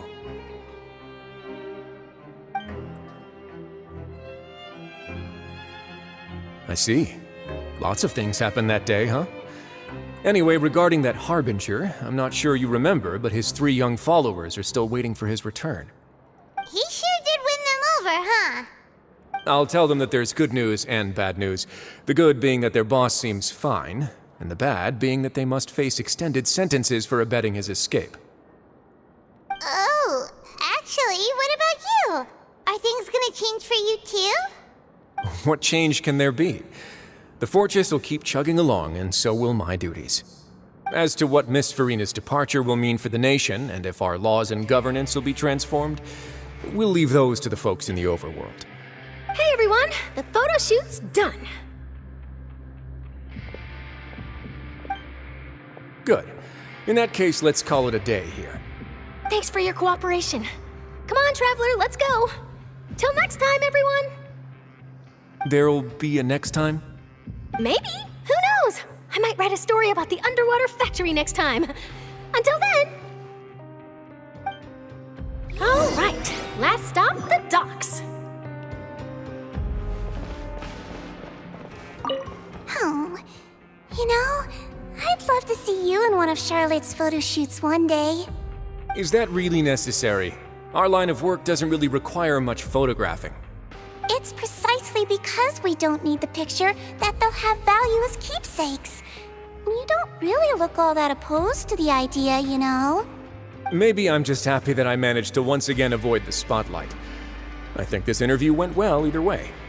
Yes, you successfully kept prying eyes away by using Mr. Jurier and Miss Lurvine as shields.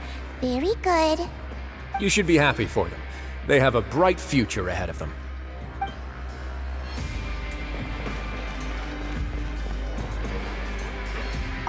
Here are the interview notes. They mentioned that the flying ship may have many uses in the future, and the journalist asked me what I thought of them. Seriously, how would I know anything about that? Flight is just flight. Whether people want to use a flying ship to broadcast good news or organize weddings is none of my beeswax. A wedding? Huh.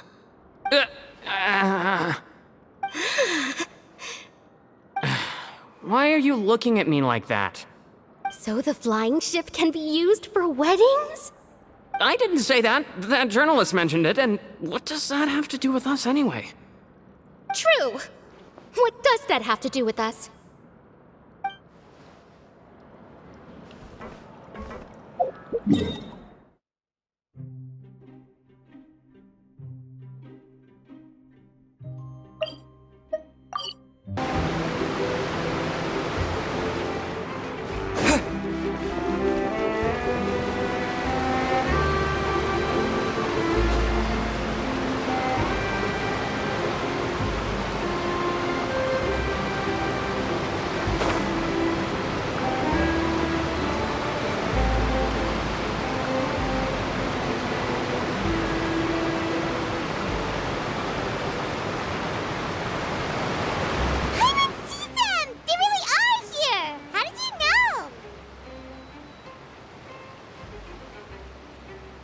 Ravia mentioned that she stayed in touch with Linny and the others after working together.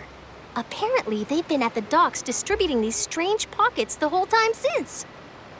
Traveler, Paimon. Ah, and Miss Charlotte, too. Would you like a magic pocket? What sort of gadget is it? It's a wondrous bag that can be used to carry many things. The water level has returned to normal, but if you see any of your things floating around, you can use this to carry them. Or you could trick a friend into doing it for you. Trick a friend? I wonder which of my friends would fall for that.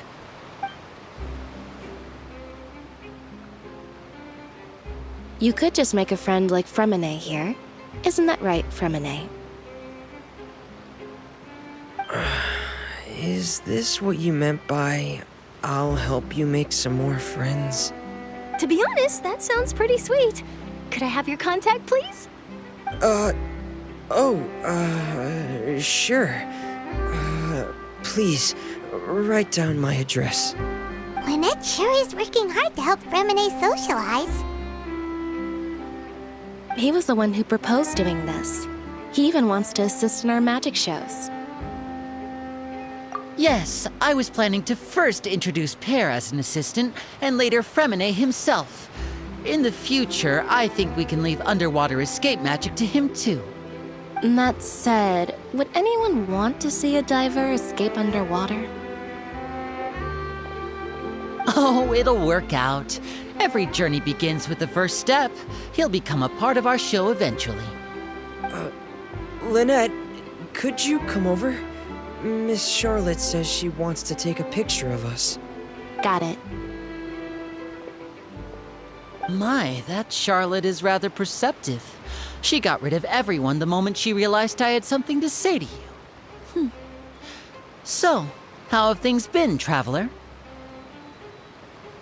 Father says that you did a great deal during the latest events.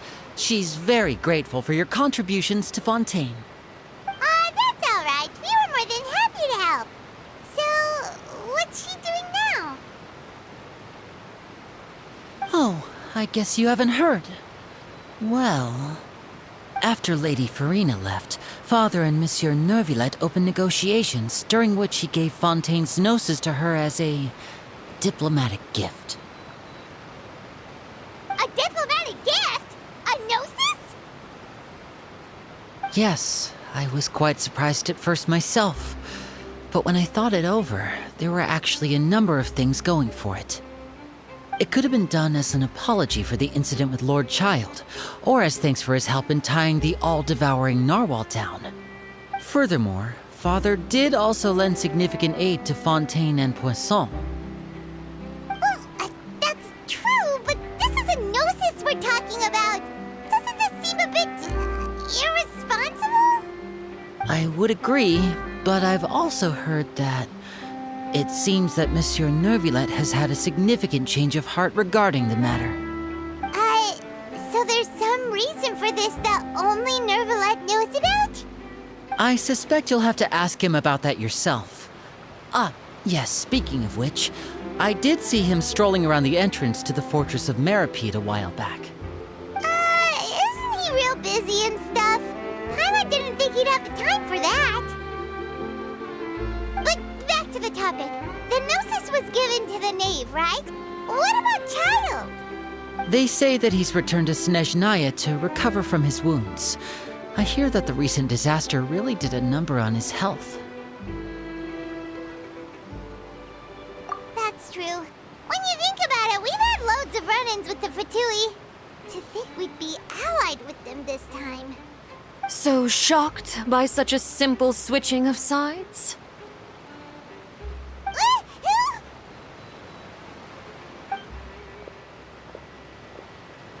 Father! Well, what do you know? Come to the docks to see how my children are doing and meet the Traveler by chance.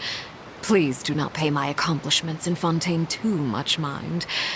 I would have done them regardless. Are you going to take the gnosis back to Snezhnaya? That is our duty as harbingers, yes. Don't be too preoccupied with sides. The goal of the Fatui concerns not a single place or person, but the entire world. With such a grand goal in mind, it is inevitable that we must wear many masks. Switching my masks is something I've always done. Well, that depends on many things. No one truly knows what the future holds. What good is honesty if you can't rely on it forever? As for you, I very much look forward to our next collaboration. Good things cannot be achieved alone, and you've proved yourselves to be great partners. A vision? All right. I'll remember to return it. Thank you for keeping it safe for him this entire time. And that's a wrap for me. Huh? You're... Greetings, Miss Journalist. Hello. If I'm not mistaken, there are diplomatic channels I'll need to report to take a photo of you. That is correct. So forgive me, but I will not be able to serve as a subject in your article. However, feel free to write as much as you'd like about our dear magicians and our upcoming rookie talent. I will. The sea breeze is quite pleasant. I shall continue my walk while the weather remains so agreeable. Farewell. Farewell, Father. Oh, she has such an intimidating presence. I didn't even dare to take a picture. Thankfully, I've already wrapped up all my pre-scheduled interviews. Thank you all. This'll be more than enough for me to write about, I'm sure. Don't be too nervous. Why don't you take a magic pocket before you go? Here, Traveler, Paimon, you take one too. To move things about? That's right. Funny. I was giving out magic pockets when we first met too. And what do you know? I'm doing the exact same thing right now. So many things have happened, but the pockets are still the pockets. I guess this must be life. We will all follow our own paths, and serendipity will lead you to your fated friends. All right then. We'll be handing out pockets in some other districts later, so we'll get going now. Have a good day, you two.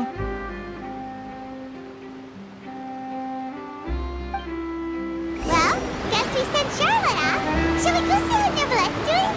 As long as he's not so busy that he doesn't have time to chat anyway.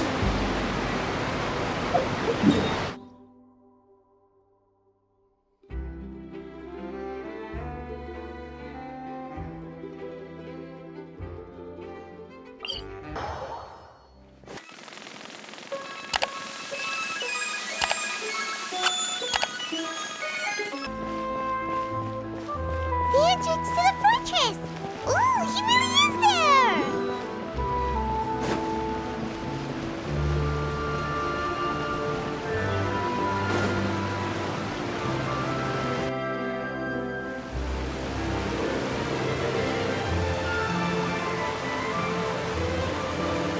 So, you really are here, Neuvillette! Paimon didn't think you were going to have free time this hour of the day. Really? Oh, I suppose you must have met Mr. Linney.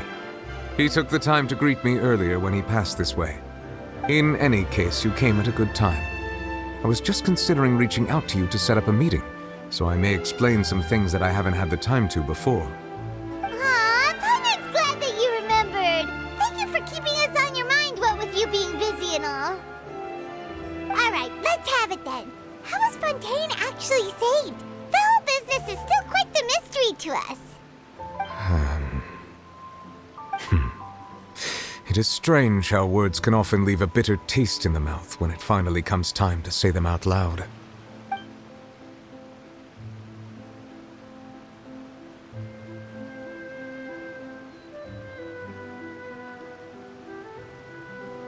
Whoa. So that's what happened?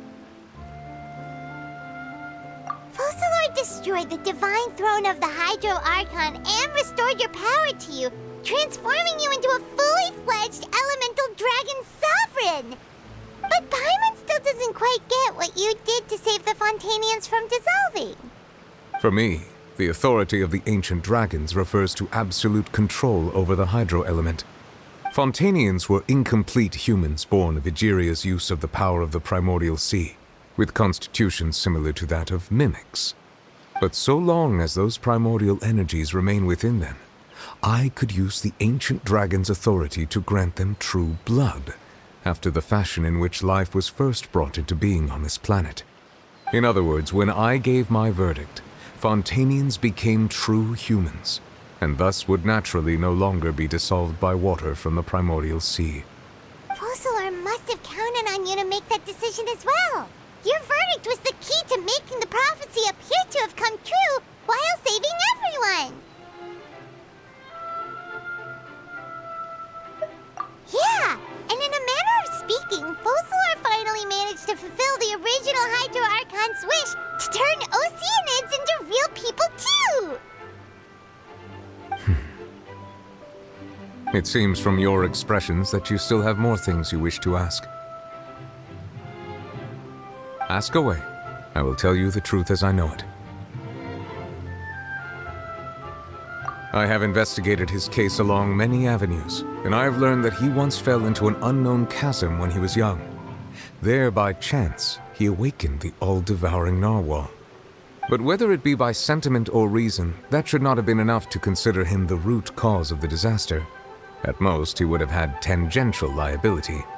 As for the judgment passed by the Oratrice during the trial, whether it was due to that liability by association, or Focalor deliberately using him to buy time for us on the assumption that he would be able to hold the creature off, I cannot say. Guess Focalor had Fontanians in mind the whole time. In the end, it was thanks to her that they finally became real humans. Hang on a second. Paimon suddenly got another question. Back when Fontanians hadn't yet become real humans, were the children they had also transformed Oceanids? Life has always flowed like water. Do you recall how Fontanians would often come to the Fountain of Lucine to pray for children? Yeah! Lynette said the fountain is where all the waters in Fontaine converge. In truth, even those couples did not know that such prayers were no mere custom, but instead a form of ritual. Those Oceanids who were blessed within the spring water would later descend as new humans in the coming months. Paimon sorta gets it now. Either way, seems like this ritual won't be of any further use, but it'll probably live on as a local custom. Ask away. I will tell you the truth as I know it.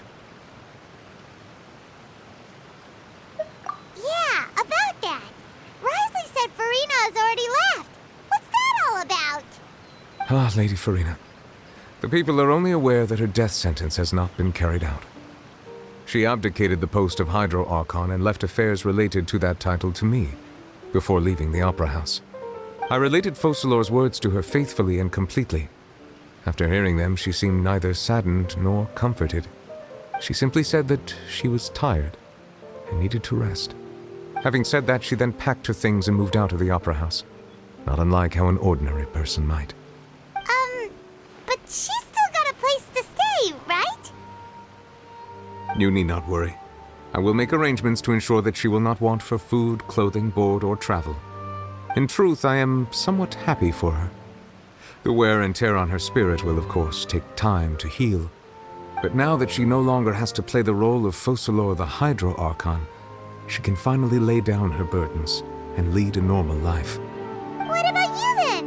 What are your plans now that you've regained your full powers as the Hydro Dragon? After Focalor passed on, the Oratrice also ceased to function.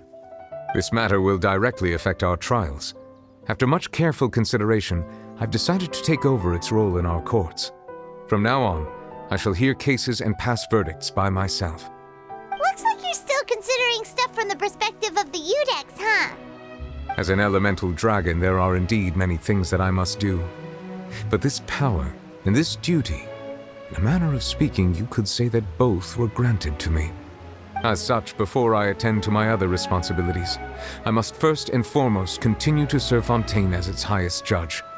The duty of the Hydro Sovereign and the duty of the Udex shall coexist within my person.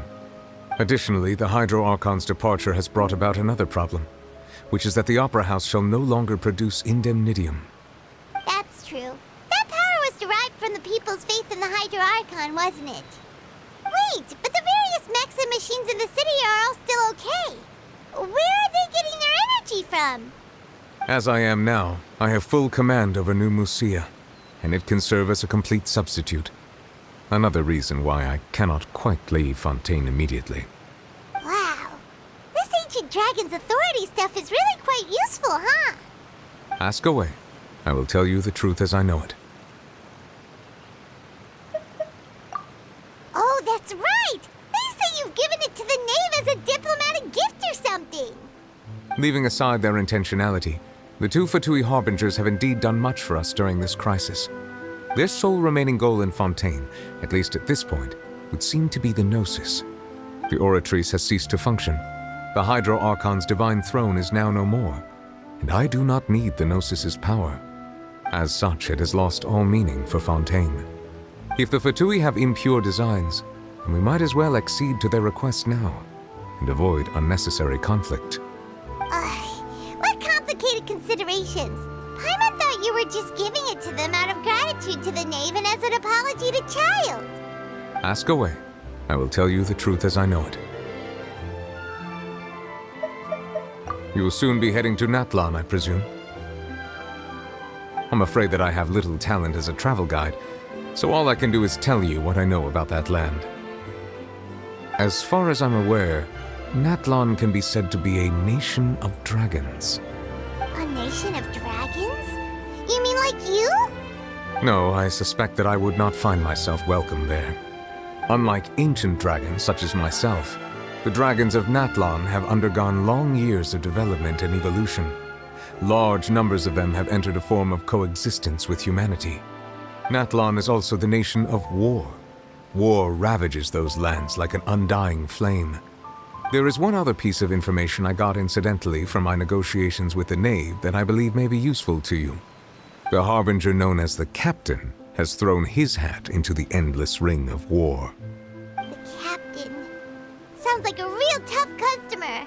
Seriously, everywhere you look, there's a Fatui Harbinger doing their thing. I suggest that you fully prepare yourself before going to Natlan. In the meantime, Fontaine's doors will always be open to you. Ask away. I will tell you the truth as I know it. Hang on a sec. Paimon's still got a question about the Gnosis. When we spoke to Linny earlier, he mentioned that your attitude towards giving away the Gnosis had clearly changed. We guessed that there might be some reason for it that only you were aware of. No wonder the House of the Hearth is the Fatui's intelligence division. They are certainly sharp. So regarding this specific issue, I was just getting ready to share something with you.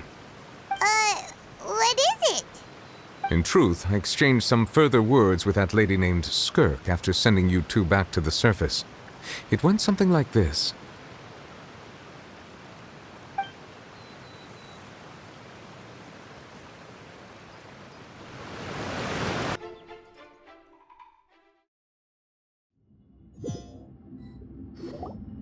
Well, we're going to head topside to see what's going on. You hurry over soon as well, all right, Neuvillette? What next? The all-devouring narwhal isn't here, so I'm no longer getting any interference. I can finally catch the scent of your power, what it's made of. It is the authority of the planet's primordial dragons, but with something very similar to a god's curse mixed in. It's quite a novel blend. I'm sure I've encountered something like this before. What was it again? I do not know what you speak of. Of course. How could I forget? You should have the remains of the third descender on your person, yes? Remains? I've never heard of any such thing. According to your parlance, I believe it may be called a gnosis. Well, that much is true. After Focalor's divinity faded, she handed her gnosis to me. But I fear I have never heard of it described in the manner that you just did. I've been training with my master, the Foul, ever since I was young. and I have never returned to the surface since. So most of the information I possess, I got from him. It is only natural for those who are greater than humanity to possess a different sort of common sense, which is why there are so many problems in our attempts to communicate with humans. Regardless, you should probably get rid of objects of misfortune to prevent any disasters from befalling you. To live in itself is a blessing. But once a person dies, the bonds he once had with this world shall all turn to curses. What do you mean by that? No need to fret. These are just my personal thoughts, and my reason for no longer wishing to return to the surface. This third descender you refer to, who are they? And when did they die? Master never mentioned them to me. Perhaps it just wasn't that important for me to know. If you're interested, though, I could ask him. I'll be sure to pass the answer on to you next time. Next time? You believe we will meet again? I do. Wait. I have a disciple of my own, don't I? He can be the messenger then.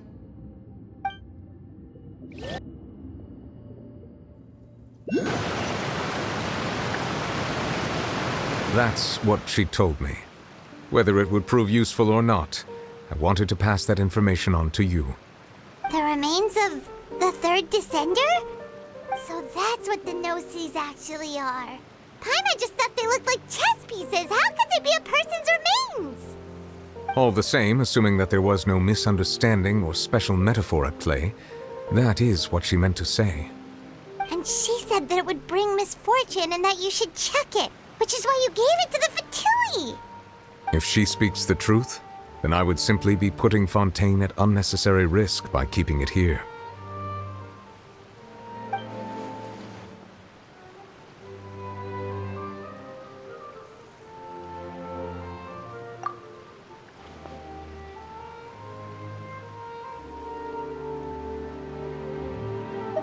I had guessed that you might already be familiar with this concept, but I did not expect you to be one of them. That means that the Gnosis, which are exceedingly element-compatible and can even enhance elemental abilities, do indeed come from the third descender. I wonder, does your body also possess similar properties? Like being able to use elemental powers without a vision! That does sort of count as special compatibility, right? No, let's not think about this stuff right now. It just feels creepy. Comparing the Traveler to the dead third descender and all. That's what you say, but this topic still feels like bad luck. Once Child recovers, let's get some more answers out of him.